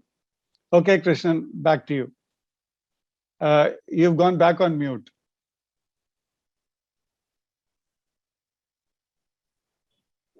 Yeah, sorry. I think I was muted again. So I will just start right away, sir. Whatever I'm. Are you able to Go hear me? ahead. Go. Yes, yes, yes. So, good evening, sir. Nice to meet you. Just like to convey that our team is doing a great job. And we have been able to meet all our targets for the current year based on the budget. And we have been able to exceed the targets. The team is working vigorously, and we are able to stretch and do the things that are required to be done on time with accuracy and speed. And we are having a great team, and the culture in the company is also extremely good.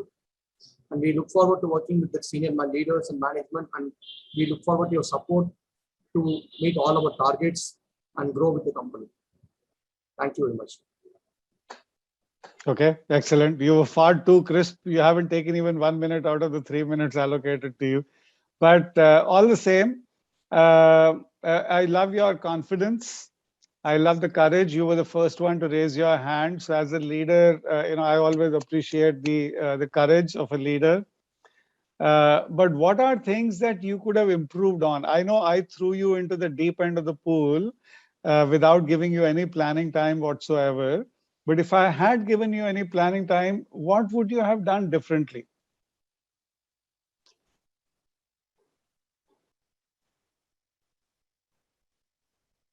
Unmute yourself.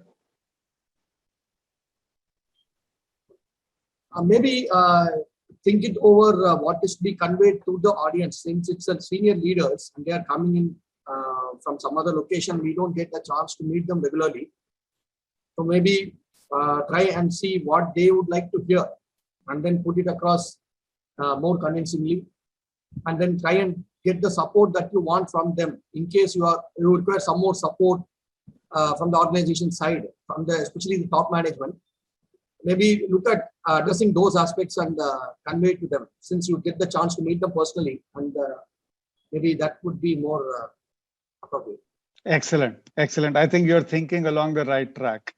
Let's go to Mahendra, since he also raised his hands. Mahendra ji, over to you.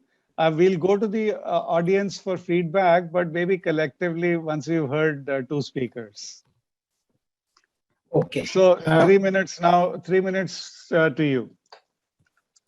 Yeah. Great group of senior leaders. I'm Mahendra, presenting the team's success and challenges. As you know, in the past more than 1.5 years, we are going through the difficult phase of Corona, and its effect on our businesses as well. So we have in the typical phase also, even though the teams are working remotely, and we have established the successful communication between each other, and we achieved the targets given to each and every team, even though they are not available at the right time to discuss with them or to communicate to them on timely basis. Still, they continued their best efforts, and they achieved their targets. The main challenges what we got during this period is definitely the technological challenges, because we do not have the proper estimated infrastructure available to meet this challenge. But still, we came up with these solutions. And another challenge what we got during this time is to meet to our customers and suppliers face-to-face basis. So many times we are not able to get in touch with them, or we are not able to communicate or negotiate them on the pricings and the better solutions. But still in the difficult situation also, we have continued our efforts to achieve the targets. And finally, the result is that we made our budget expectations. And we are expecting that in the next year also, even since now Corona is going out from the market, we are expecting next year we will grow more than 25% than this year. And this is the effort which I can see from my team, and I see that my team is equally motivated and ready to achieve the targets. That's all. Excellent, excellent, excellent. So I can tell all you guys are senior finance guys, because you're all precise and concise, and whatever is asked, you will answer only that and nothing more, and so, which is a good sign. But I guess you haven't again taken advantage of the 3 minutes that I had given to you entirely. And while you know the subject very well, and typically I've seen this is a sign of an expert, that because you're an expert in your field, you dive straight into the subject. Whereas actually for a good speaker, you should be first giving a bird's eye view, talking about the environment, talking about the background before you dive into the, so structuring. I will possibly over the next 3 or 4 slides, maybe let me talk a little about how can you structure yourself better. I think the message that you're giving, I am in no position to critique or comment on the messaging because you know the content of what you want to deliver the best. But what I can teach you today is the importance of structuring your communication well. Swaminathanji, you have something to say?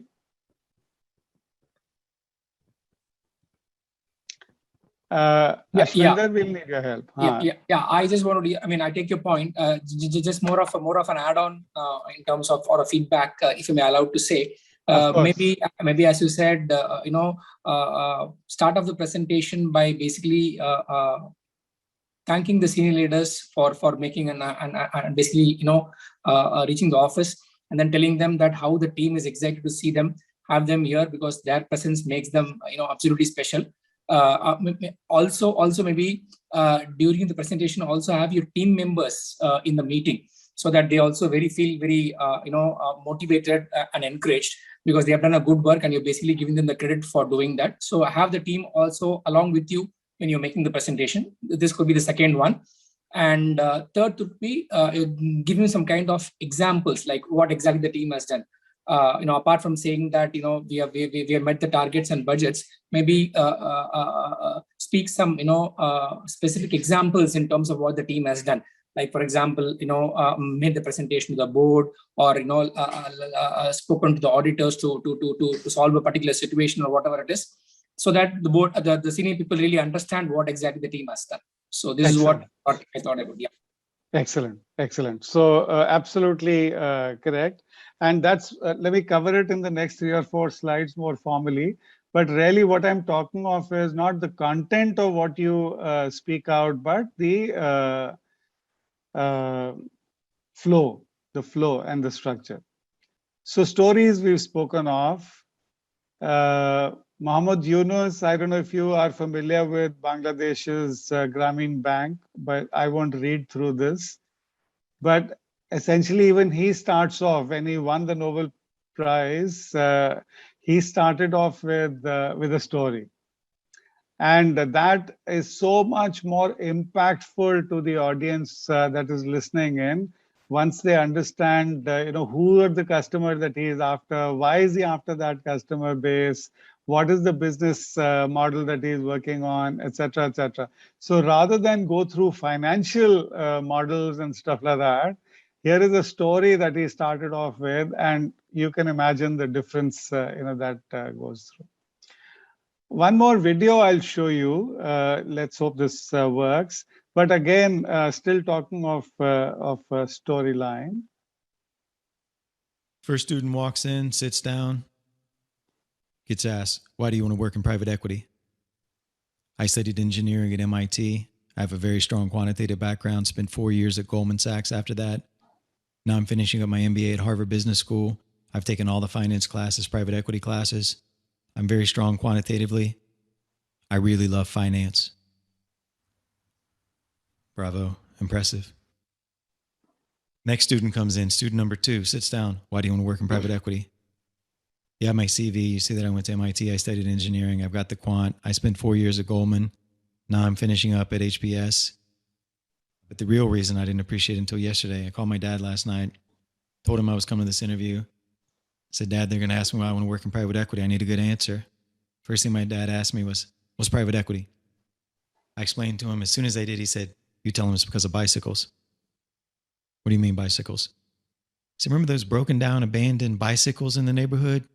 You kept bringing them home, put it in the garage, sandpaper it, spray paint it, take your toothbrush outside, get all the rust off the chain. What'd you brush your teeth with anyway?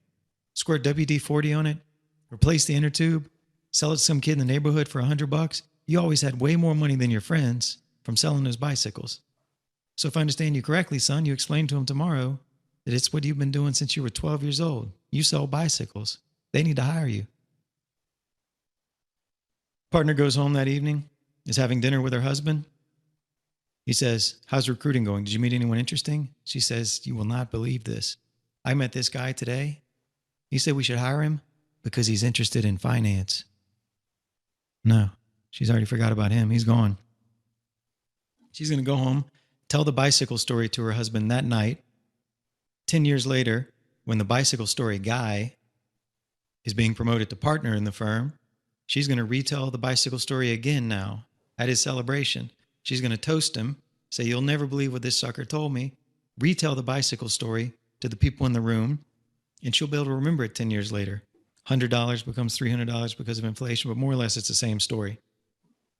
Now, why does she do that? Why did she hire him instead of quant finance guy? Because she knows that in a year or 2 years from now, or maybe immediately, he's going to be sent to Thibodaux, Louisiana to meet Wade Boudreaux, who has a cement company. He's going to have to play golf with Wade Boudreaux and make Wade Boudreaux want to do business with him. Does Wade Boudreaux want to do business with quantitative I like finance guy or with the bicycle guy? If you know anything about Wade Boudreaux, you know what the answer is. Stories are going to create connections, generate sales, increase clients, all the stuff that matters. The CV stuff, that's there. That's impressive. That mattered a long time ago. What's going to matter in the future, much, much more, is the ability to connect, to tell stories. Stories.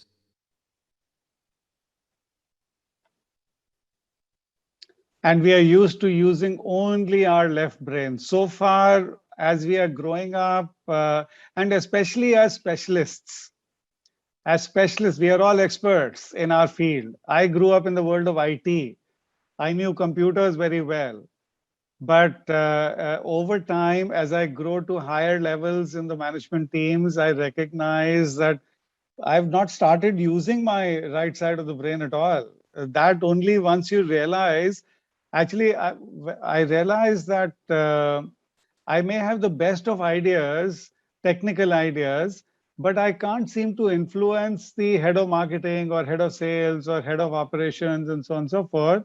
Even though as head of technologies, I think I have the best answer for the organization.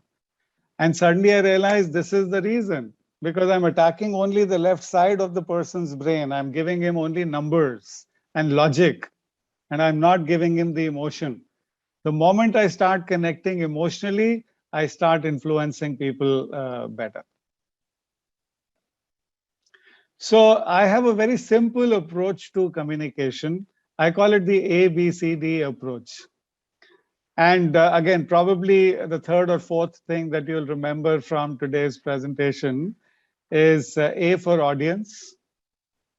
Who's your audience? I think that has to be the starting point. So when Ashwinder asked me for conducting this session, facilitating this session with you guys, my first question is, who are the people there in the room, in the virtual room? What is their background? What is their profile? What is the interest areas that they have, et cetera, et cetera, et cetera. So unless I understand, I'll talk of the others as well. But the first part is, who's your audience? If I do not understand the audience, I will go wrong. I will go wrong in my communication. So whoever you are communicating to, whether it's a CEO of the organization or whether it's one of your juniors that you're presenting to, make sure that you understand who's your audience and the needs of the audience. Second, of course, is behavior. What is the behavior you want to address? Or what is the topic? What is the theme? Here in this case, I was told experiential knowledge of communication. Maybe you've understood the theory behind it, but the practicalities of communication and what is a better way to communicate as compared to others. So B is for behavior.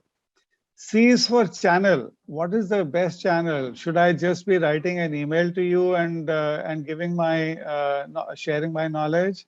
Is it a face-to-face discussion where you are given an opportunity to question? Should it be just a video module that I load onto internet and you read or you listen to on your own time? etc., etc., etc. So what is the right channel for a particular communication? It will be different. If there is a sensitive message that you need to give to your team, then an email is not a good channel. If there is something that you just want to record for posterity, possibly an email is good enough. If there is a good news message that you want to cascade to your message to your team, maybe an email is good enough. But a one-on-one feedback, a sensitive feedback needs to be given face-to-face. So determining the right channel for the communication is very important. Once I've defined the channel, then I do the actual design of the content. And E is for evaluation. Evaluation doesn't necessarily mean the feedback form at the end of the session. It's also, I am trying to keep you engaged virtually, even though physically I can't see quite a few of you, but through the chat box, through asking questions, BGQs, now you've learned, but I'm trying to keep you engaged. Because looking into your eyes, looking into your engagement, I'm already in my mind evaluating, is this going the way I'd expected it to go, or is this less than or equal to where we should have been? So evaluation is a continuous process right through the process of communication. Now, telling your story, there are 3 elements to this entire exercise. And the structure, Krishnan and Mahindra, especially now, if you link up with your respective speeches, just reflect on these points that I'm making and introspect back into your own speeches to say, where do you think you could have made a difference? And I'm going to ask you to say, do you feel any one area where you can significantly add value from what you've heard in these next 2 or 3 slides? So let's talk of Connect first. Connect is first and foremost, you have to hook my attention. I realize this many a times, people are physically there. As a CEO for Aviva, for example, when I go to London and I present my ideas to the board there, the 10 people may be there sitting around the table, but one person may be thinking about his girlfriend, another person may be thinking about the scratch he got on his car, another person may be thinking of something else, and so on. So they're not there. Emotionally, they're not there. So before I start my presentation, I've got to make sure that I hook your attention, hook the attention of the audience. Question for you guys, one also to see whether you're attentive to this piece that I'm telling you. What do you think was my hook when I started off with this conversation? When Ashwinder, just after he handed over the mic to you, I had a hook for you to check whether you're paying attention to me or not. What was that hook?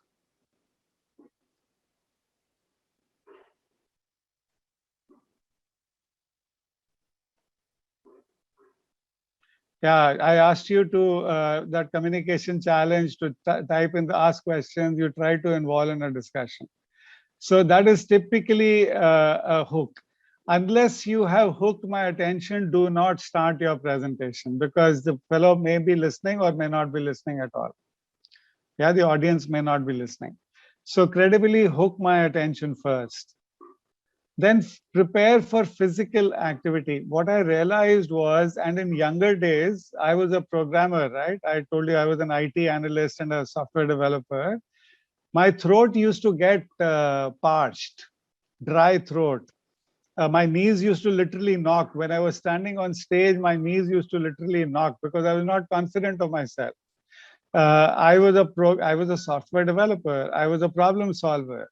I had no reason to be on stage. So whenever I was asked to go on stage, my lips used to get totally dry. My throat was totally parched. And therefore, the first 30 seconds, I was totally, I started off in a negative back foot. So prepare for physical activity. One of the tricks I learned is that actually speaking to anybody for half an hour, 1 hour, 2 hours is a physical exercise. So I make sure that even before I'm called on stage, I'm doing some physical activity. I'm moving my shoulders, I'm moving my legs, I'm moving my arms around. but increasing the blood circulation. If my blood circulation is going faster, then when I come on stage, and in fact, if you notice, I have my little honey and water mix also, which I keep taking on fluids regularly. So make sure that you're prepared for physical activity. The speaking, communication, there is a physical element to it. So don't miss out on that. And make it a conversation. Engage the audience. There is no such thing as a monodirectional speech. You have to learn of ways to engage your audience in different situations. If you're talking one-on-one versus if you're talking 1 to 10, if you're talking 1 to 100, there will be different spiels that you'll use. There'll be different techniques that you'll be using, but you have to make it a conversation. You have to get the engagement of the people going. My first statement always is, in fact, okay, let me give you a little tip. They say that divide your conversation or divide your speech into 3 parts. Say what you're going to say it, and then say what you just said. Once again, say what you're going to say, and then go ahead and say it. And last, say what you just said. So say what you're going to say. If you recall, my first few statements itself was, this is a 2-hour session. We're going to talk of communication and practical examples of communication. So the audience knows what is coming and how long it is coming for. There are no surprises. It's just so much easier. It just makes it so much easier for the audience. So say what you're going to say is, and then of course say it. And the last thing you will notice when I conclude, I will summarize. The human brain is such that it cannot absorb whether I'm giving you a 5-hour lecture or whether I'm giving you a half-an-hour spiel or a 10-minute spiel or whatever. Your brains will not take more than 2 or 3 things. You will remember only 2 or 3 things out of the entire spiel. So it is my job, therefore, before I close, I've got to focus on what are the 2 things or 3 things that I want your brain to remember from this session. So making sure that you talk of making it a conversation, say what you're going to say it, and then say what you just said. So this is the connection. Make sure that you made your connection first. Yeah, and then if we talk of hearing, this is the rule of 3. Okay, so structure is the rule of 3. Actually, rule of 3, I'll give you another rule of 3 also. If I were to ask you to write me an email, and you have covered this in one of the sessions earlier today as well, but if I ask you to write an email to me, and if you go, statement full stop, statement full stop, statement full stop, statement full stop, statement full stop, statement full stop, by the time I've gone through half your email, I'm already asleep, because nobody has the patience to go through. So what is a better way of writing an email or better way of communicating via a Prezi or something like that sort is paragraphs.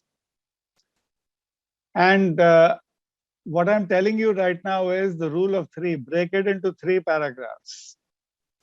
If you ask me why 3, while I'm not a psychologist myself, but I can tell you somehow the human brain understands the number 3 very well. We have broken our world up willy-nilly. We've broken our world up into past, present, and future. Here, there, and everywhere else. You, me, and them. So everything in our world around us, we tend to divide into 3 parts. Our brain understands the number 3 very well. The rule of 3. And then eyes looking out for feedback, we've already spoken that. And vary the pitch and tone. So don't just keep giving statement full stop, statement full stop, statement full stop. People will get bored. So every now and then ask a question mark. What do you think about this? How do you feel about this? Are you guys comfortable? Okay, show me a thumbs up if you are comfortable. Those are things where you're again calling for engagement with the audience. or an exclamation mark every now and then. Wow, if we have achieved a 25% market growth where our competitors are languishing at 7%, 8%, they're what? But wonderful achievement over this last quarter. But bring some exclamation mark into the entire exercise as well. So vary your pitch and tone in the entire exercise. And then, of course, in terms of the last part, and I think some of you mentioned this as well, that you must finish with a call to action. So what do I want you to do? Having heard this from me, what do I want you to do? Am I seeking some money from you? Am I seeking an approval for some funds? Am I seeking your participation in this exercise? So your conversation must end with a call to action. Amplify the WIFM is what's in it for me, and summarize. And pause for highlighted effect. Just like in an email, you will do bold, or in a Word file, you will do bold and underlined. Actually here, if I want to highlight a particular topic, then having made that comment, like for example, if I tell you, hey guys, do you appreciate we've grown 25% this year? And then I'll pause. That pause actually has the effect of a highlight and an underline. So make sure to highlight, you pause. I'll show you one more video. You recognize this girl, I'm sure, Malala. She's also a Nobel Prize winner. Let's hear her. It's just a 3 or 4 minute video. And then I'm going to ask you as to what did you like about it and what are the learnings for us?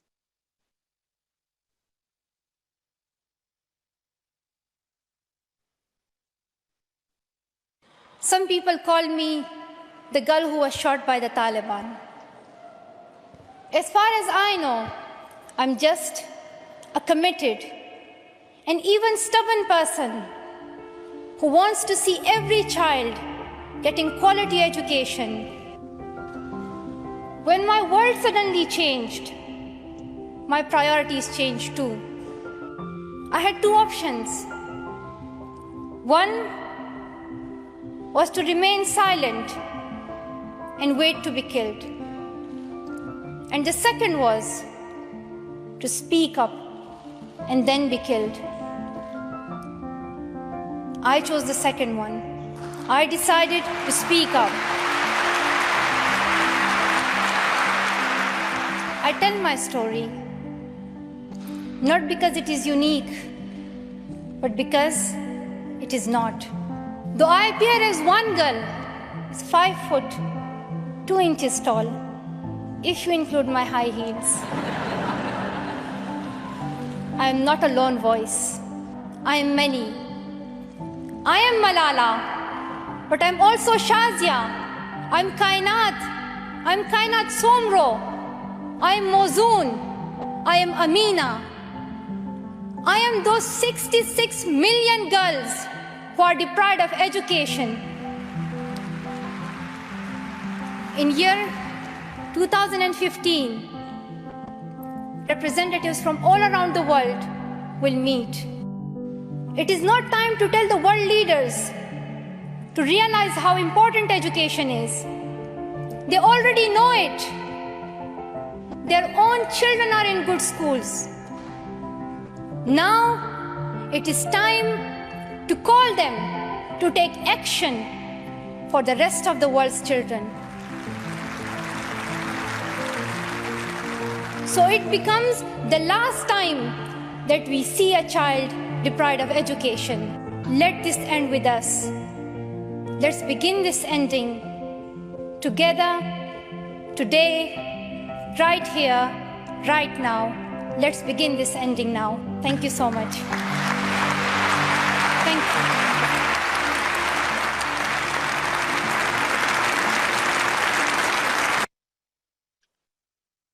So what did you find, first of all, in this? If you compare, we had two speakers earlier of our own, And now we've heard Malala.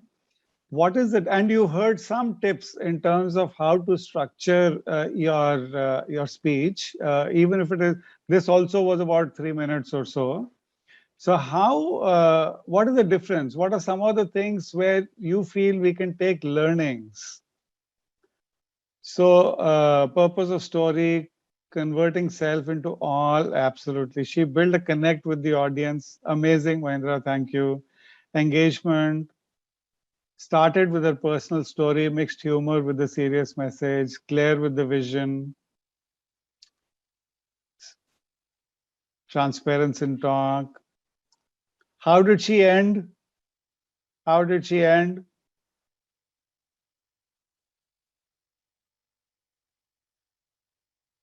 Call for action. Absolutely. Absolutely, Shekhar. So right. That she used pause excellently.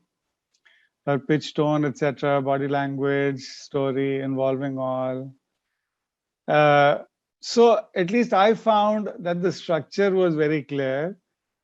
She started with the story. That's exactly how I'm asking you guys to start with. It may be a serious subject. Don't worry. Don't worry. You don't, just because you're designated a CFO doesn't mean all you've got to present is the revenue and the EBITDA or the expenses. So make sure that you start with the story, connect that story to the numbers you want to present the numbers in 3 paragraphs, break up what you want to say into 3 paragraphs, and then finish with a call to action. I think that's, if you can follow this structure, and of course, at the starting point, make sure that you say out, she didn't have to do that, I guess, because she was given a specific slot for a specific this thing. But at least I'm very fond of starting off saying, okay, I have 5 minutes or I have 2 hours, and this is the subject we're going to talk of. And Prashant also says emotional cord charge. Absolutely, absolutely. Aishwarya is saying she started with own mission and ended making it everyone's mission. Yeah, yeah, yeah. Wonderful. I love Malala's. Every time I hear this talk, I'm absolutely enthralled. Okay, one more person. There was somebody else who was raising his hands to present. I forget who. Who's the person who had said he'll want, or if we have a she, there are. Oh, Aishwarya, okay, you wanted to present. So go ahead and present. And if there's a lady volunteer also, I'd love to give another chance elsewhere. Okay, Aishwarya, 3 minutes to you. It's the same topic, or if you want to use another topic, it's your call. But now you've got to use all the pressure is on you. You heard Malala, you've got some tips in terms of how to structure your presentation. So you've got to use this learning and therefore have a better presentation. You're on. You have to unmute.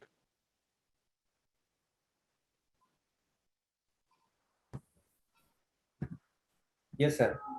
Thank you so much, sir. So I would start. Good evening, sir. It's we are really excited to see you all here in our office today.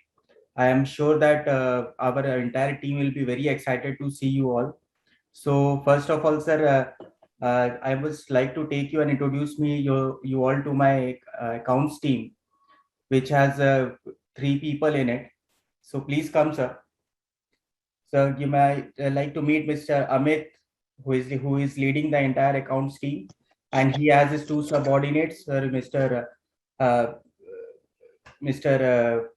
Mayank and Mr. Gaurav. And sir, they are really excited to meet you, and they are working really hard to make your vision of the company's vision of expansion. They're working really hard on it. Even during this pandemic time, when it was not possible to come to office, but still we were under expansion. So it was really important for us to, and the entire team, to come office, because the things were getting stuck up because of all those pending invoices and GRN entries. So they had been working really hard, sir, for this entire company.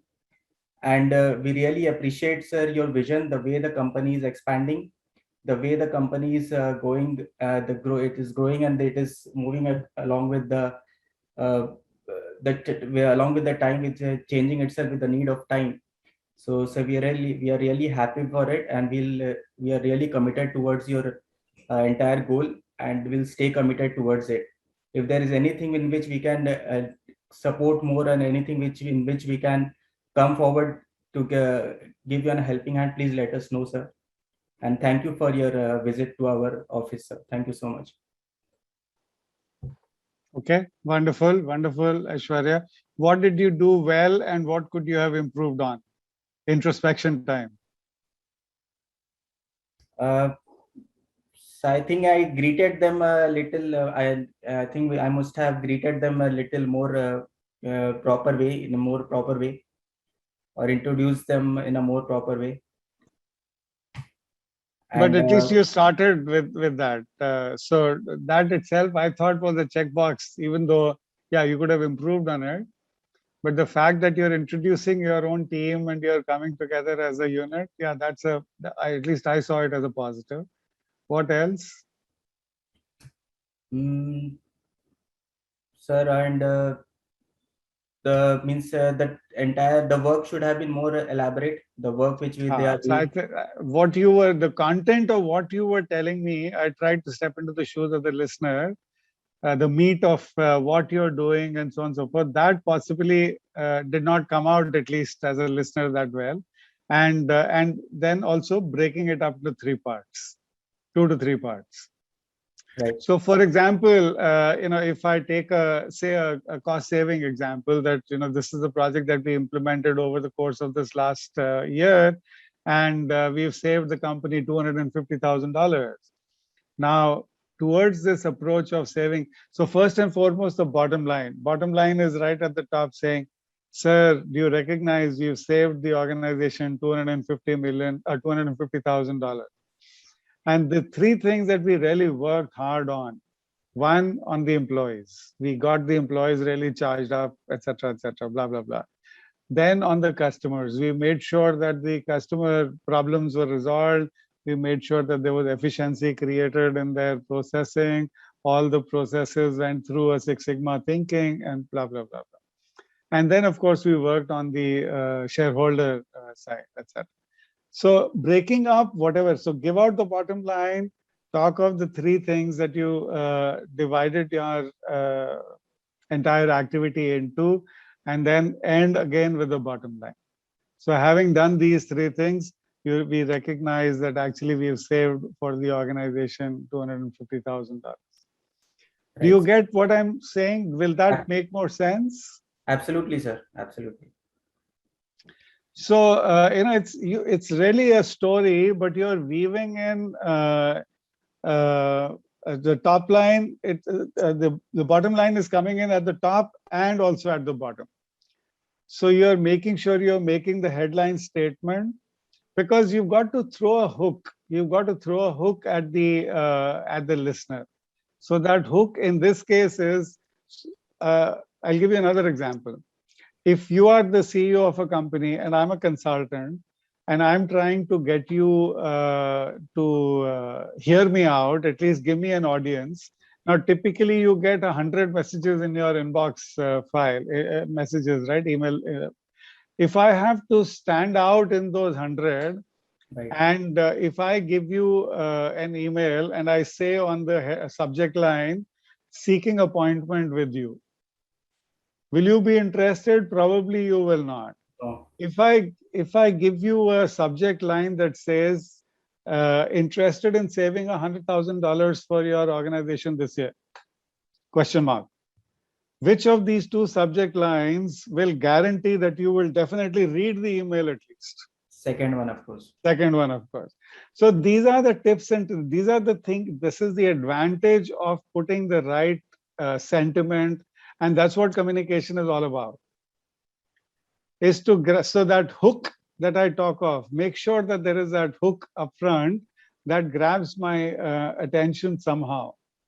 And we'll talk about it subsequently as well, because a presentation need not be formal.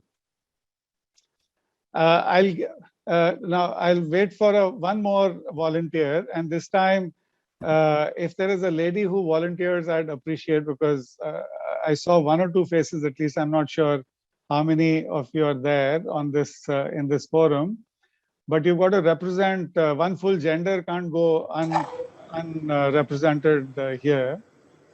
One more exercise I have in mind, which I want to get one more volunteer for. So can somebody else volunteer, please? So no time to feel shy, just come up.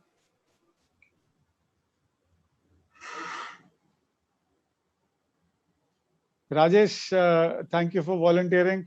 I'll wait for 10 seconds. I'll give priority to any woman who raises her hand. If nobody does, then I'll ask you to.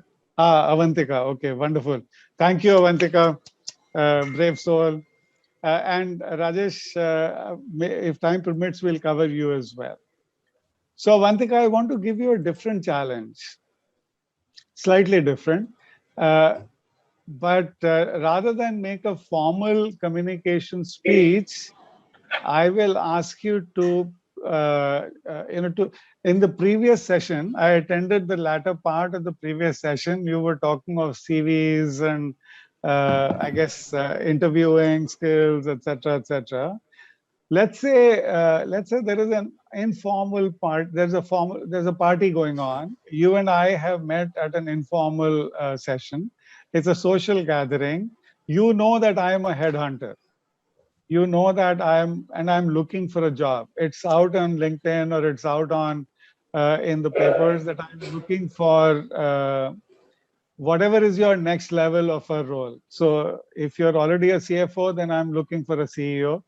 And if you're not a CFO yet, then I'm looking for a CFO. And you know that.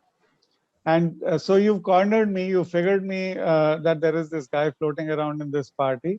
Now you have 2 minutes. I've told you that you've said hello, I've said hello, and I've said, oh, I have only a couple of minutes and then I have to run. So you have 2 minutes with me. How are you going to sell yourself? You are the product, right? So you're going to sell the product, Avantika, to say, actually, you are the best person for this CFO/CEO role. And you have only 2 minutes. So what are you going to communicate with me in this 2 minutes is what I want you to role play. Is the exercise clear? Excellent. So unmute yourself. Unmute yourself.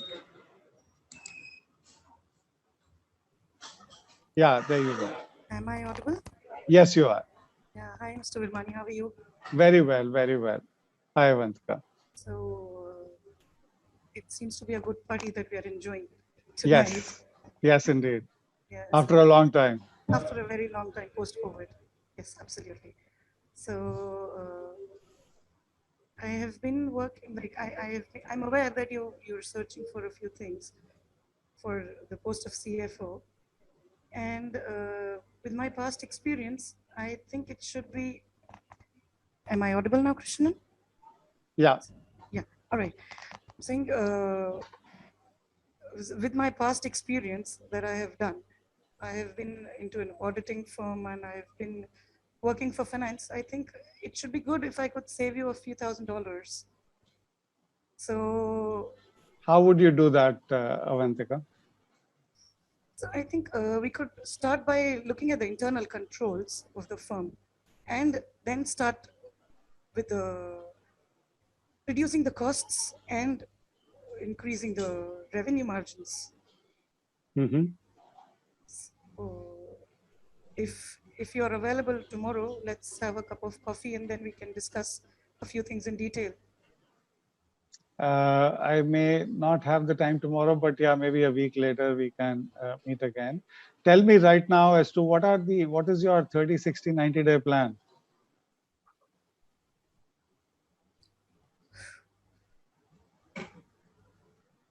To increase the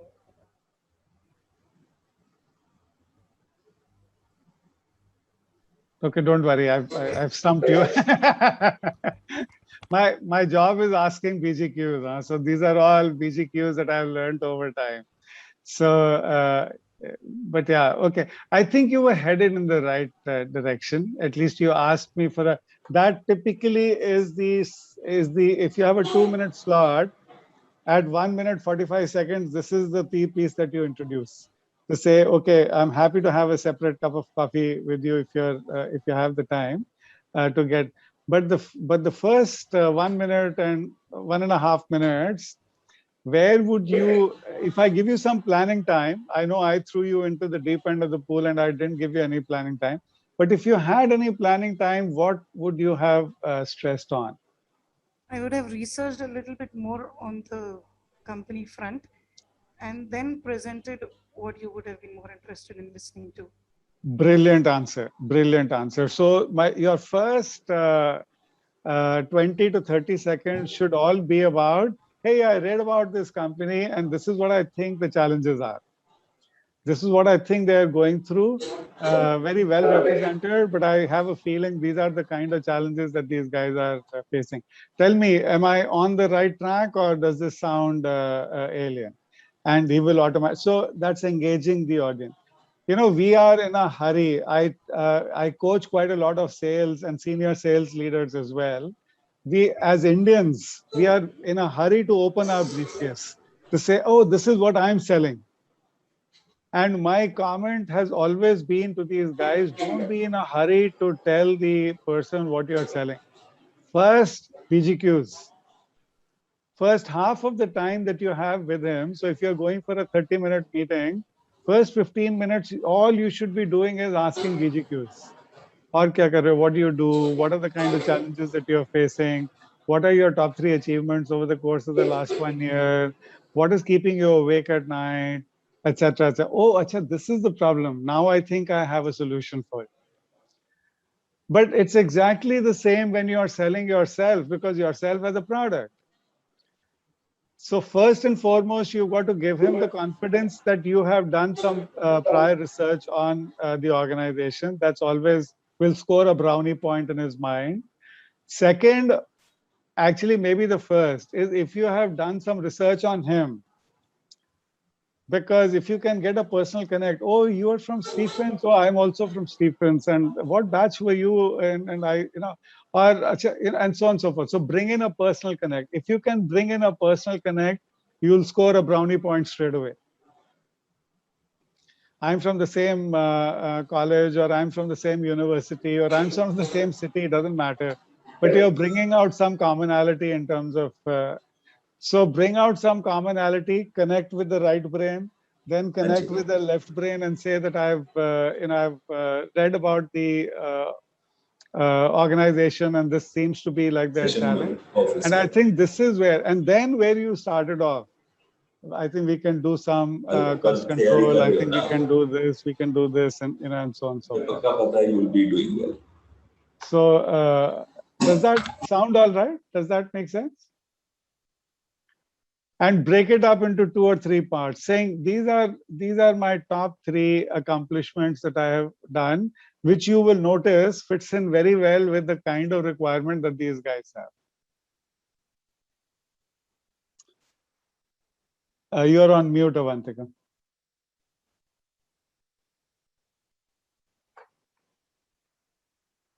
So anybody else has any comments on this? So Krishnan is saying, great. I think this elevator pitch speech requires some. Oh, absolutely, absolutely. Everything in life requires some practice, and leadership is such a subject which I can give you the tips, but unless you try it out in the real world, it's like swimming. If I throw you into the pool the first day, of course there'll be water that will go up your nostrils, and of course you will struggle and so on and so forth. But eventually you will become a world-class swimmer. Anybody else has any other comments on this?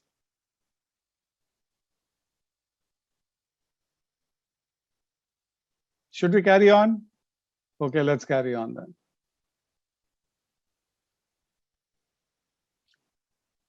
General awareness about what is happening around is very useful, okay?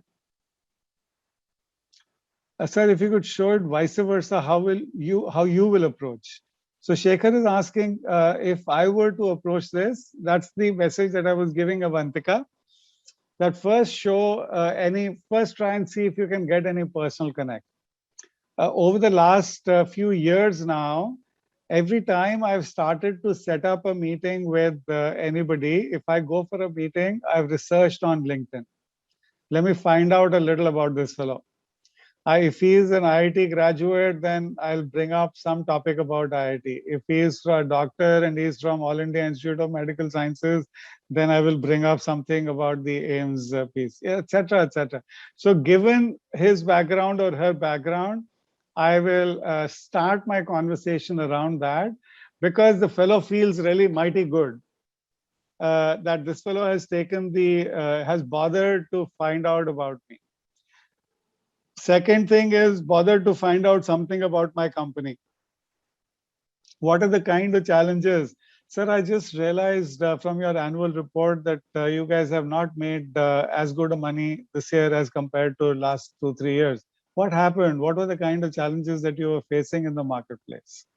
Etc., etc. So if you start off on a questioning basis, on a conversational basis, giving the person the tap on the shoulder that I have read about you, he or she feels mighty pleased. And already you've scored a few brownie points in the. Then talk about sorry, Aishwarya is asking, does the language, that is Hindi instead of English, put any negative impression? Actually, I feel it's the other way around, depending on the situation. The more you position yourself like the other guy. So if I'm going out selling computers to to somebody in a very sophisticated market, I will use English. If I'm going to sell computers to the Ramlal Dhaba, then I will use Hindi. If I am selling in Chennai, I'll use Tamil. Why not? So show yourself like the other guy. The more commonalities you are able to bring about, the better off the discussion is. And then structure when you're, so always the first half of the meeting is BGQs.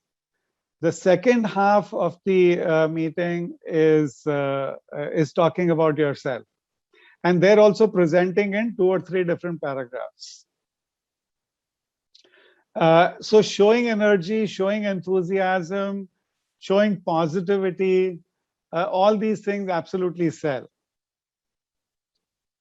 Does this make sense? Any other question, any other comments? Or again, give me a thumbs up if you guys are aligned with this. Okay, excellent, excellent. Let me carry on. So I think these slides now I have covered. By and large, I think I've covered. Apple case, this is actually a case study. Apple product launches are like known in the industry. And Steve Jobs has written a book on communications. In case somebody is interested, you may go and read this book as well. But brilliant book, absolutely brilliant book around. Mahindra, yeah, you want to ask a question?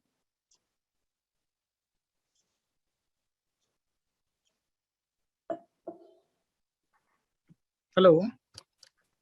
Yeah, go ahead. Sir, I just want to ask one question, that in corporate communication means, some, for example, we had called some meeting with the team of our, you can say the HODs, all HODs, and such subject is already defined. And for example, its subject is not related to my topic. For example, we are in finance and subject is related to something, production meeting, we can say. The finance person is called as a as and when required to give some sort of inputs. So in such a meeting, how we can initiate the discussion, our discussion, which will bring the finance on the front instead of operations on the front. See, I personally, Mahindra, I would at senior leadership level, personally, I would say stop wearing the finance or the production hat. wear the company hat. So if you're wearing the company hat, then you as a senior leader can ask questions around production, or you can give in your inputs as a finance guy as well. But it's all right to ask questions saying, how do you think we are going to get our return on investment? How do you think we are going to, what kind of investment are you looking for? How much is capital investment required right now? What is the operating expenses over the course of the next 3 months or next 6 months? Do you have a budget for it? Have you already spoken about it at the beginning of the year? What part is budgeted? What part is unbudgeted? Now, those are the kind of BGQs you will ask the production team because you are wearing the specialist finance hat. But you also have the onus as the organizational leader to ask him questions around saying, if the revenue does not start coming in till 3 years after this project. For the first 3 years, I'm just sinking in funds. How do you think this is going to benefit the organization?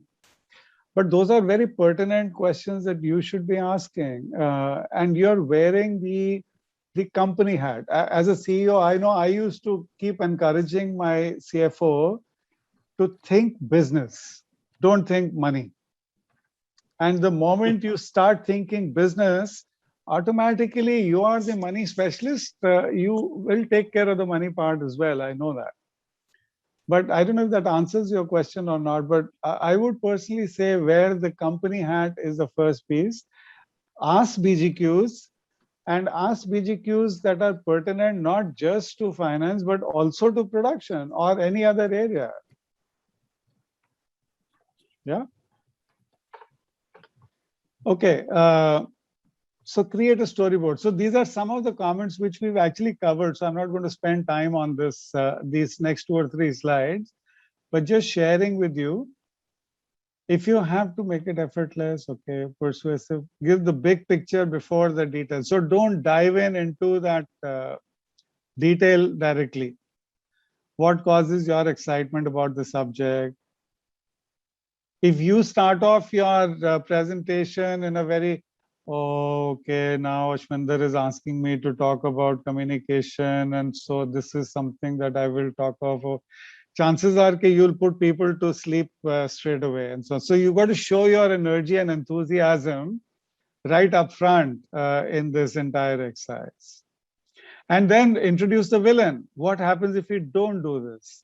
So typically especially when I'm seeking money. So if I'm the CFO or if I'm the CEO of a company and I'm gone to the board and I'm seeking some funds, then I will introduce a villain saying, if we do not do this, then hey, competition gains the market share, or our customer satisfaction scores are going to go low, or our revenue is going to dip, etc., etc., etc. So introduce the villain. And what happens if we do not do this? So make a problem statement and make a solution, and help this create a story around this entire exercise.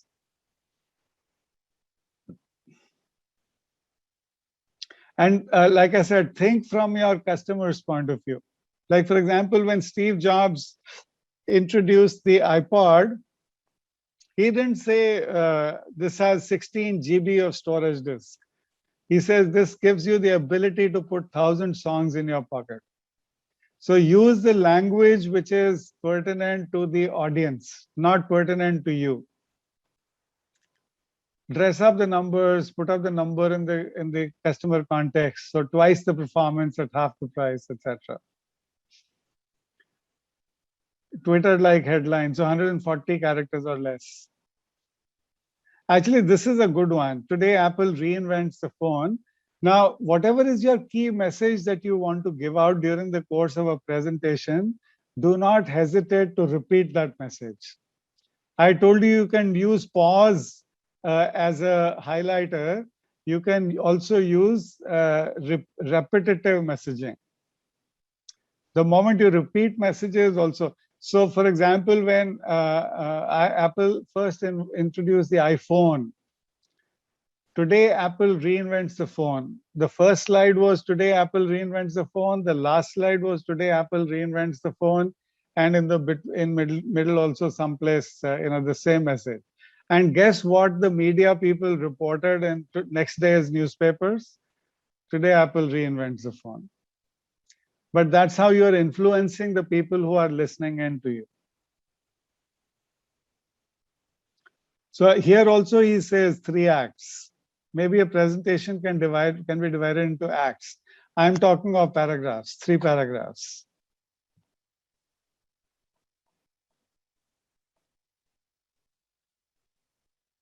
Hammer the headline again and again. Show your excitement.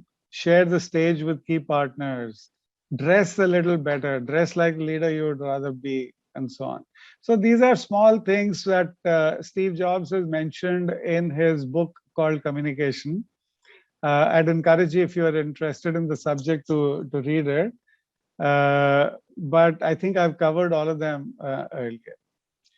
Let me talk 2 minutes on the digital body language. Today, Zoom has taken such an important center stage for us. In fact, when you were talking of interviewing skills with the previous speaker and talking of CVs, one of the things that may have been mentioned earlier, but not in front of me while I was there for a little while, is digital CVs. When I say digital video CVs, today more and more people are going in for 2-minute videos. So Avantika, maybe the example that you and I did, I would encourage you, in fact, I would encourage all 66 people in this room to say, create 2-minute videos about yourself and put them on LinkedIn and put them on YouTube and so on and so forth. So this is you selling yourself. So don't bother about CVs on an MS Word document or a PPT document, but make sure that you are doing video CVs. Today, what earns you the brownie points is the videos. So create a 2-minute clipping. Why should anybody hire you for a specific job? That, to my mind, has a much better selling opportunity. So look into the camera, not into your notes. If you notice, even for me, the camera is right at my eye level. I've seen so many speakers speak where they're actually looking into the keypad, or they're looking into the laptop, but the laptop face of the laptop screen is not really vertically and the camera looking straight in. And therefore the face, it's as if the person is looking down. You don't give the right impression to the person who is listening to you. Start and finish on time. Choice of words, medium. I've learned to be careful of the words I use, especially when I'm talking with my kids and their friends, and maybe not use the full language the way I'm used to in the English grammar, what was taught to us, but okay becomes a smaller okay, or maybe even a K. I don't know what these guys get by not typing the word O, but that's what the millennials are going after. And if I have to communicate with them, then I have to talk their language. Short video capsules as proposals, updates, CVs. Yeah, get used to this. This is the digital wave of the future. Whether you like it or not, Zoom and others are here to stay. Video conferences are here to stay. Even when we go back to the real world and the real offices and so on and so forth, I can't imagine that we'll be traveling as much. I know I've traveled internationally like crazy, but I can't believe we'll continue to travel as crazy as we used to earlier. And then as a leader, you are like a showbiz conductor. You are handling extroverts and introverts in your team. You are handling people who are multitasking. You're pausing for effect at the right place, etc., etc., etc. Swaminathan ji, you had something to say?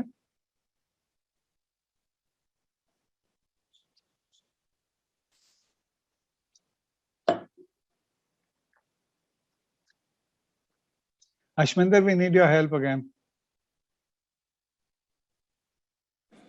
Sorry. On point number 3, I didn't understand the choice of words you are saying, medium. No, I didn't understand the. If you can explain that again. All I'm saying is that if you're speaking with the millennials, then these guys use a different dictionary altogether, right, as compared to the language we use. So instead of saying OKAY, get used to using OK or even K. K is also in there. OK. So I understood, but I thought that this subject is about digital body language. I thought when I'm talking to the person through a Zoom call or whatever it is, so so that's why I'm slightly confused. So this is not necessarily all body language. You corrected me. Essentially, it is in the world of digital communication. Got it. If you're basically interacting with them through WhatsApp or any other medium, you're saying use those words accordingly. Okay. Yeah.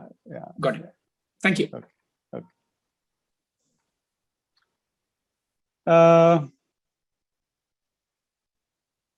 Media. I've been lucky that I've been in front of the media for a long time. Not just in India, but also in UK, Europe, Sri Lanka, some of the other countries as well. And one thing that, and I've had formal mentoring, coaching on handling media. One of the very clear messages that I had was know the one or two things. So if I'm, say, as a CEO for Aviva, I'm representing Aviva in front of the media, and the guy has a microphone right under my nose in front of me. The questions may be anything, but I have to be very clear about what are the one or two objectives that I have for this meeting. What are the two things that I want, that I'm not getting away from this meeting without communicating on? So be very clear about my objectives and be very specific and concrete. One of the things, at least now I've learned, is know when to stop. Otherwise, what happens is if the guy asks me a question, I've given my answer, and he will deliberately, part of his training is such that he will deliberately pause, let there be some filler space, and for me to automatically say something else. That will lead to his next question. So I, as the interviewee, I have to know when to stop. Don't be afraid to have filler space, doesn't matter. Repeat to highlight the key message. And of course, the media loves extremes, highest, lowest, most, first, etc. And one of the issues I found quite a few CEOs also, they will give the, and like you guys also started off, you were giving me answers absolutely to the point. But this is not a media interview is not a CA exam. You can give tangential answers to cover your objectives first. So I've devised this trick myself. Well, it's a known trick, so it's not something which I'm telling you for the first time or anything. I praise the question. So if the person has asked me a question that is leading me to someplace else, I'll tell him, aha, wonderful question. Thank you. Well asked. Let me tell you this. And then I go and answer the two questions that the 2 points that I had in mind I wanted to answer, rather than lead him or get led into the way that he wants me to go through. So you've got to make sure what you want to answer. So focused media interaction, we've spoken of. Presentations with structure and energy, we've spoken of. Elevator pitches, we have spoken of. I think this we've done, so we'll skip. So communication is the key element to influencing. I'm ready to close now. It's just approaching 7 o'clock, and I'm ready to close. If there are any questions, then I'm happy to take further questions. But I promised you my last slide will be a summary slide. So in summary slides, what we have covered today is a storyboard, creating stories, very important. BGQs, bloody good questions, extremely important. structuring the formal communication process. Again, you have the content, you have the knowledge, you are all experts, but structuring your presentation will make the person understand much better.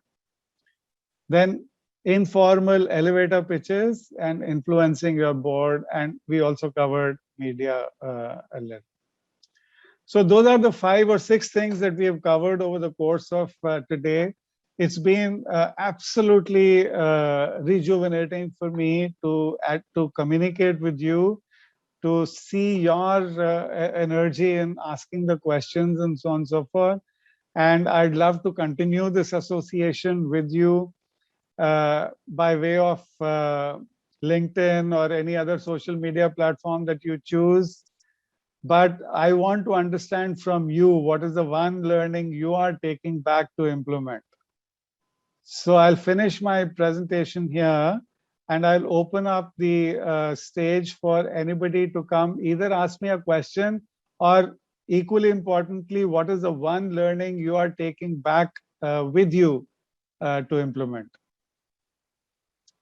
Go ahead, Mahendra. I think you've raised your hand.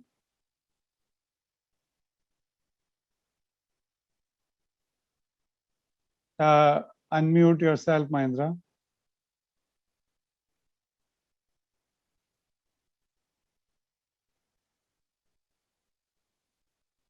Srinivas.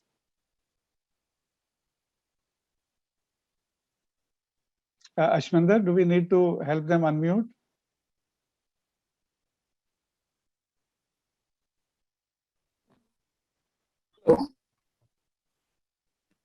Okay. Sir, you told one in between the discussion, we can prepare 2 minutes video CV where we can show them why somebody has to hire us and what is our specialty which we can show into the video like this.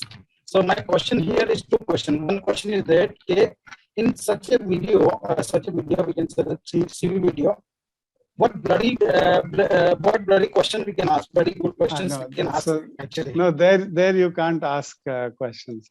I'll give you an example. In fact, soon on social media, I'm going to launch a 2nd edition of my own book. So there, in fact, if anything, I've started with BGQs. So I've recorded that video. I haven't yet put it out on social media, but it should, when I launch the book, it'll come through. But I've started with BGQ saying, if you're facing stress, if you're facing situations where you can't handle your team, motivate your team, if you want to influence your boss, then go ahead and read my book.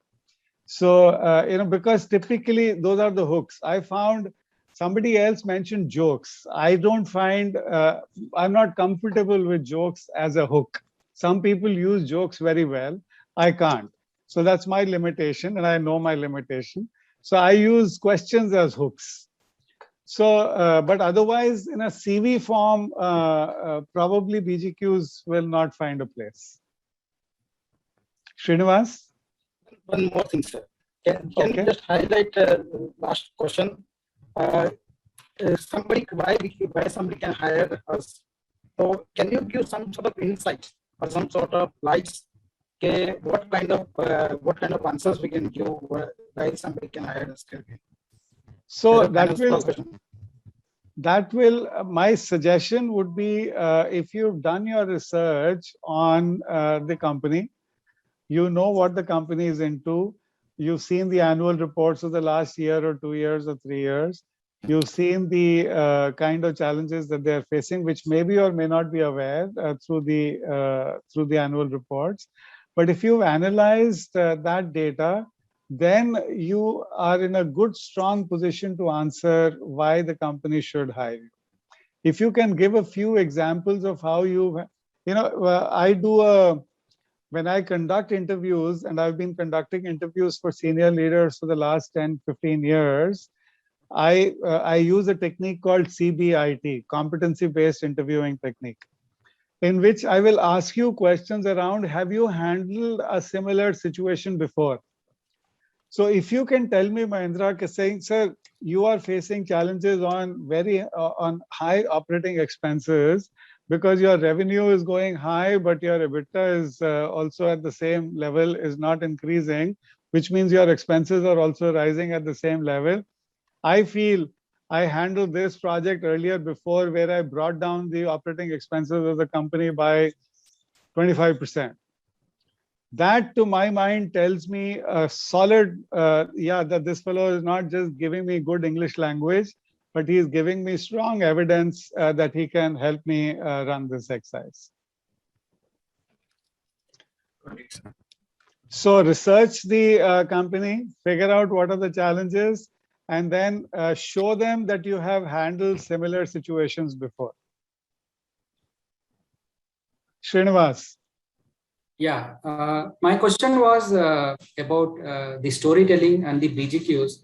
So now we all realize that these are very important facets of our communication.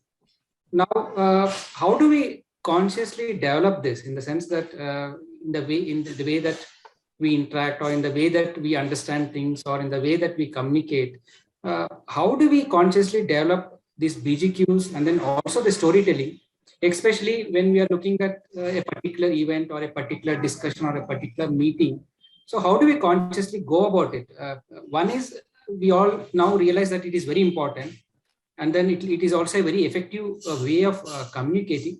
But what will be your tips on how do we build this habits, or how do we build these skill sets, and then how do we measure them? So over a period of 1 year or 2 years, how do we track, or how do we consciously assess that, okay, we have reached a level where we are now a bit more effective than what we were 1 year ago or 2 years ago? So good question, Srinivas. I can actually give you my own example. Like I said, I started my career some 35, 40 years ago as a programmer, right? With TCS, I was doing software development. Software developer is not expected to stand on stage and communicate. I've risen from that level all the way up to a CIO, and then CEO and CEO, and so on and so forth. And today, I feel I'm a decent communicator. I may not be the best in the world, but I'll do a decent job. And the only thing that has happened between my first stage and this stage is practice, practice, practice. I will quote a sports guy. I'm a sportsman myself. I will quote a sports guy, Michael Jordan. I don't know if you've heard Michael Jordan's name, NBA basketball player in the US. And he has written a book on leadership.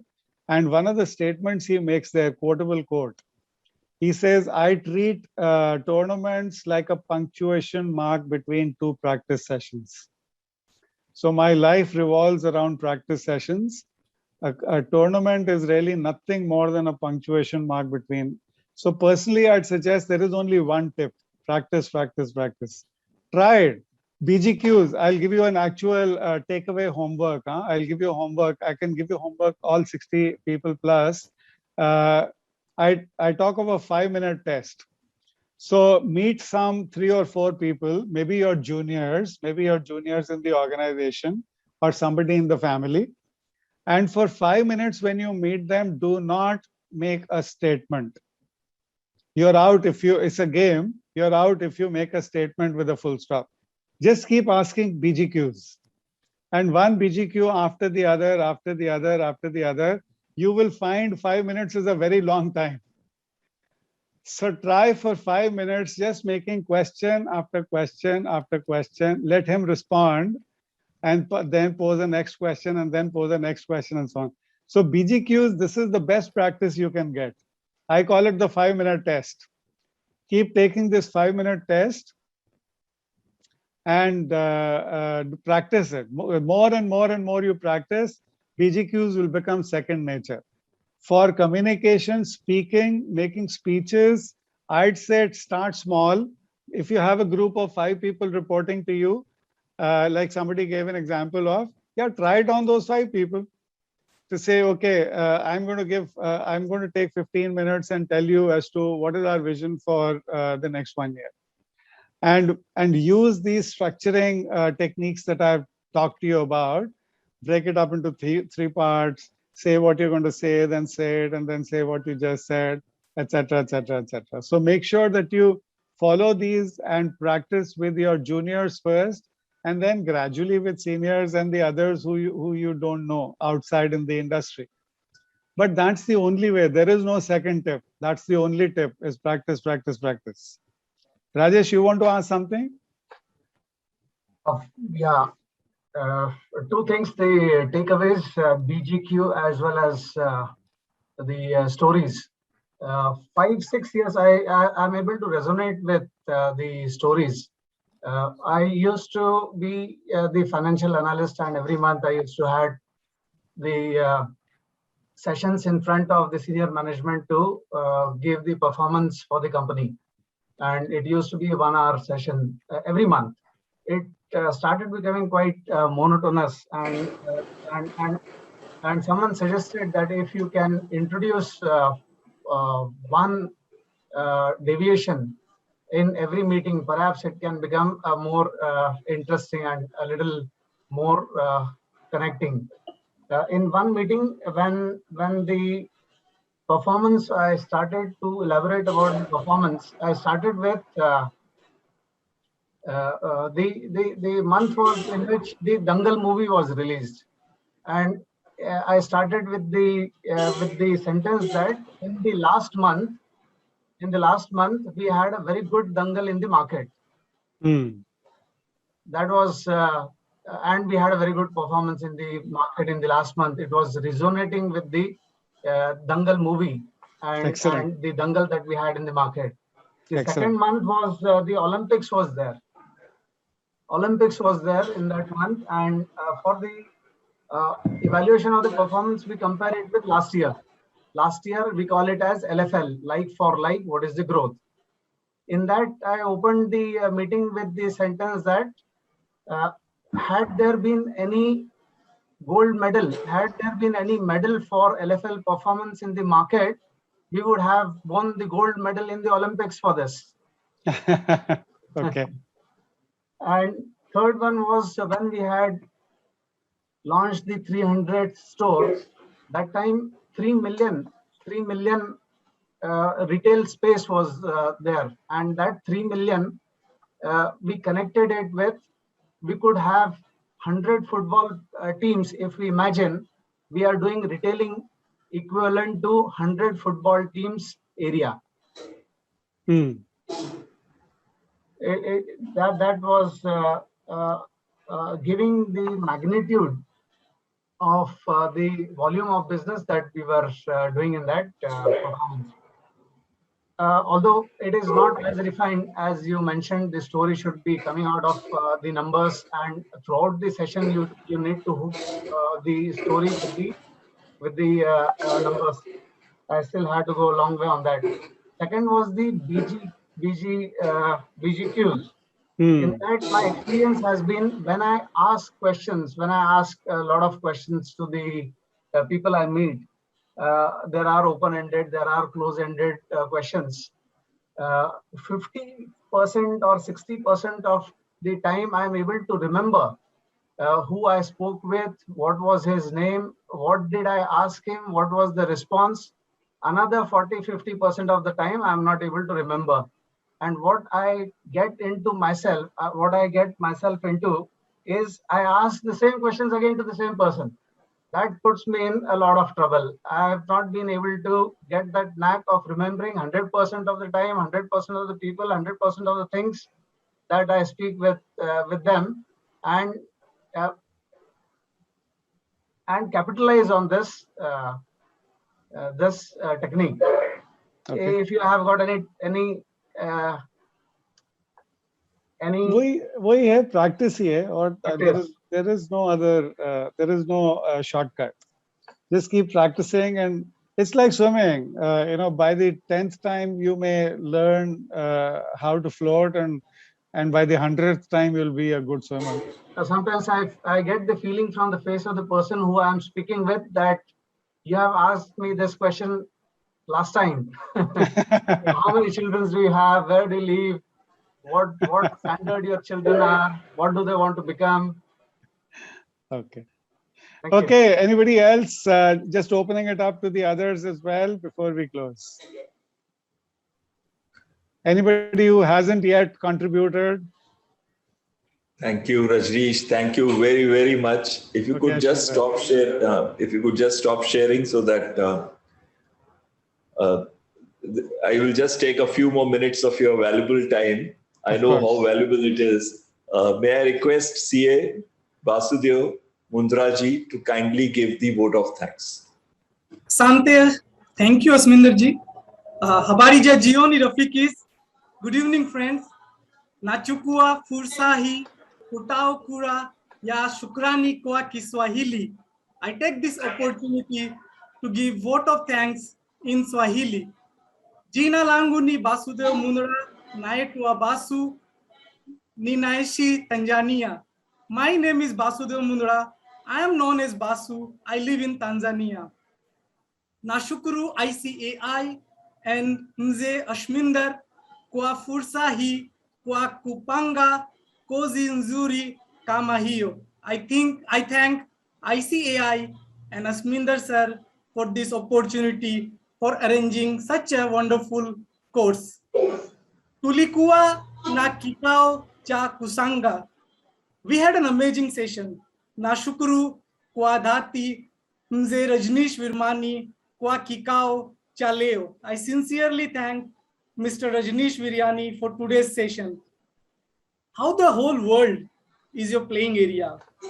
How you have mentored the young girls is quite inspiring. Listening is major tool. However, it is underrated. You emphasized on storytelling, improving communication, the art of storytelling, connect, hear, and act as an important tool. I liked your saying, as a CFO, just do not represent as CFO. Address the left and right side of the brain. Go beyond numbers. Go employee-centric and customer-centric approach, etc.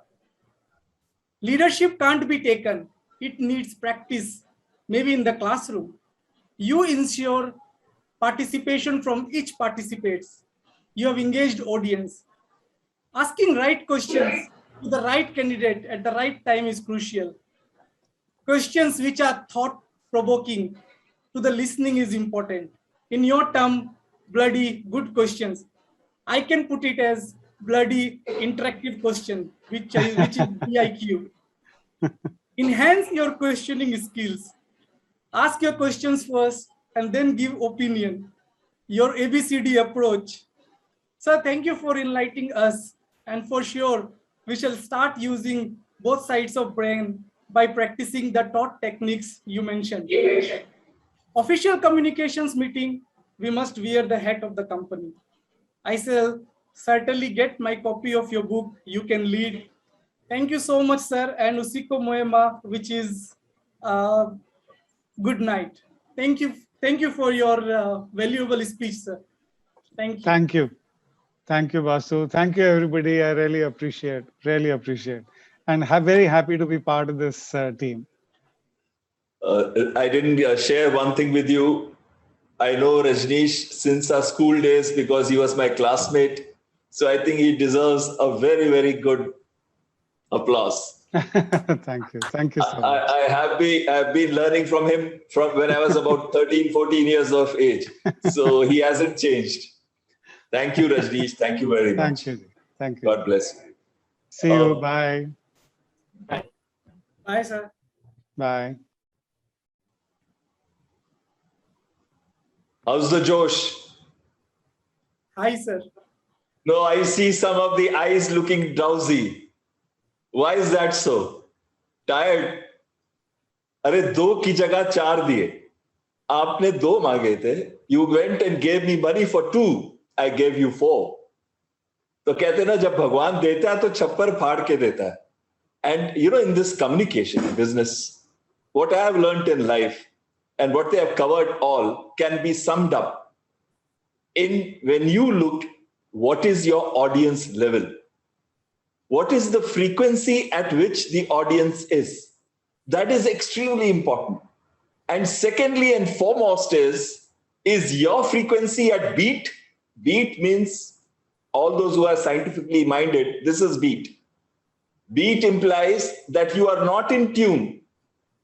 If he's like this, you are underneath. So it means that you are not in tune with your audience. And at the end, only one sentence can say, unless you have emotional connect with people, you are not communicating. Let me assure you.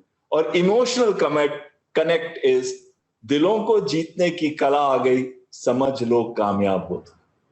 And that is all is communication. अगर वो नहीं आती है, तो आपको कुछ नहीं आता.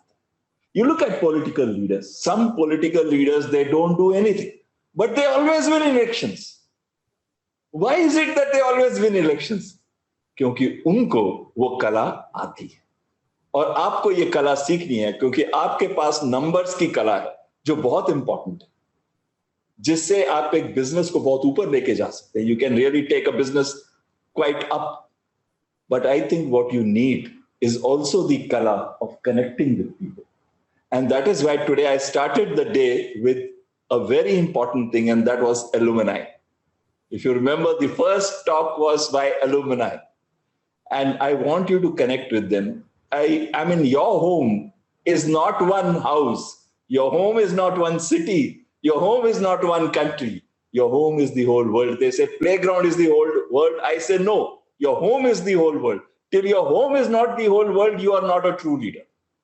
सबके ऊपर किसी भी culture का हो, and that is why the last session, and remember the HR leader told you, nowadays it's very important for diversity, equity, and inclusiveness. DEI, he called it. Yes or no? And I'm going to take that session for you. And you will realize that at the end of it, if you look at your offices, why they are not productive is for this one reason, that we are not sure of DEI. We haven't built emotional connects, and the entire team is not contributing. Till the entire team contributes, you cannot win.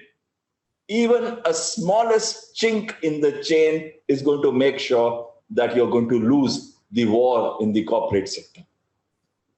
Am I right or not? Now, would you like to see your marks, or would you are too tired to see that? The marks are inspiration. Okay, great, sir. Then I will just take 1 or 2 more minutes and I'll show you your marks.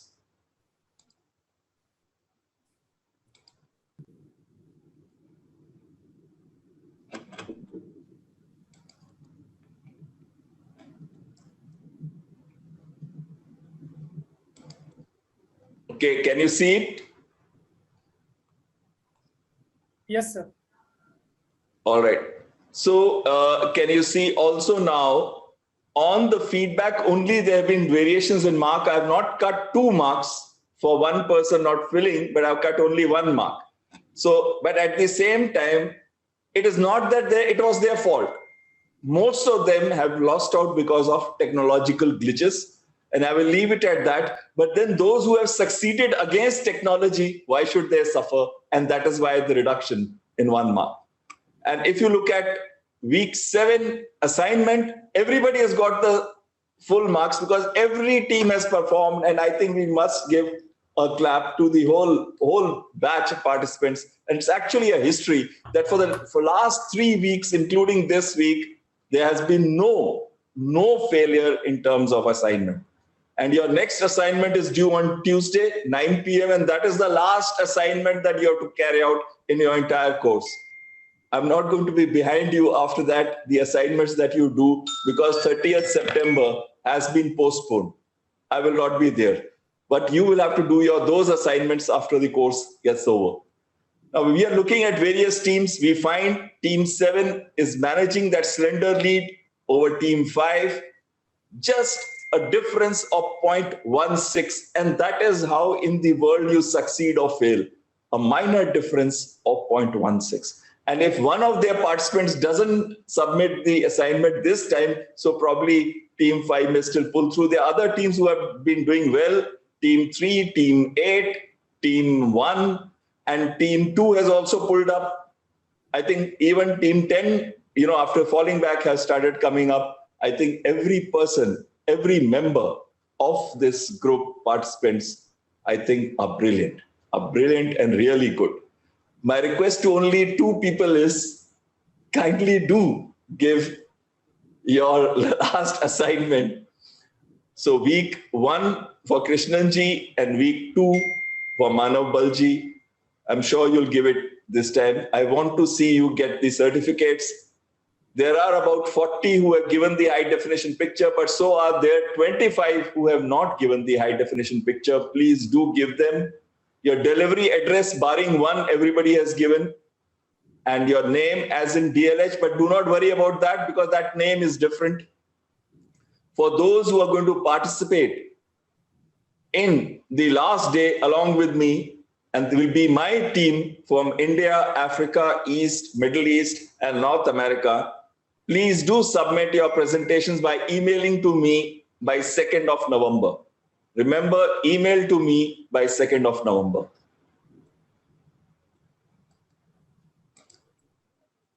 I have finished and I'm ready for bullets.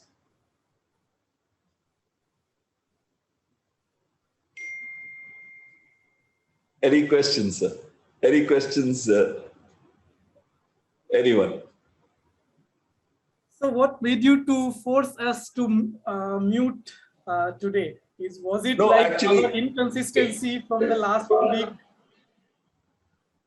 I'll tell you what happened. My technology assisters who are there till now, he's still there, his bag is still there. He's just gone out probably to come back again and pack up. He has decided that mujhe koi disturbance nahi chahiye. So he keeps switching off. So when you guys raise your hand, I quickly go and override that. So that I take that as a fault. But one thing happened is that very flawless presentations have taken place, sessions have taken place, and absolutely timely. If you see everything finished, if there's 7:15, it was supposed to be over, and 7:15, I have taken over and I'm talking to you. Krishnanji, your daughter is so nice. Yeah. Any questions? Any other interest before we say Jai Hind? Okay. So should we all say Jai Hind? Jai Hind. Jai Hind. Jai ICA. Jai ICA. Yes.